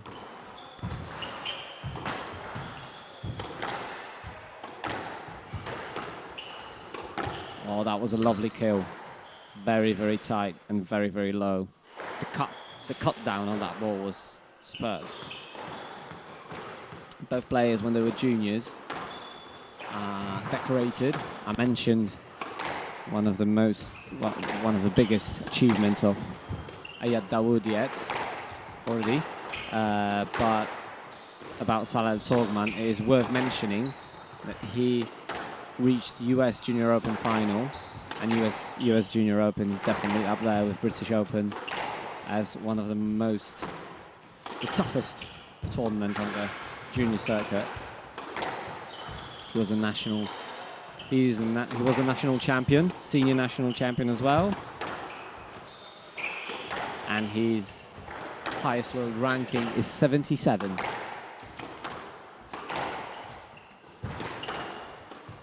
Oh, that was a good volley, but just slightly too low.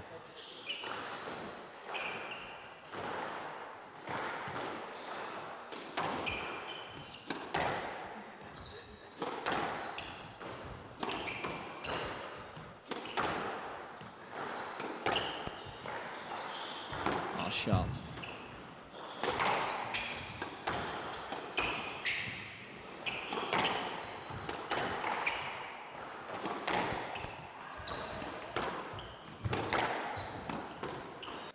Oh, that was a very tight lift from the Egyptian. I think, yeah, it was a double bounce. Fair play from Dawood for conceding that point.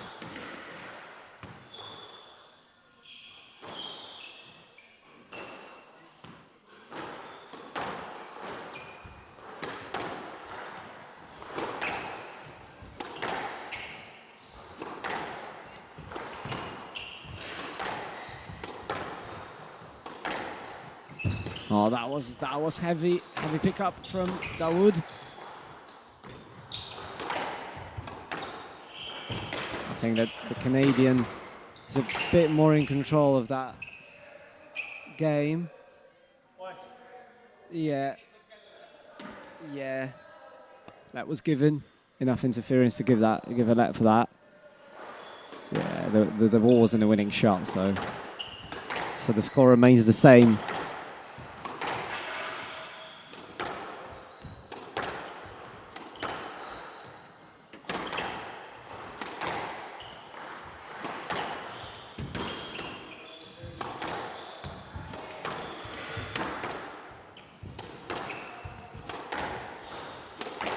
Oh, that was a lovely kill. Very powerful. Yeah, they move so differently. Salah Al Togman moves very slowly, very efficiently, you could say. But Ayat Dawood is He's very quickly on the ball. He's very rapid, very lively. Again, different playing styles. And the same tournament on the same court, clashing with each other. Last time, a more laid-back player faced a more lively, hectic player. Maybe not, no, hectic is the wrong word. But a lively player in their movement. The more lively player, the shorter one, won. Now this time so far, it seems as if Salah Togman is leading that first game confidently, and his Shiba's steady. And going straight to that. Ooh, that was spectacular. That was a clever use of that left sidewall. I mean, we call that shot leisure centre boast, but I doubt that in a leisure centre you would often get that boast with such high quality as that one.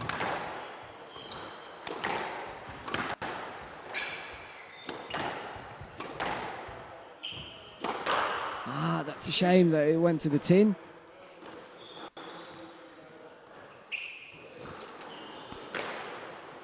Yeah. I was hoping that it would stay in. Unfortunately, it didn't.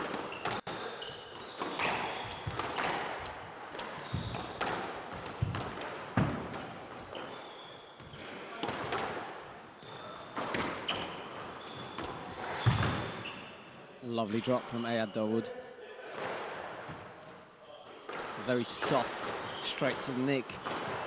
Nearly impossible to get that.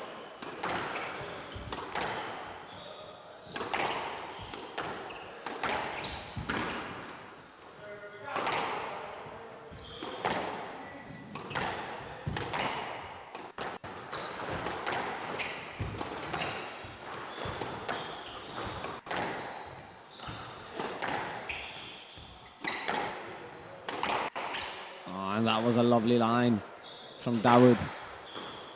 It's a perfect dying length.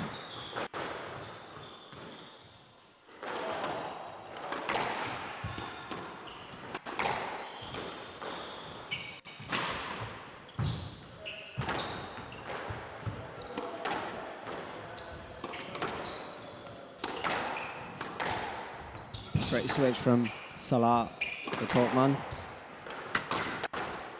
Oh, lovely volley. That was just perfect. He got that so early. He was expecting that ball to go cross court. And yeah, I think it was impossible for Dawood to get that ball. It was just hit with so much quality and so early. It was a perfect combination, really. Oh, now that ball was good. Nice breaker of rhythm. Wow. I love that shot. I love that shot.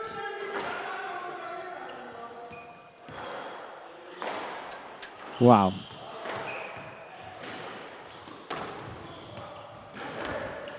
And aim for the nick, didn't go in. Aim for the nick again. Oh, that shot was very good. And it's 11-4 for Salah Togman. Salah Togman leads 1 game to love.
we are back at it. Second game, Togman leads 1-0 with Ayad Dawood. Egypt versus Canada. Already since the first rally, both players showing their physical attributes. A lot of runnings being so far in this rally. Not a classic testing rally. Usually the testing rallies you get in the first game and since the second game and later on in the match as well. Players are done with the testing and just try to do what they think is going to be the best solution to win to an every point and then eventually a game and a match. The first game was a solid performance from Togman. I think he was controlling that game pretty well, and that control and that lead was just growing with every point. And at the end of the game, he was in complete control of that game. So now it's going to be interesting to see what's going to be the response of Ayad Dawood, whether he's going to find one. This is not guaranteed that Togman will win this game in a similar fashion as he did the previous one.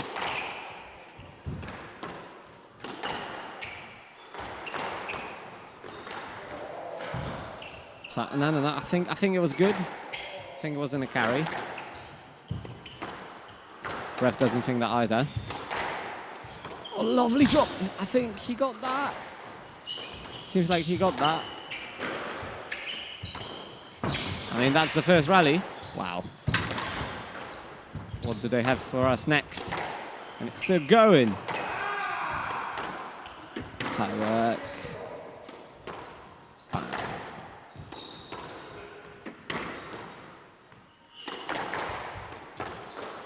Tight work again. Oh, he's on the volley. That volley hurts a lot. Because Togman plays that volley so soft, but now he just missed it. So after a lot of work, there comes a payer for Ayad Dawood.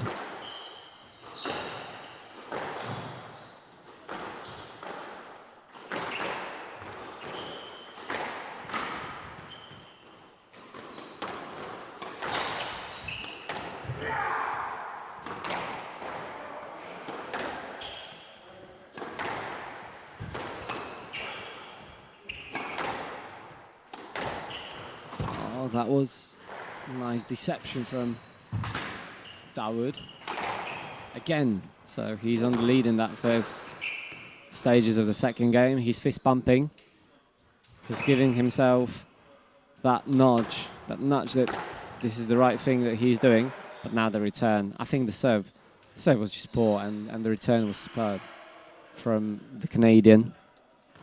77 in the world.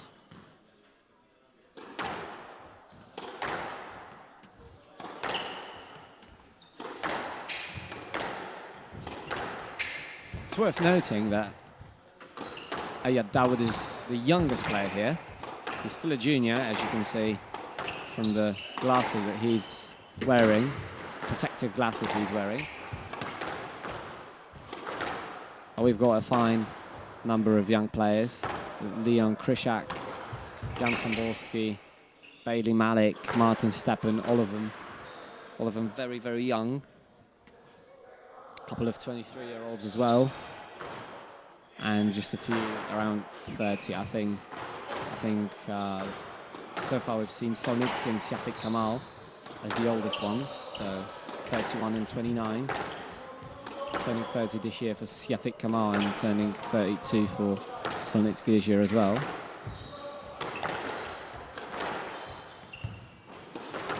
So the majority of the players in that tournament are very young and up-and-coming players. Good switch from Togman. He's controlling the middle. Ayad Dawood is doing a lot of work. And now that drop was just simply too good for the Egyptian.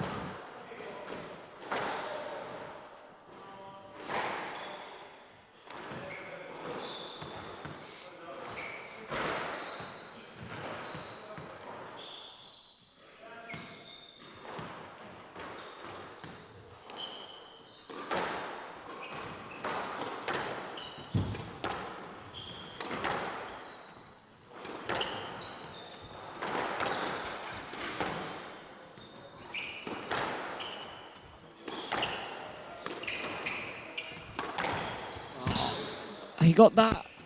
I'm not sure about that. But the refs remain silent. So it seems that he did. But Salah Togman in that shot that I'm referring to before that great pickup, he took his space very well. He made the court very big for his opponent.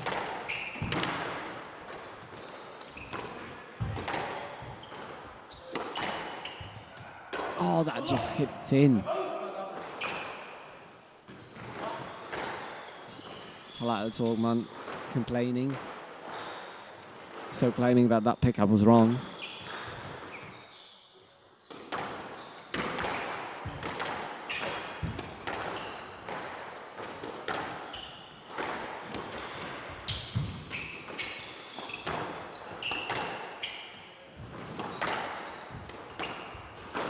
Shots very, very tight, very, very low. I mean, just pure quality, really. So it's 4-3. So far, a very, very even encounter in that second game between the two players. That was a lovely drive from Dawood. Heavy drop shot.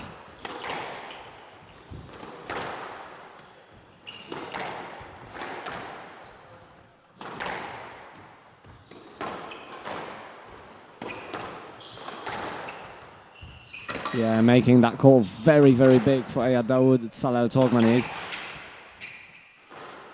Yeah, so it's going to be a let.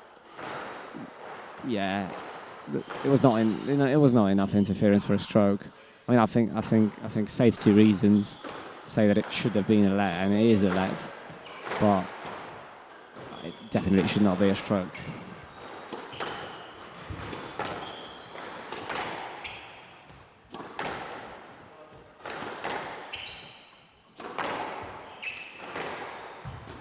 Oh, lovely boast. Yeah, Dawood got that. He's a very quick player.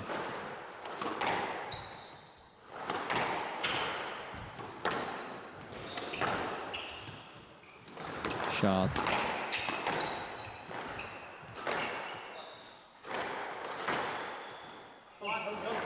It was a tough call. It was a tough decision, I must say. It's the same one.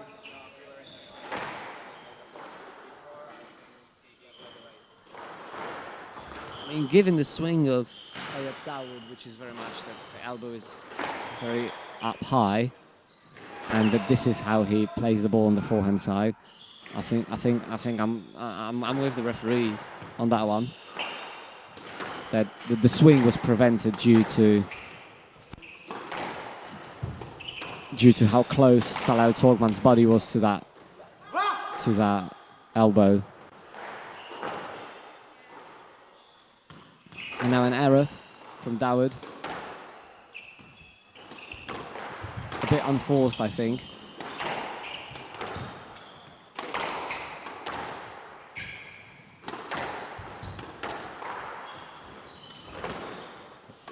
That drop from the back. Again, he's cutting the ball like sideways on that backhand side, Dawood. But on those couple of occasions where he played that ball from the back, he didn't get it as low. Oh, he got that very low this time now on the forehand side. Well done. Yeah, this was much more severe. Salah Togman looking a bit... what should be the word? A bit more angry. Now. He doesn't like the fact that the game is so even. He probably would prefer to have a little bit more control over that game than he does so far.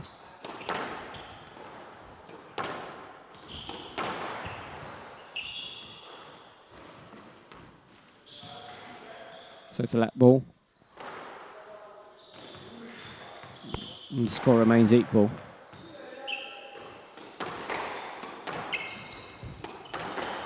Again, lovely volley. I don't know if he got that. I didn't see that. I'm in the wrong place to judge that ball. No, it's not even close.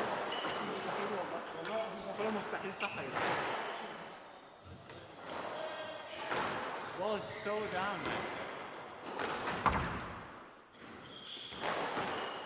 So Dawood was, sorry, not Dawood, Togman was asking for the opinion of the crowd about that ball, and most of the crowd was sure that it was good. I mean, I'm sitting in the wrong place to judge that, so I'm not going to help you with that because I'm in the back right corner and that ball was in the left front. So I'm with the refs on this one and with the rest of the crowd on this one.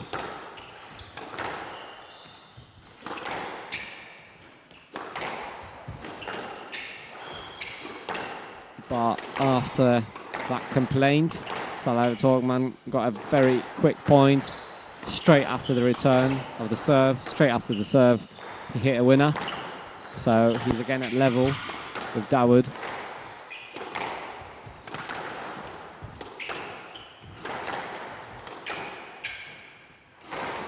Oh, lovely bow, so soft.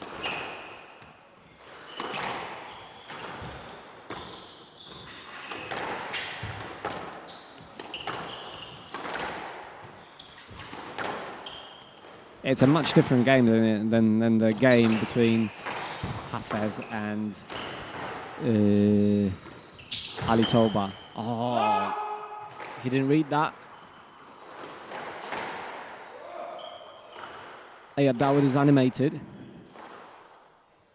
He knows that the way he's playing now in this game is much better than what he did in the previous one, and the score proves it.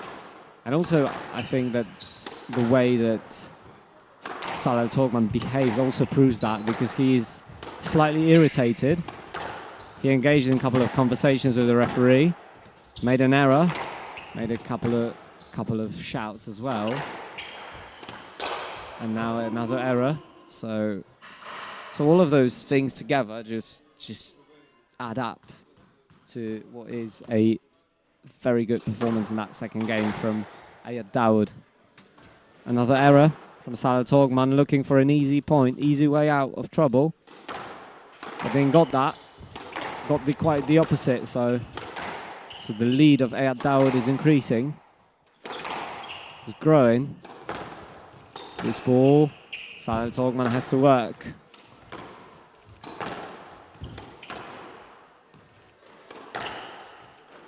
Tight work. Well, that wasn't a good volley drop. That wasn't what Togman got us used to from him.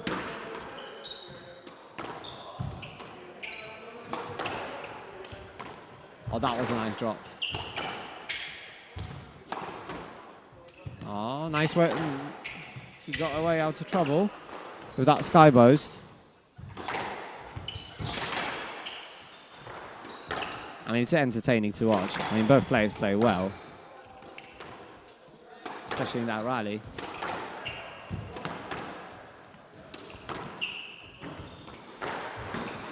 Oh, shot.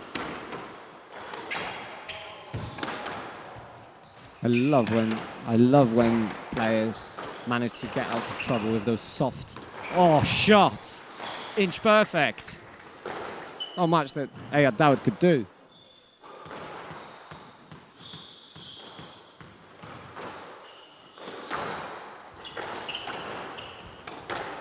Just to keep you hooked to the telly, I'm going to let you know that this is not the last match.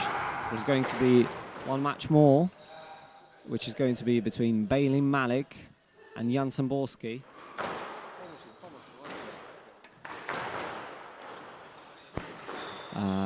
Malik and Jan Samborski. Jan Samborski, the last Polish player remaining in the tournament. So we have high hopes for him.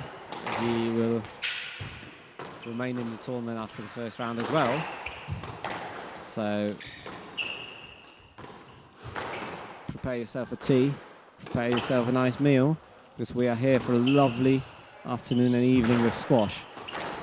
That was an interesting choice of shots from Dawood.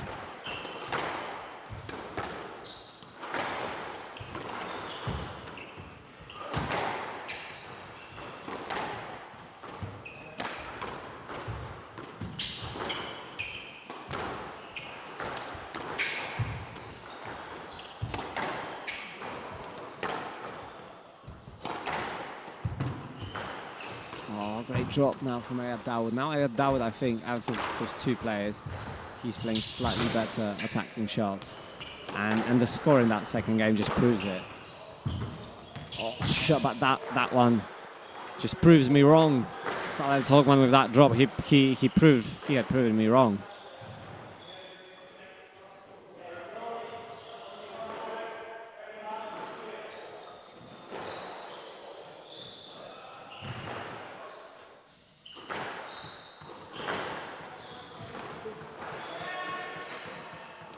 So the first game ball defended by Togman.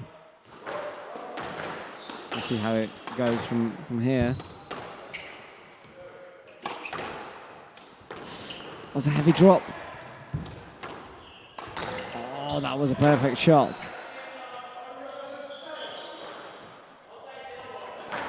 Again, we often see players playing those white crosses that bounce for the second time very close to the sidewall. It's a very tough shot to retrieve because it makes the court so much bigger, especially when you're on the wrong side. For example, the cross goes to the right side and you are still on the left side. There's a lot of work you need to do to get that ball. So there's just one more game ball for Dawood.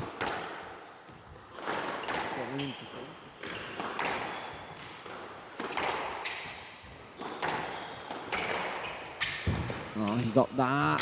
Dawood with the opportunity to close that game. Didn't manage to. Togman still in the rally. Managed to steady the ship again.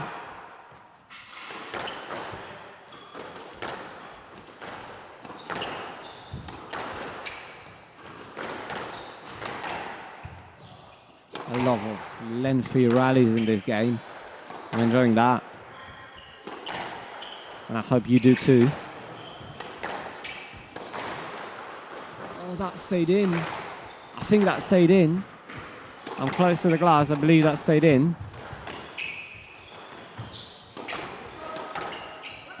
That's a lovely volley. And again, great drop. Oh, that will be interesting. That will be interesting. That's a very tough decision to make. And it's a stroke. Yeah. So it's one game apiece. The ball hit the glass. You can't get a stroke off the glass. No, he didn't stop it.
wipe your hands for the glove, okay? Yeah, go to the towel or go to the side, okay? Don't wipe your hands for the glass, okay? Go to the towel, ask for the towel, or go to the side, okay?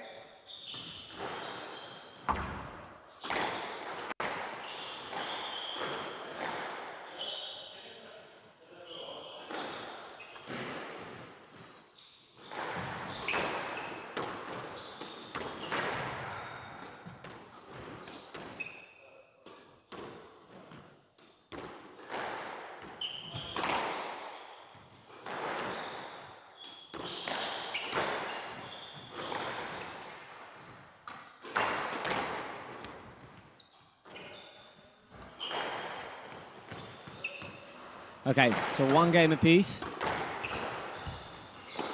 Dawood serve, and now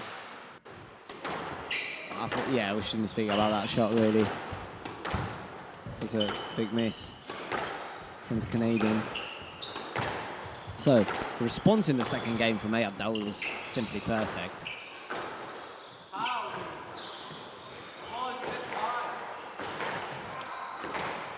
I mean, His drive is so high and so deep. The only line is straight. If it's a good drop, yes, I go around. Yeah. If it's a good drop, I go around. But the line is straight. The drop is so deep.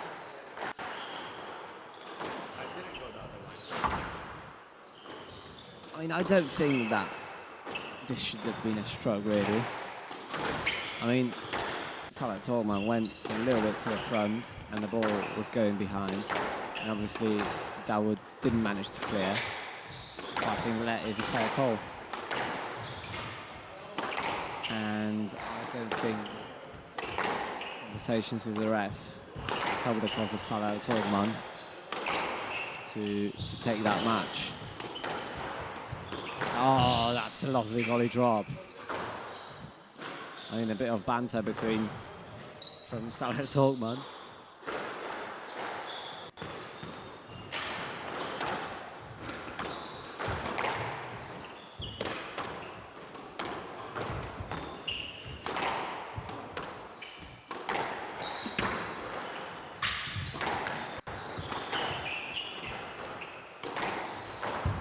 Good reactive work from both players.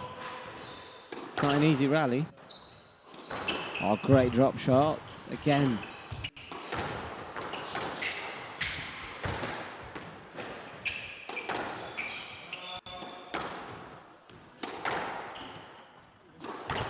Well, that was interesting choice of shot. It didn't pay off really.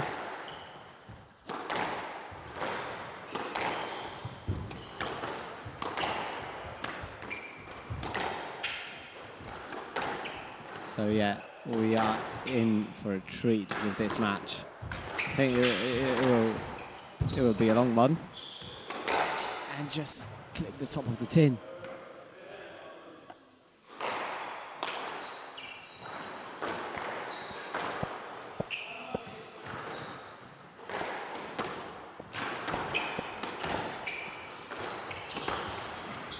And oh, that was a perfect drop. Togman didn't even try to get that ball. He knew it was just simply too good. So it's 3-1.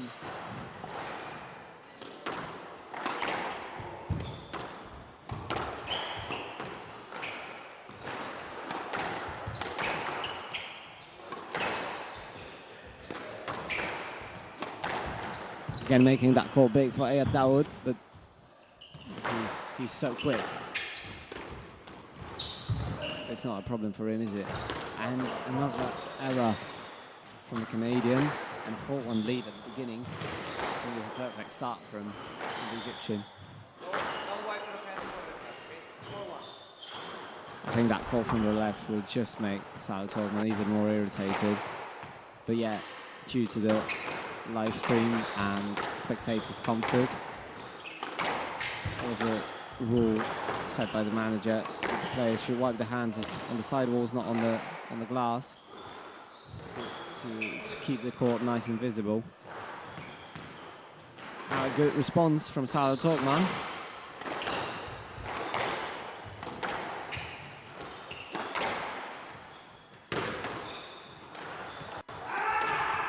Oh, that was a good shot.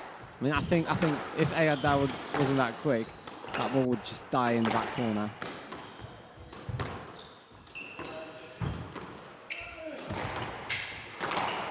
And it was an opening.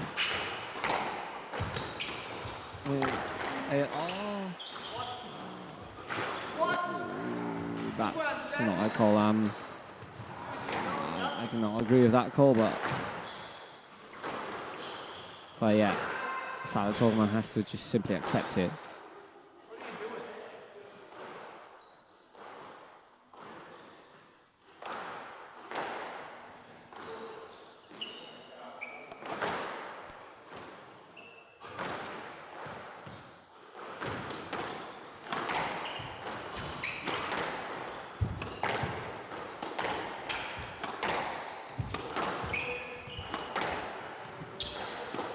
bit of work again.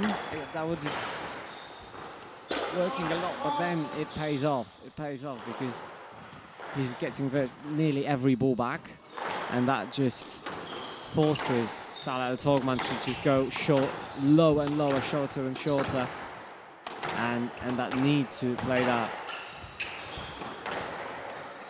quality shots to the front to get the point.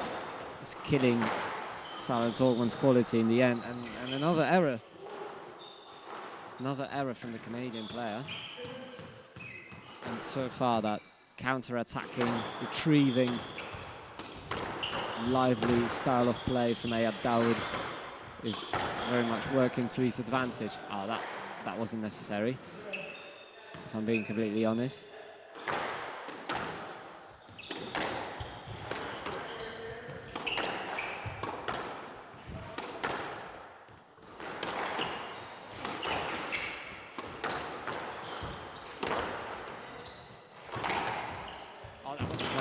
Nearly.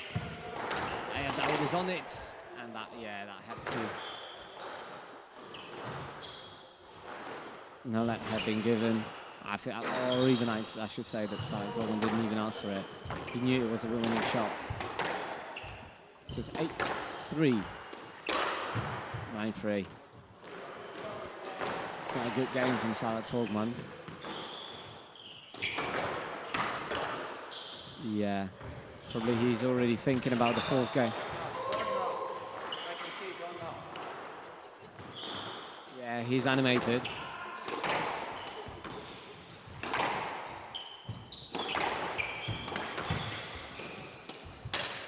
Another unnecessary error from Dawood.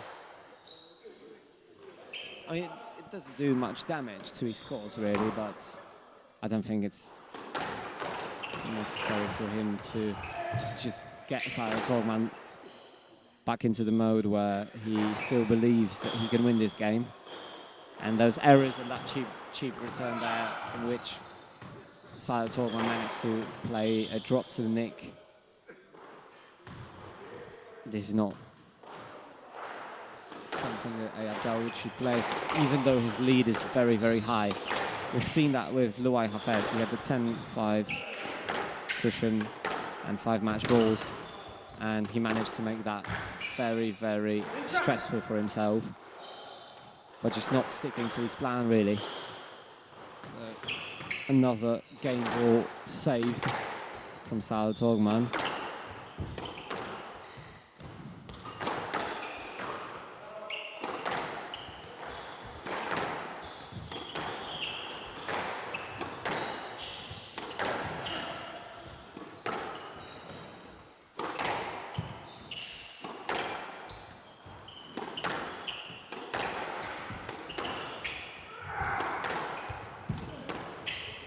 And you already see that the body language of Salah Togman is much different than it was 3 rallies ago.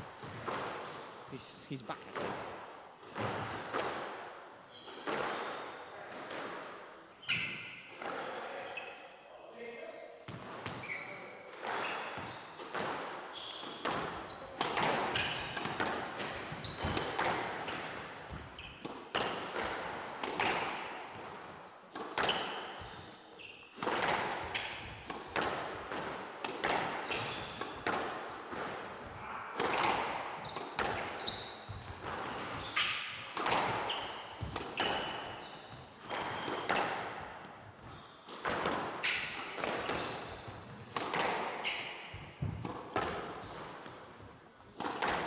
Yeah, now the game looks very different to what it looked like 4 rallies ago. Dawood was in complete control of that game. It was looking nice and smooth for the Egyptian. But now Salah Togman seems to be more in control of the rallies than he did before. Oh, and a good squeeze. And Dawood takes the 3rd game, 11-7.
So, we are approaching the fourth game.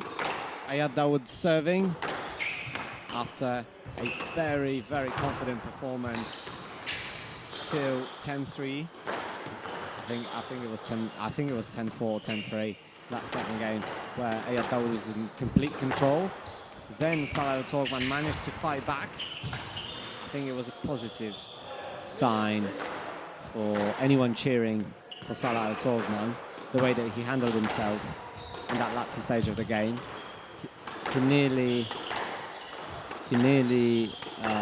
got back, but just that lead, 10-4, it was just too big of a lead. I mean, it had to happen at some point. Dawood was going to convert that game, and in the end that happened when the score was at 10-7. So Dawood won it 11-7. Oh, what a flick. Fist bump. And it's 1-2. The 3 points came pretty quickly.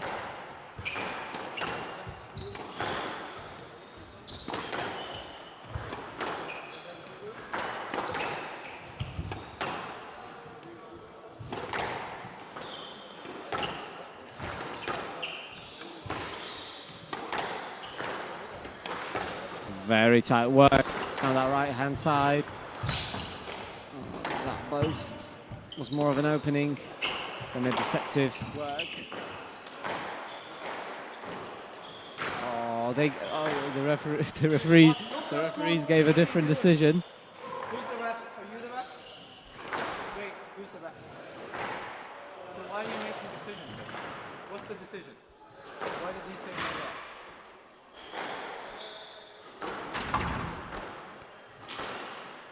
There is no close score.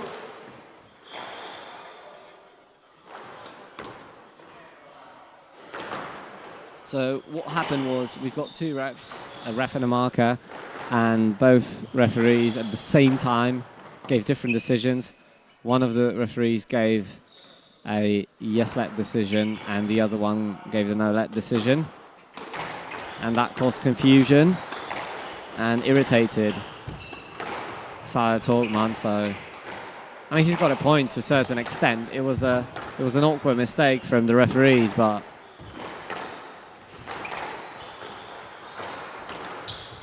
the ref might have been the right call.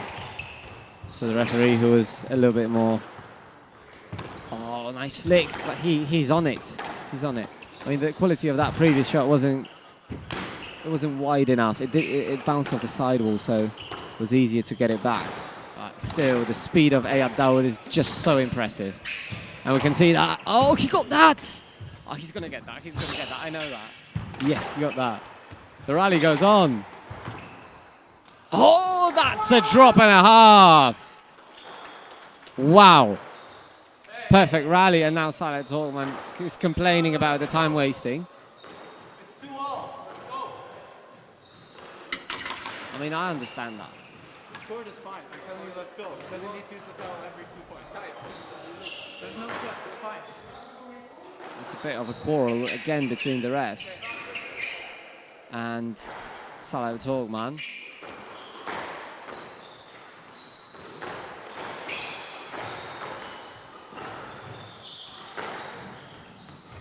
I mean, that rally was just outrageous.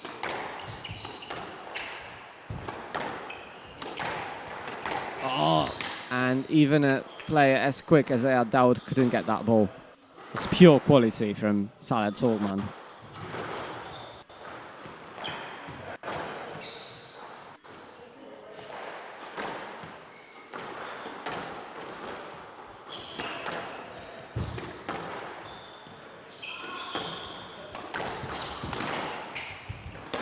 Oh, that went to the nick. It was very difficult to get that.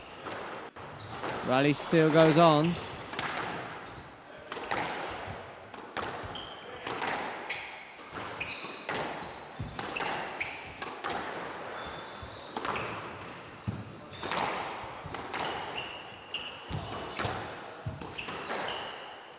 No, it was good. It was good, Salah. It was good as well.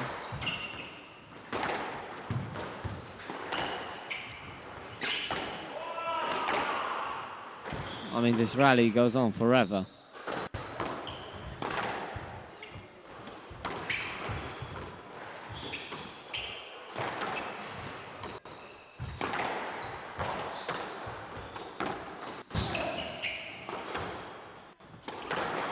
I mean, I'm impressed. I'm speechless because, wow. Great shot. And eventually he didn't get that. Togman pointing at his head. He knows that he has to keep himself mentally stable and mentally strong to keep himself in the game, really, because he's not the one who's leading. Dawood has 2 games on his point tally, his game tally. Oh, that was tight, and that has to be a stroke. No, it was good. It was good. It was good.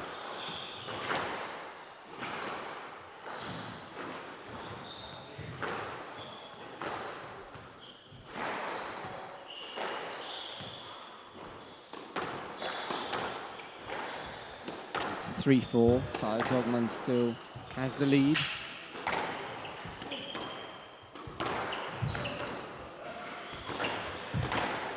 I mean, Togman is putting a lot of work in Dawood. You can see that although he's still quick, some of the movements take even more energy from him. And that's an outlet. And we are back for all. The score is equal for both. Oh, that's a shot. That's a great response. I think he needs them a little bit easier points because in the previous game and in this game, Dawood is doing a lot of work, and that must take a toll. So he will welcome with open hands any point that comes a little bit easier, because most of them come with great effort. Like, for example, this one, if he wins that rally, that will be another tough call from the ref. You must be joking me. Why? Why? That's the first time I opened the door in this game. Yes? What do you mean that? Okay, tell me the explanation. We could have just waited. You know what?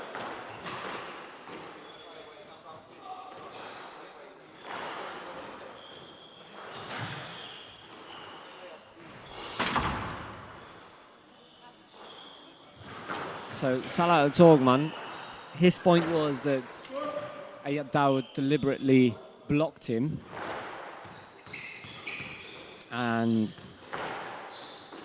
his point of view was that it should have been a stroke because of that deliberate movement into his line, whereas the ref thinks that the ball wasn't close enough for him to give a stroke for that situation.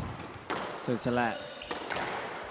Togman, by discussing that decision with the ref, gave a bit of time to Dawood to breathe and to get his energy levels back, which he will surely need, because you can see that it involves a lot of running. I mean, it should have, yeah, it's a let. I mean, now I think that Togman did the same thing that he accused Dawood of doing. So it's a fair call from the, ooh. Yeah, that's a winning shot. Normal movement. Normal movement. Normal movement.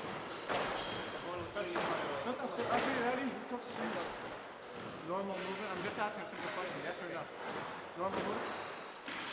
That's all. So a lot of discussions now.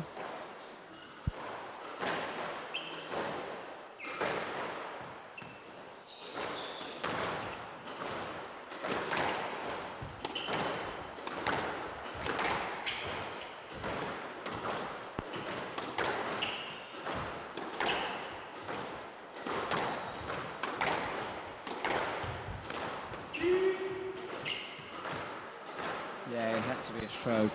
I mean, he tried to clear that ball. He did a good job, but it was just too close to him for it not to be a stroke. Unfortunately, a very entertaining match from a squash point of view, slowly turning to a match that could be studied by the referees,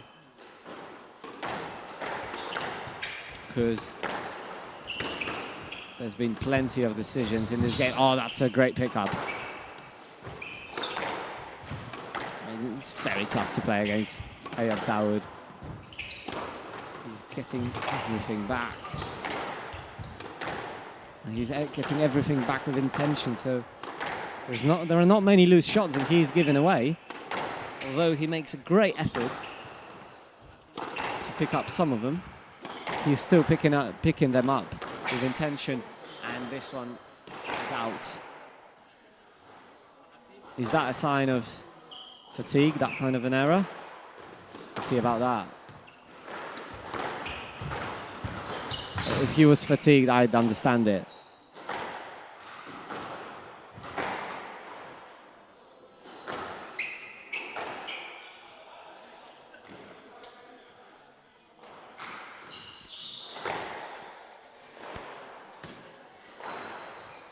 So Dawood took his time by the towel box. Togman didn't like that.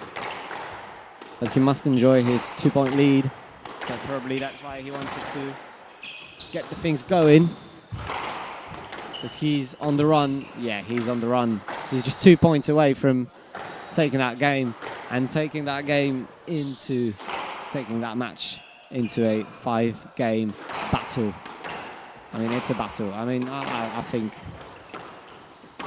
we deserve the 5th game as spectators, and it just clipped the outline. So it's 4 game balls. He's distracted. He's a little bit distracted. He's too distracted by those, because the referee clipped the glass to let everybody know that it's a game ball. Oh wow! Oh wow! That's a quick reaction. And it hit the floor, so it's 2 games apiece.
Okay, so we are back.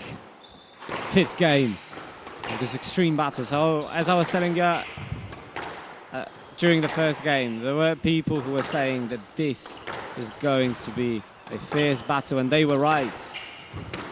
And we are lucky enough to witness it with our own eyes, live, not knowing what the score is going to be. Togman against Dawood. Togman won the previous game. He won the 1st and the 4th. Oh, that's a shot. This is what he did in the first game. And we'll see if that quality will remain till the end.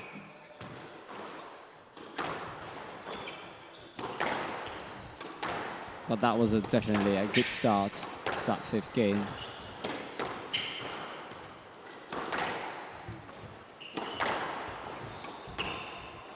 Oh, he was a bit, he was out of position, Togman. It was a perfect chance to get that point, but he just clipped it in. Yeah, so he must be frustrated at Dawood, but he has to move on.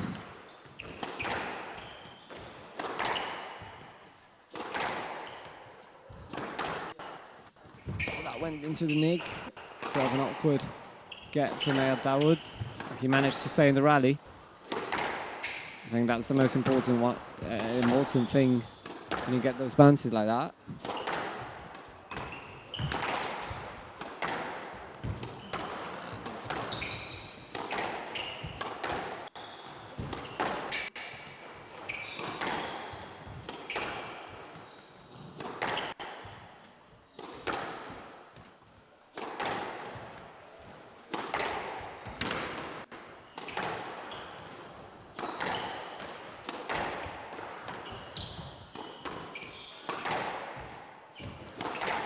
So far in this rally, Dawood is more on the ropes than Togman.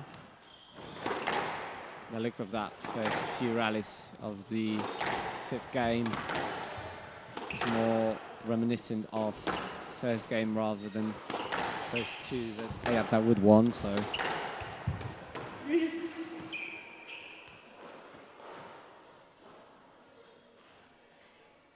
Okay, so it's a let roll.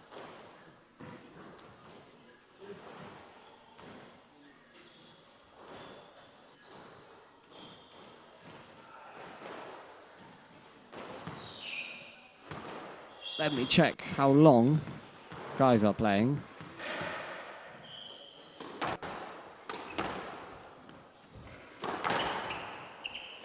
It's already been 63 minutes.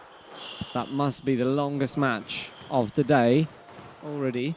And we are just 3 rallies into the 5th game. So that's a treat, that match. Definitely a match of the day contender, or even a winner, but obviously it depends still on. Oh, that's a shot. Yeah, double bounce.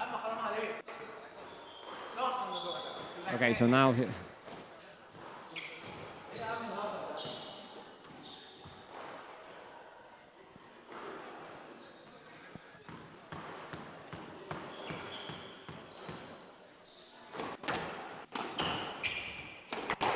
That's a shot and a half. I mean, it's a perfect start from Togman to that 5th game. He doesn't like the fact that Dawood is taking his time by the towel. He doesn't like that.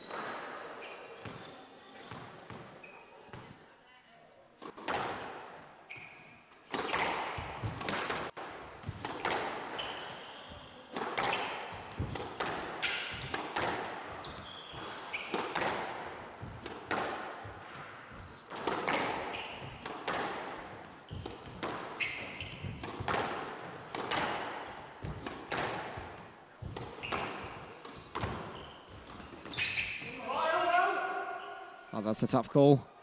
And the no-let's been given. Where's the line?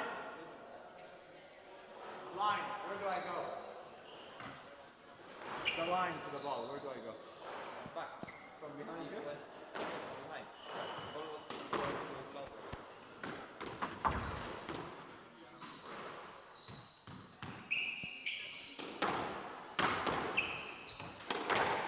So it's 2-4. Still, Togman is on the lead. Oh, that was such a lovely stretch from Togman. He got that volley so early. And he's got the middle now in that, maybe not now, but most of the time in that 5th game, he's controlling the middle more than his opponent.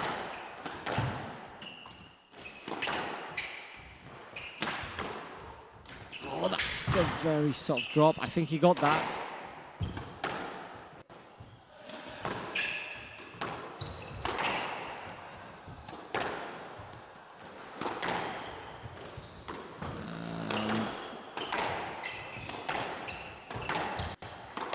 Tried to surprise him with that cross volley cross. Yeah, Dawood is still as rapid as he was in the first game. This is impressive stuff from... Oh, and that was a miss, and the string's gone. That's unlucky.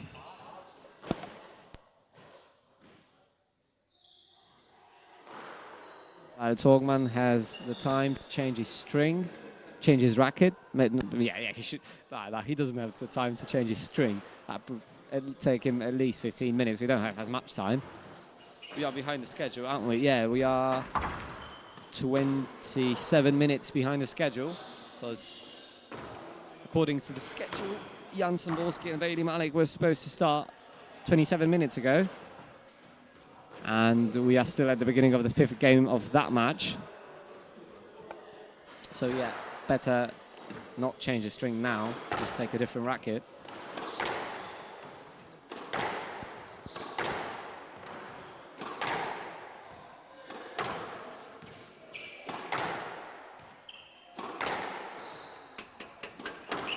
Yeah, that's a bit of a solo session from Togman. I think he should carry on.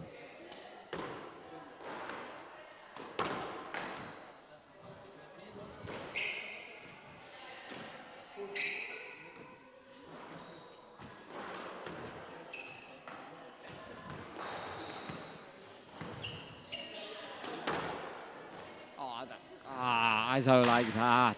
You're ready. Naughty boy.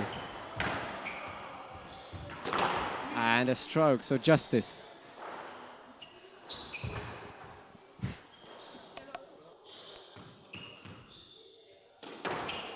Yeah, like that was just too much time taken away from. So, yeah. I'm quite happy that he mishit that shot. Obviously, I'm not cheering for any of the players, I'm cheering for squash. So that's why when the time wasting occurs, I have to be against it and have to call it out. Dude, the movement is not normal. That movement is not normal. A lot of stoppages now. So because I play a bad shot, you can block? Is that what you're saying? So what did I miss?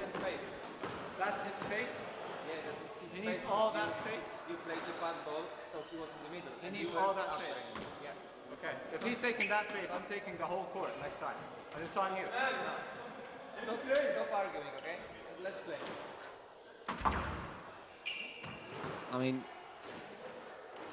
I think to a certain extent, Togman has a point.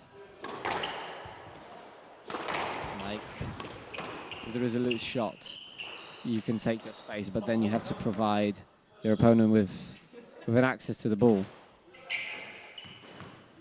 And I'm not sure if that was the case on the previous occasion, so... Why? Same shot. Nah, he moved away. Unfortunately... Yeah, we moved from lovely squash, clean game, into a game full of decisions, arguing.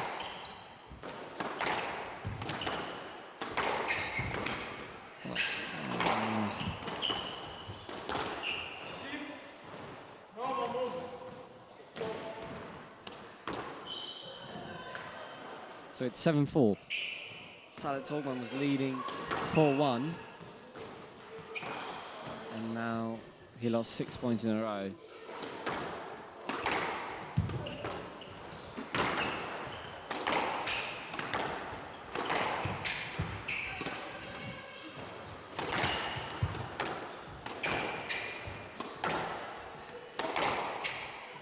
Oh, lovely length from Dawood. Finally, squash to be praised, not the decisions to be judged. But that was a lovely, lovely shot.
Tense times. Oh, that was... I mean, he mishit that. I don't think that he was aiming so low. He was just aiming a powerful cross-court. And it went straight to the tin.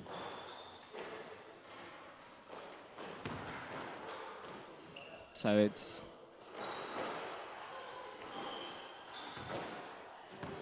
This is the first point for Salah Togman in a while.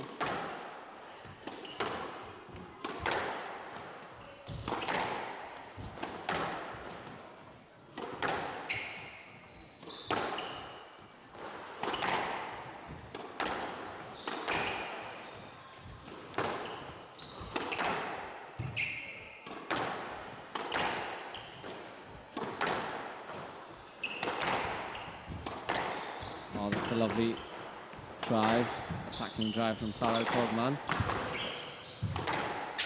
That's a good shot. Nice switch, but again, Dawood is on every ball, and he remains rapid for the whole duration of that match. And he just clipped the tin. Oh, that's a shame. So Dawood is 2 points away from winning that match.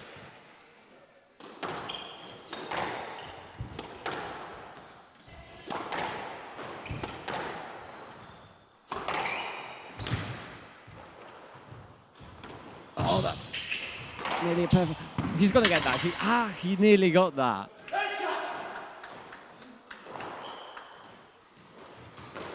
It was close. It was close that the rally would continue.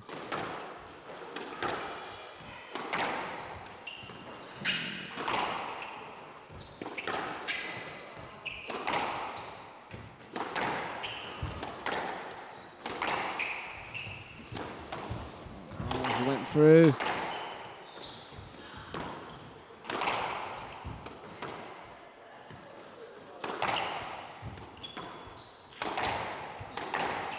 Again, he went through. Yeah, that ball. Since it's normal movement, I don't. You both of you. No. Since it's normal movement, I'm playing. That wasn't normal movement. You moved from the box straight to the back. Stop doing like this. And also, Mr. Dawood, don't like move. Make more space for him to go through. Okay? And stop arguing. Let go and open the door. You're the one arguing. Close the door.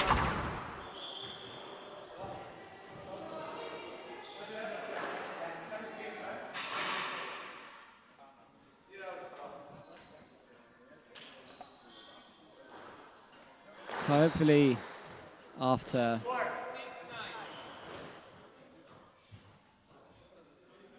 this encounter, we can quickly go back to the squash bit.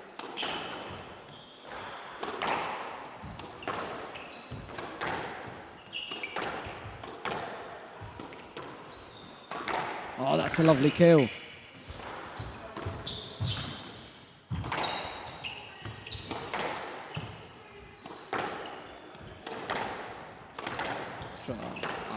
I thought he was going to play a drop.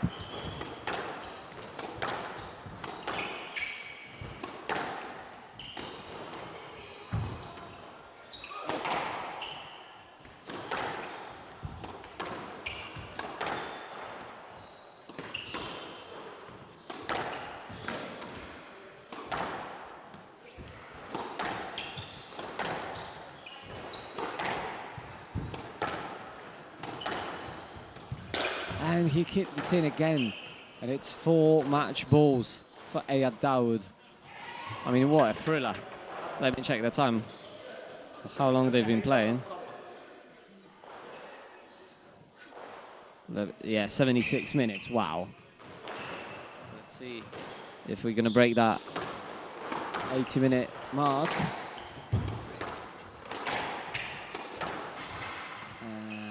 Oh, he hit the tin.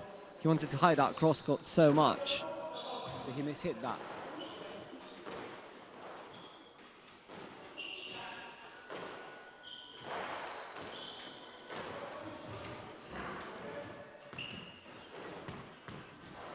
So the first match ball defended by the Canadian.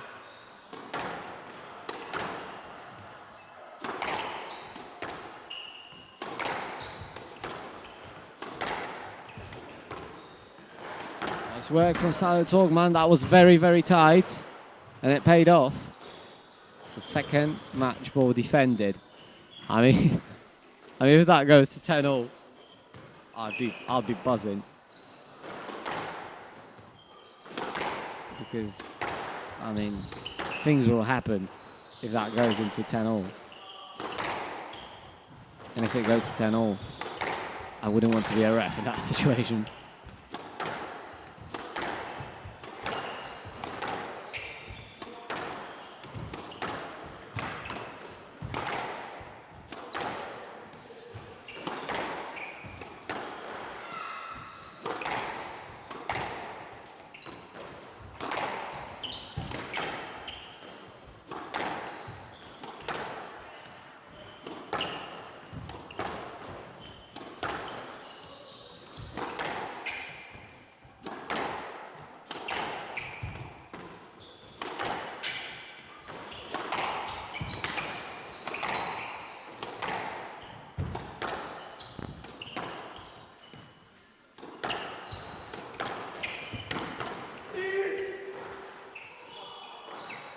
Okay.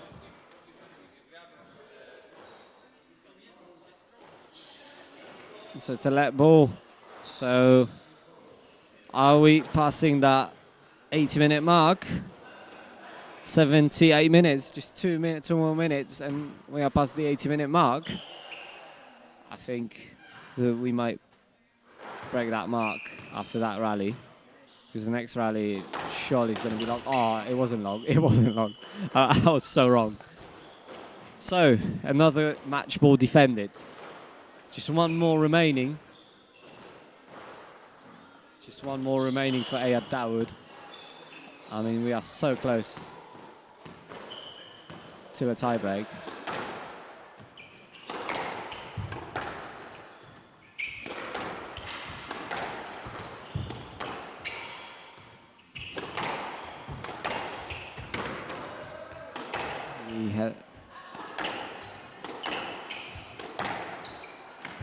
Oh, that's a tight drop.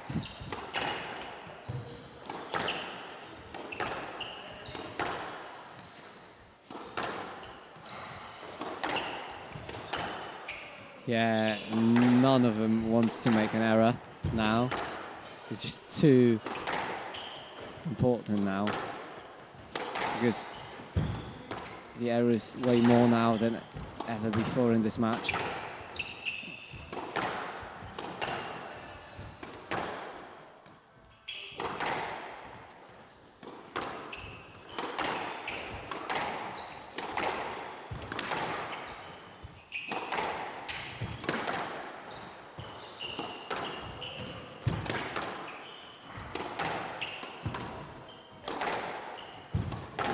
I mean, that rally is so long.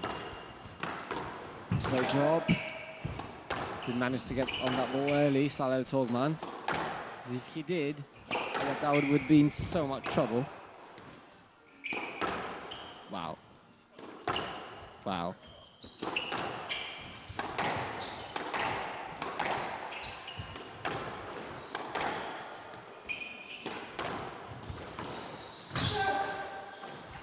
Oh, and it's 10-0.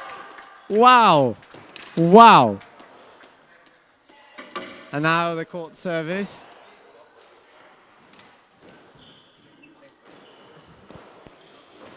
Oh, it's 10-all. We are hit. We are in for a ride.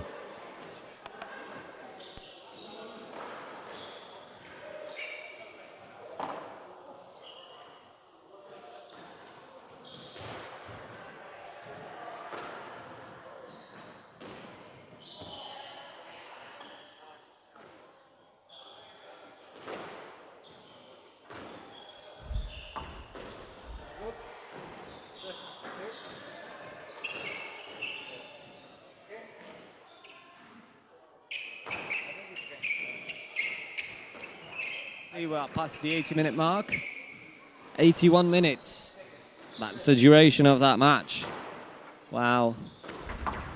I mean, the time passed quickly, to be fair.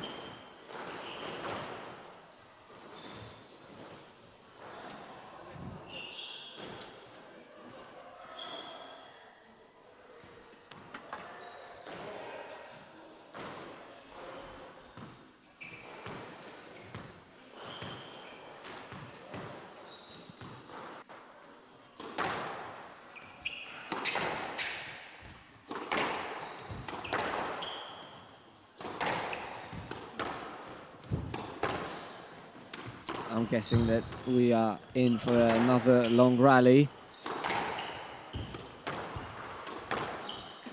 And such a tight ball. 11-10. So he won how many? 5 points in a row? 5 points in a row. That's what the ref's been telling me now. Wow.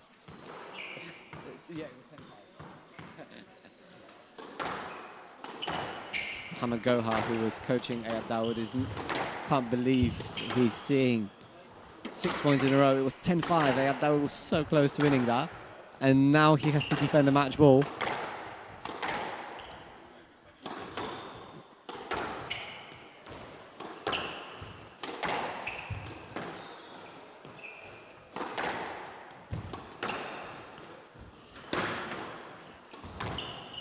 Oh, that's a good drop.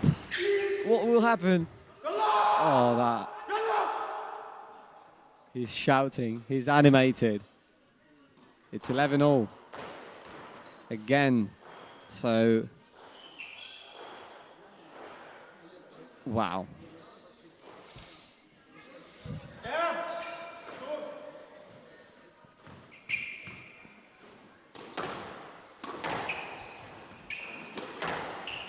I mean, I'm feeling sorry for the up next, Bailey and Yannick. I mean, they've been warming up for the past 70 minutes. Oh, he missed it. Oh, wow. I mean, that was a great cross, but I mean, those things happen in the 5th game. Like, it's so tough to keep your concentration, keep your movement as sharp as it was before, and keep yourself so composed. Oh, that's lovely balls. He got that. He got that. Please get that. Please get that. Thank you. Get that, please. Got that. Yeah.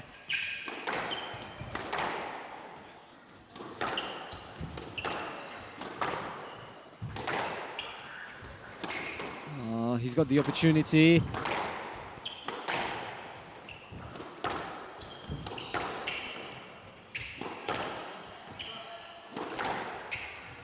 Nice white cross.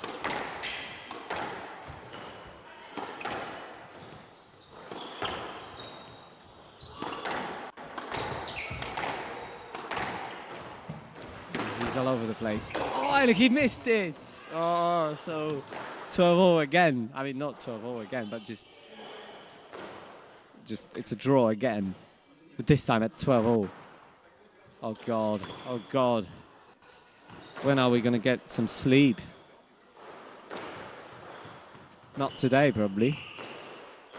Because they enjoy playing themselves, they seem.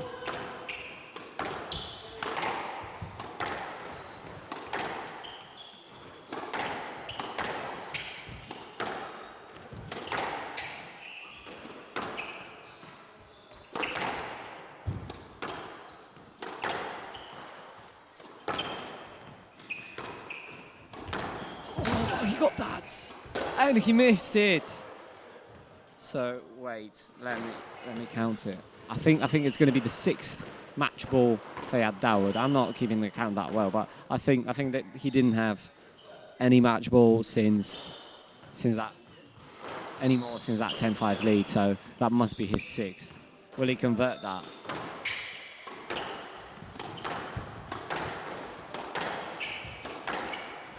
I mean, if he wins that, it will be a massive shout. I can't wait for that.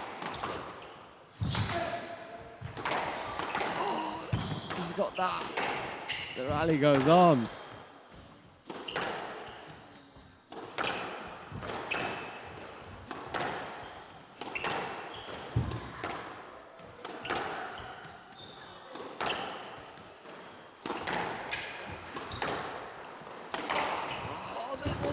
And he won that.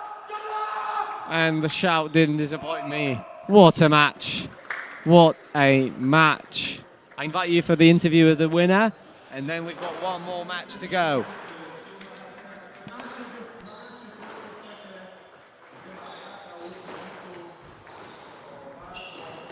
There's an interview with a winner. Thank you. Okay?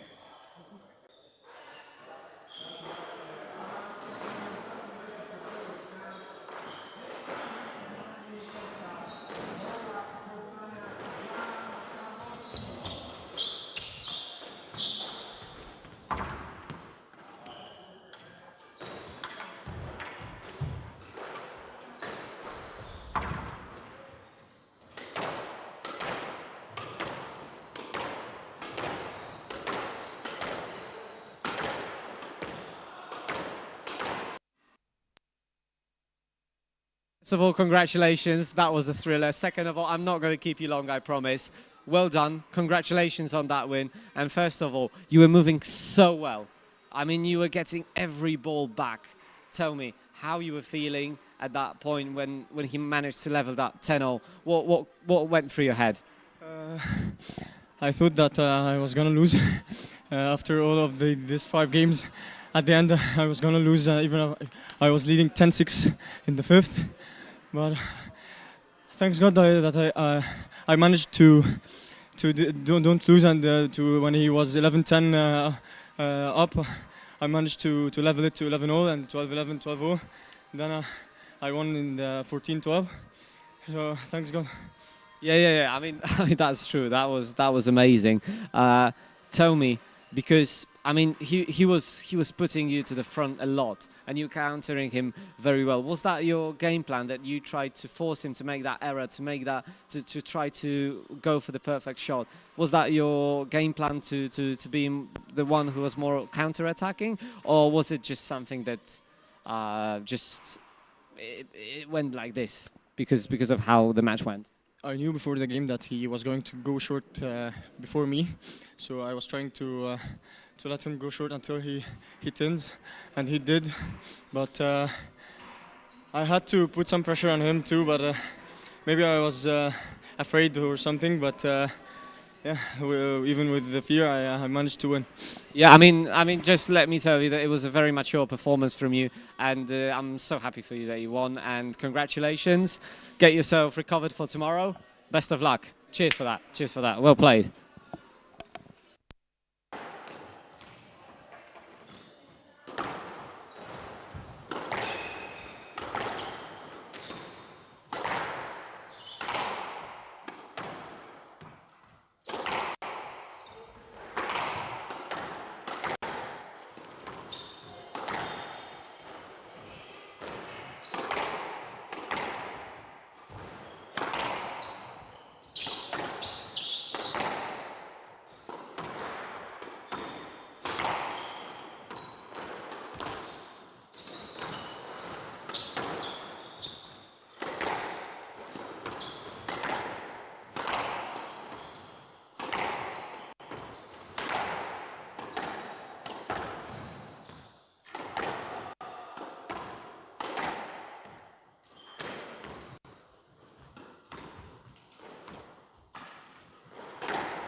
The last match of the day, Jan Samborski of Poland. Although his shirt says that he might be from Catalonia, he just loves the place. He's not from there. And Bailey Malik of England. Jan Samborski, our lucky wildcard. He was the wildcard number 4. And due to a couple of withdrawals, yesterday he got the notice, you're in, Sambor. So he's in. And he's going to battle with Bailey Malik, who I think he's 1 year older than him. Oh, that's a nice boast. That's a nice counter drop. So the first point goes to the Englishman.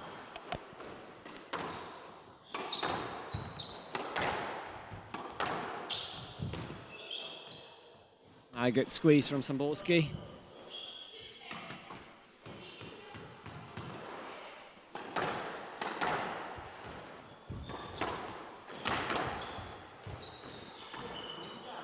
So far the rallies are pretty quick. Okay. Till the match doesn't get into those latter, more important stages, I will take that quick time to remind you all of our sponsors. First of all, BricoMarche Galeria Pestka, the main sponsor. Unatrans, Vichy Neon, MW Metal, Fajerwerki, Korsarz, Dawood Service, H2 Mesebau, and obviously we are here due to the help of Polish Squash Association. And now that boast, I mean, it was a bit underwhelming, wasn't it? So far the pace is pretty high. I mean, both players really like to hit the ball hard. I know them both quite well. Both of them I had pleasure to train with Samborski on a regular basis in Warsaw, with Bailey on a less regular basis when visiting the town of Crawley in the south of England, where the team Malik, the family of 5 professional squash players, is training.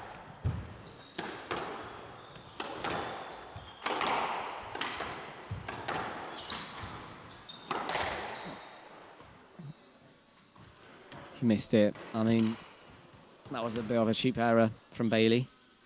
That one.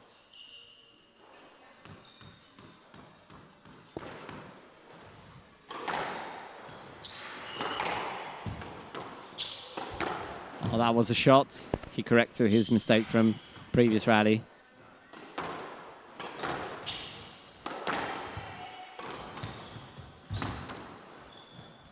Oh, that was a lob.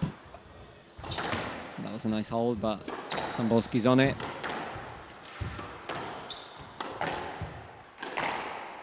I mean, his forehand is deadly. And I think already Bailey feels that when he sets him up on that forehand, he must be aware that the ball can go everywhere. Oh, that's nice. Woof! Woof! Wow, that's a good beginning. That's a way. I thought they were level on the score sheet, but no. But that's a way to win a point, really.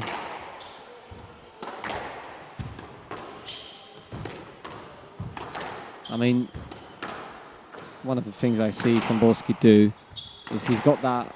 Oh, that was a good bounce. That white cross. He does something similar to Martin Steppan.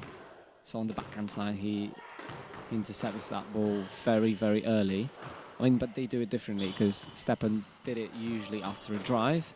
Now, Samborski's doing it more often after the cross. He's intercepting them cross as well on his backhand side, knowing that a right-handed player, might be tempted to switch the game to the left-handed player backhand. He's aware of that.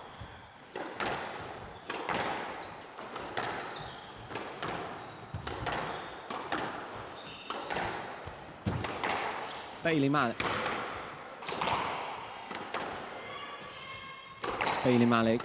he's on form. He had great results in the 9K in Tunbridge Wells in November and in London Open as well in November. The only problem with them tournaments was that he was denied access to the final by his own brother Perry Malik, who was a runner-up in London and managed to win that event in Tunbridge Wells. So he was unlucky to play within a span of a week his own brother twice. And Jan Samborski, a week and a half ago, he made his debut on the PSA Challenger Tour in Brno 3K Open. He reached the semi-final. It was a great result. He was battling against Jakub Solnicki in the semi-final. Unfortunately, he had to accept that the more experienced player was also the better player on that day. Oh, he struggled to get that ball. And Bailey Malik has a strong lead in that first game. 9-4, just 2 points away from winning that game. Oh, that's a bit of a lucky bounce from Bailey. And that's a bit of a lovely hold from Bailey. So 6 game balls for the Englishman.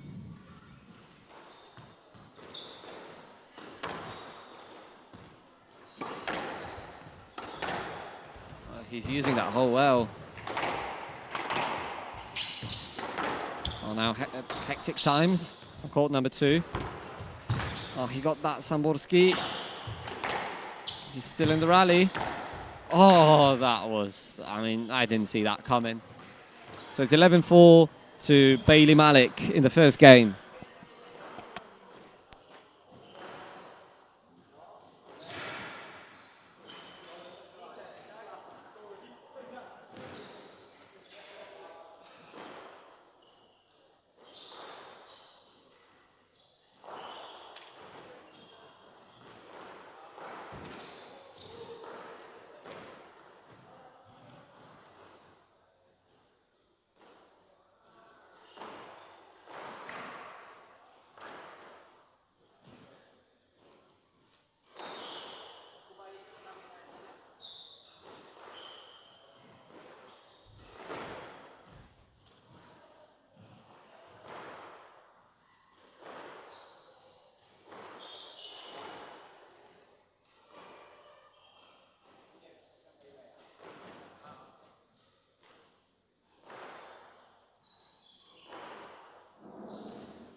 Oh, Bailey Malik leads 1-0.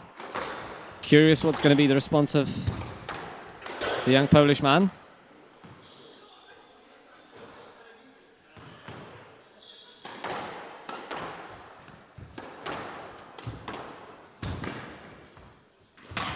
Oh, that was just such a short boast. I mean, I get the frustration of Samborski. He nearly got that. He's got a great reach, but he was hopeless in that situation, really.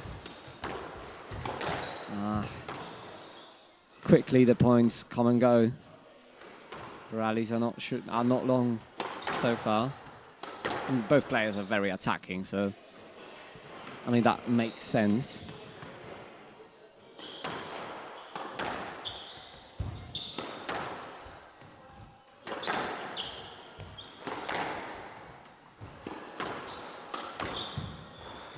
Oh, that's a shot.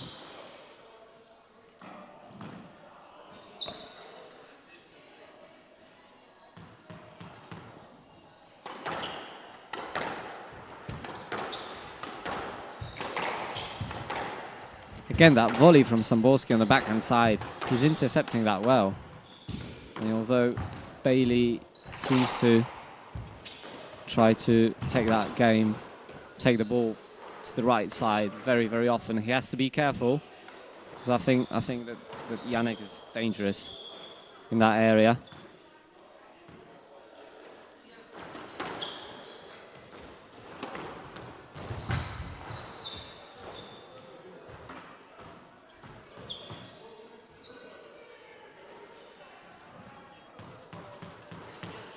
Samborski just finished his junior career with a couple of wins, Belgian Junior Open, Polish Junior Open, and a good result on the individual championships, European individual championships, where he finished 5th, beating the current boys under 19 champion, English champion, Dylan Roberts.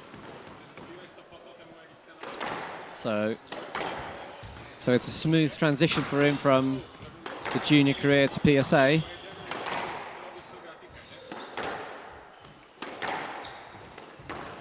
Bailey, although he's just 1 year older than Samborski, he's much more experienced on tour. He played plenty of events. Yeah, that had to be an Olet. It was a winning shot.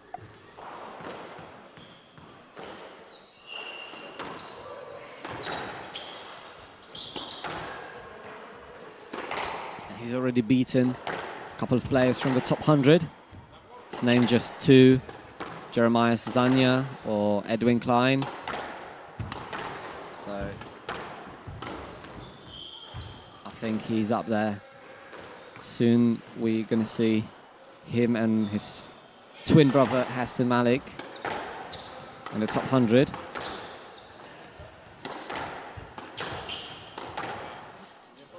Yeah.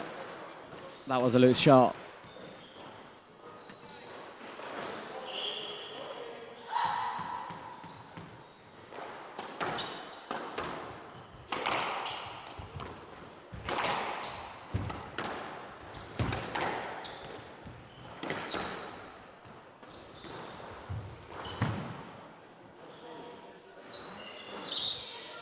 Both of them missed their shot.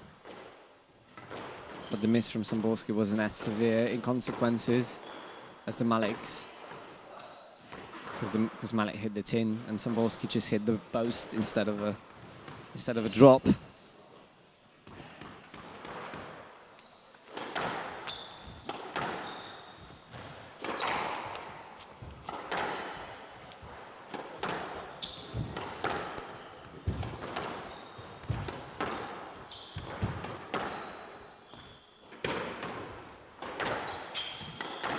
That game looks slightly better from Samborski than the previous one. Manages to stay on the score sheet level with Bailey. That's a good sign. But he managed to step his game up.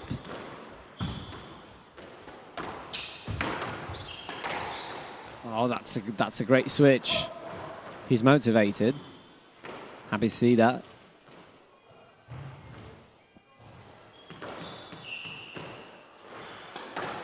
The referee of the match, Leon Krishak.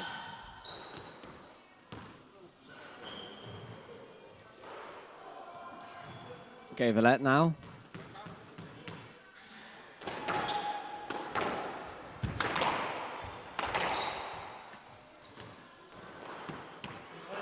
What will be the decision? I'm curious.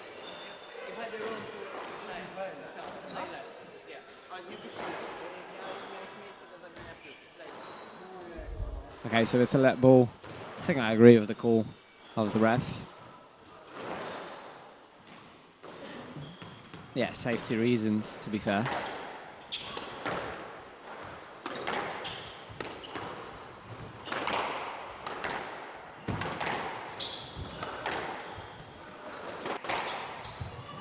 Oh, that's a good work from Samborski. Lovely dying length. So, take 6. Good signs for the fans out there of this young Polish player.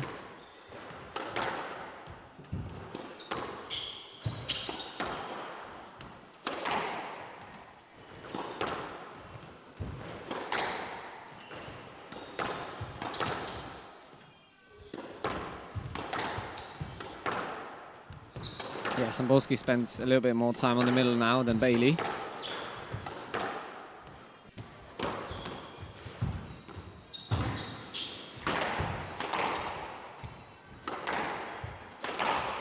Oh, that was a bit loose. And Samborski's on the run. Was a clever way out of trouble.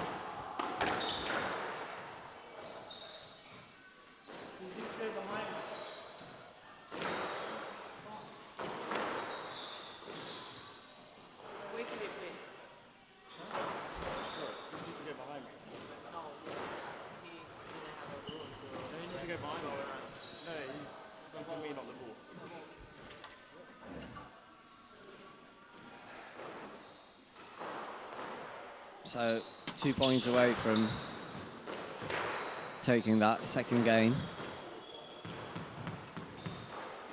Bailey not happy with that decision. He accepted it, so we carry on.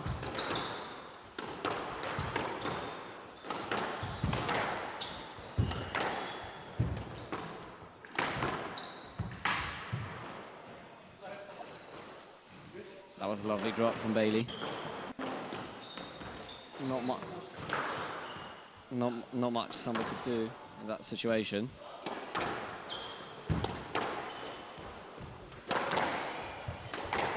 Oh, he didn't see that. Oh, that's a shame. And the lead is getting smaller. It's only 1 point now. 8-9.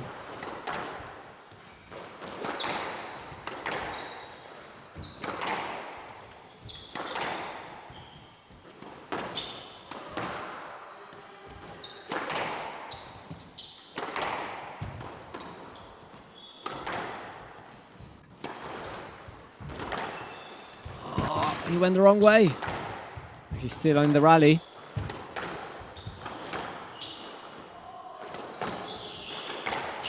That was a powerful drive. Oh, that was a very, very soft drop. And a white cross. Samborski is working very hard, and that was very good. So it's 9-all.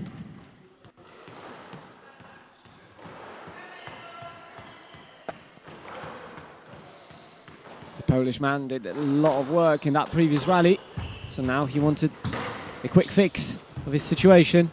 Oh, and that went in. Oh no! Oh, it didn't went in. Okay, I didn't see that. So it's 10-9 for Samborski. Will he convert that?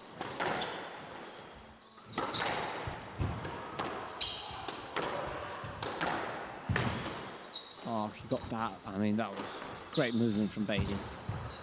Oh, he missed it. Oh, that was unlucky. How about the movement from Bailey on that cross court? I mean, it was very close for Samborski to get that game with that powerful cross, but Bailey's a very, very quick player.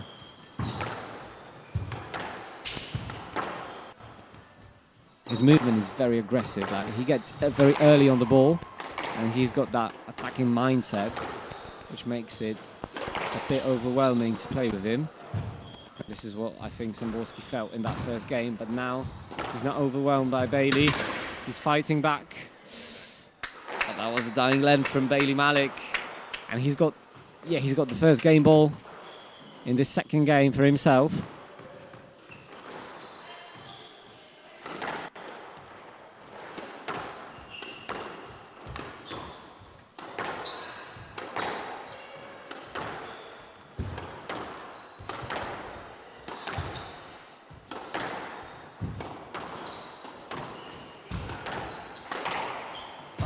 Yes, he got that.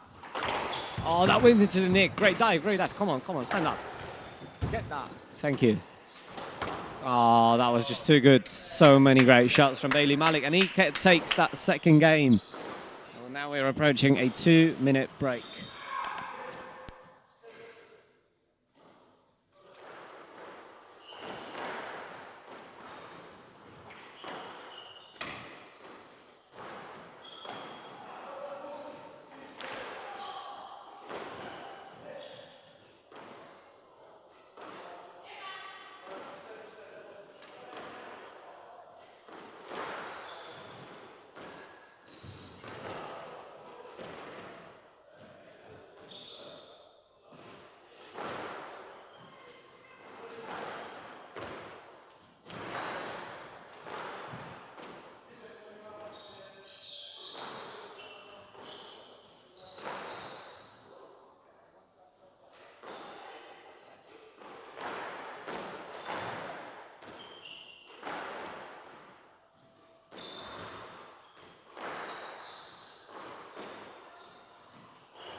we will be back a little bit later.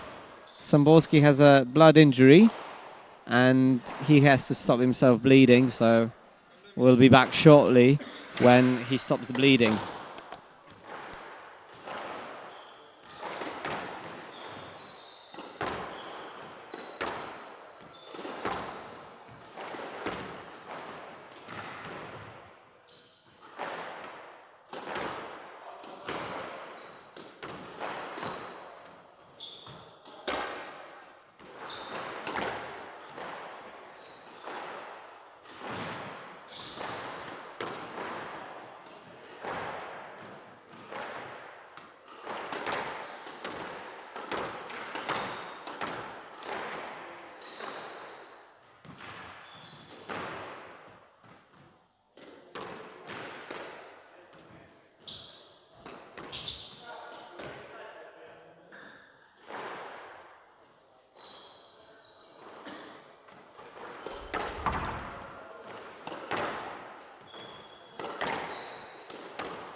Back. Janek Samborski managed to quickly get the bleeding stopped, and he's leading in that game now, 1-0. Oh, that was a powerful hit and a lovely get. I mean, that must be a bit frustrating. But that was a lovely pickup from Bailey Malik.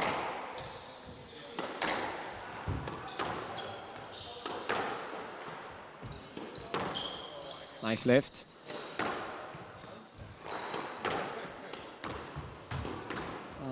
He's on the ropes, Samborski. That went to the middle. There was not much he could do after that drop of Bailey Malik.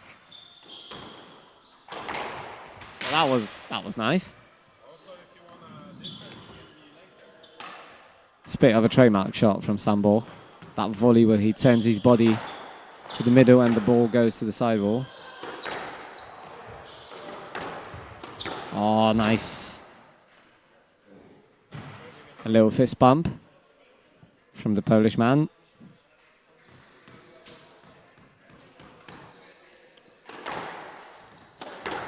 Oh, that was a shot. Quickly leveled by Malik.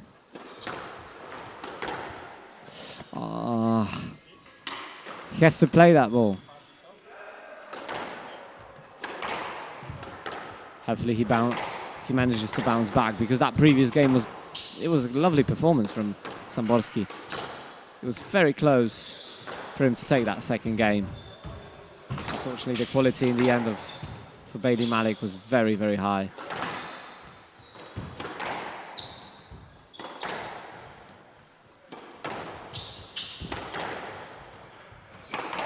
Oh, nice, powerful shot.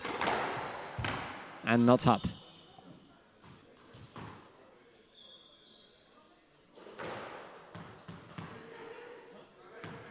Yeah, the elbow's fine.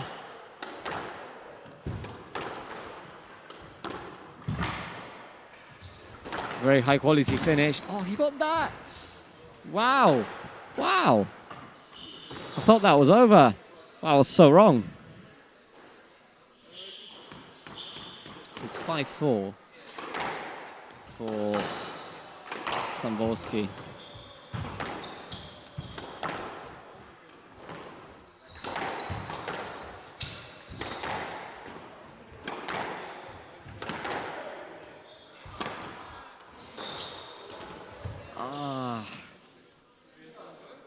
He went the wrong way.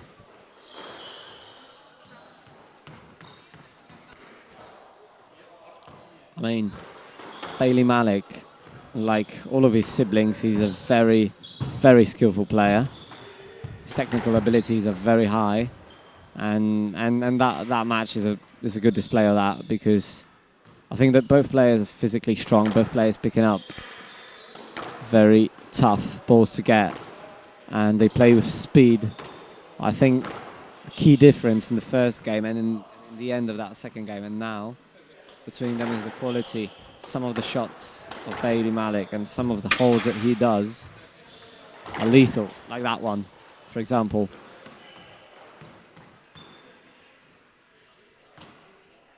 So, okay, that's a bit hectic. And that's a quality finish from Samborski. Although Bailey was close to get that, he was close to getting that ball. And now a cheap error. So it's 7-all. Let me check how long that match is.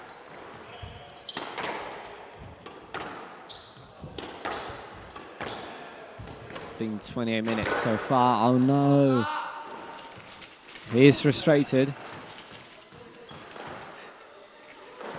Although he's playing pretty well.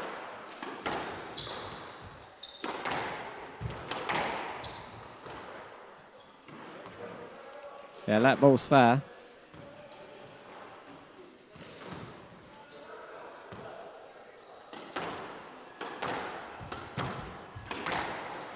Nice switch. So it's 8-all.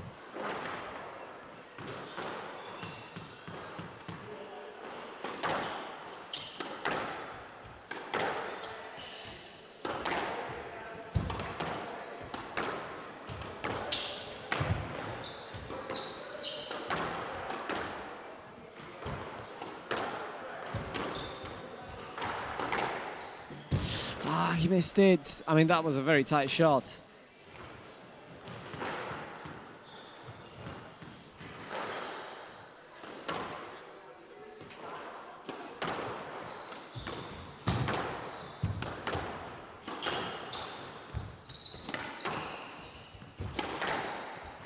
Bit of a loose shot. A nice lift. Oof. Wow. I mean, he cut that ball so much that it stayed very, very short. Well done. This is 9-all. Exciting times now.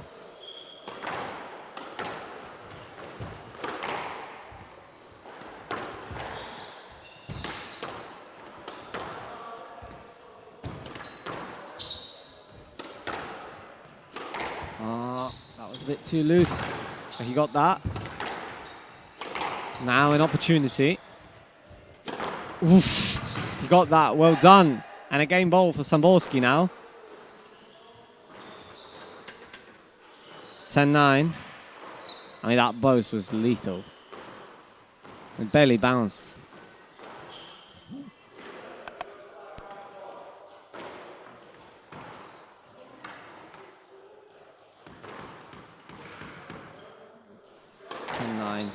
In that third game.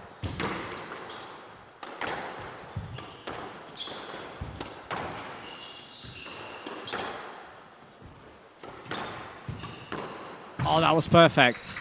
A fist bump and he gets the third game for himself. Well done.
So, it's 2-1 for Bailey Malik of England. But Jan Samborski of Poland is going to serve now.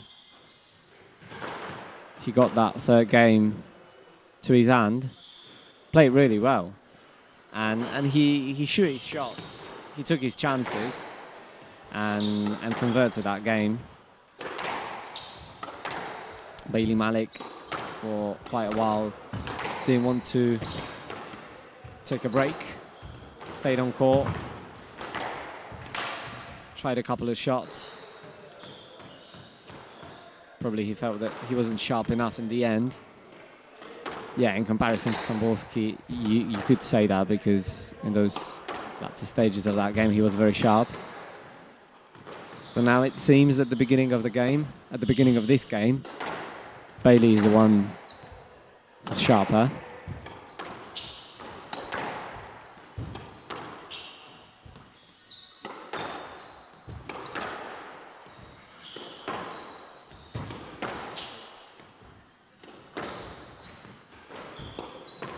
Nice tight work from both.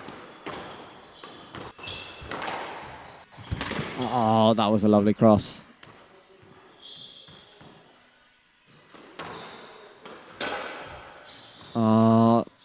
That's not good. The lead's getting bigger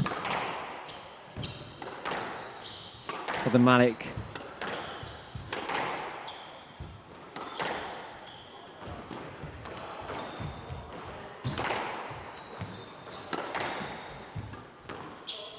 Good lift.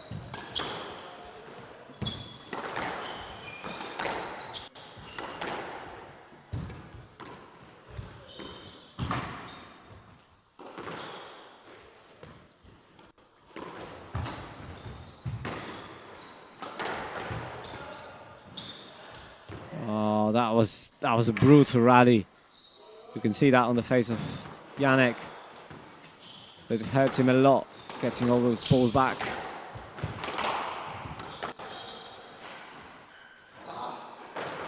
Yeah, there's not much effort to play that ball.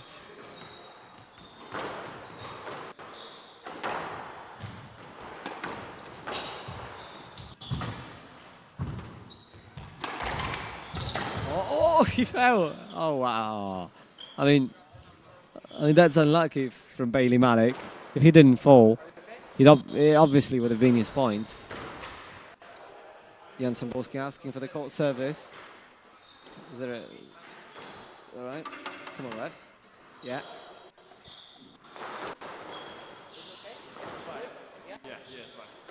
Okay. In the end, the court service wasn't being used. The court seems to be fine. Hopefully it will.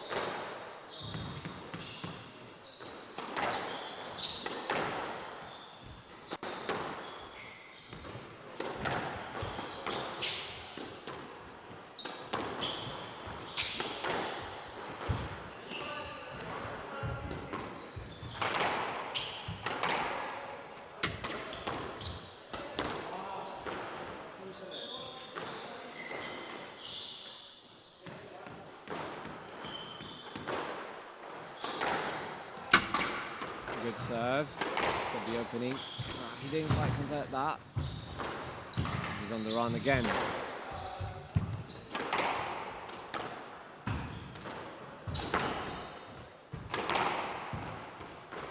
Oh, that was a lift. Oh, the court is so big for Samborski. And he has to go left, right, center, back, front, low and high. Yeah, Bailey stepped up his game from the previous game a lot. And it's hurting Samborski. It's hurting him a lot. It's 8-2. 3 points away, 2 from winning this first round.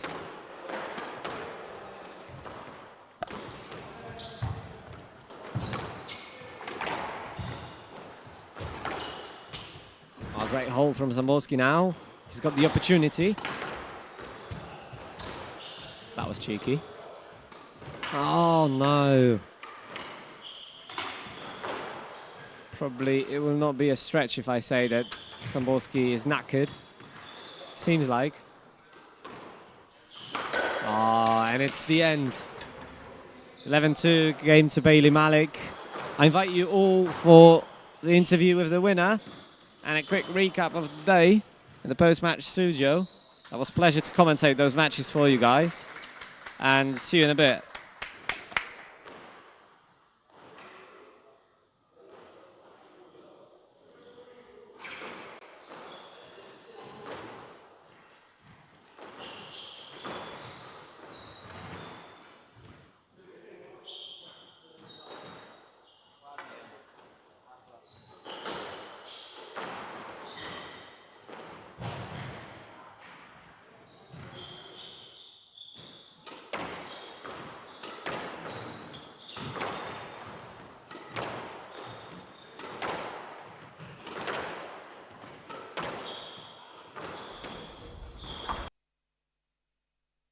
Yeah, welcome back to the post-match studio. Here with me is Bailey Malik, last but not least, to get through the first round into the second round. Bailey, how are you feeling after that match?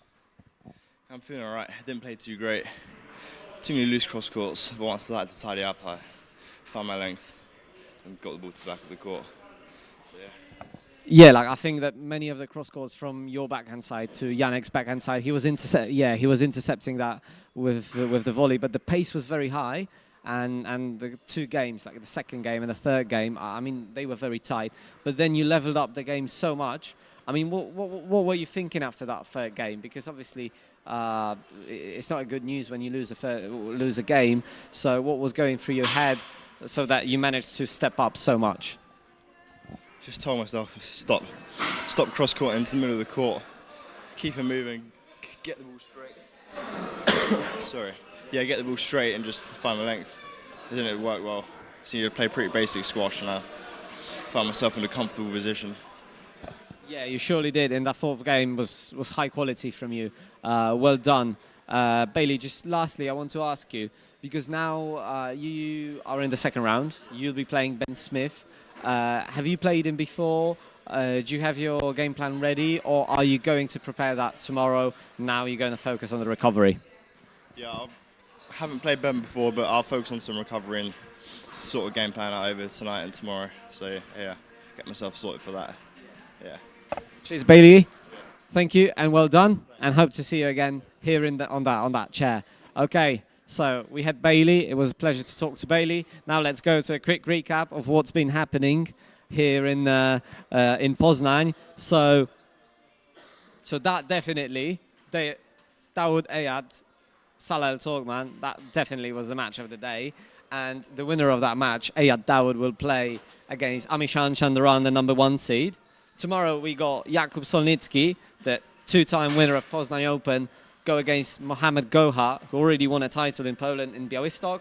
Then Will Salter, who beat Kajetan Lipsky, will play against Victor Bertus. Luai Hafes of Switzerland will play against Brice Nicolas, a very talented French player. Ben Smith and Bailey Malik, as mentioned before. Conor Moran and Ibrahim El Kabani of Egypt.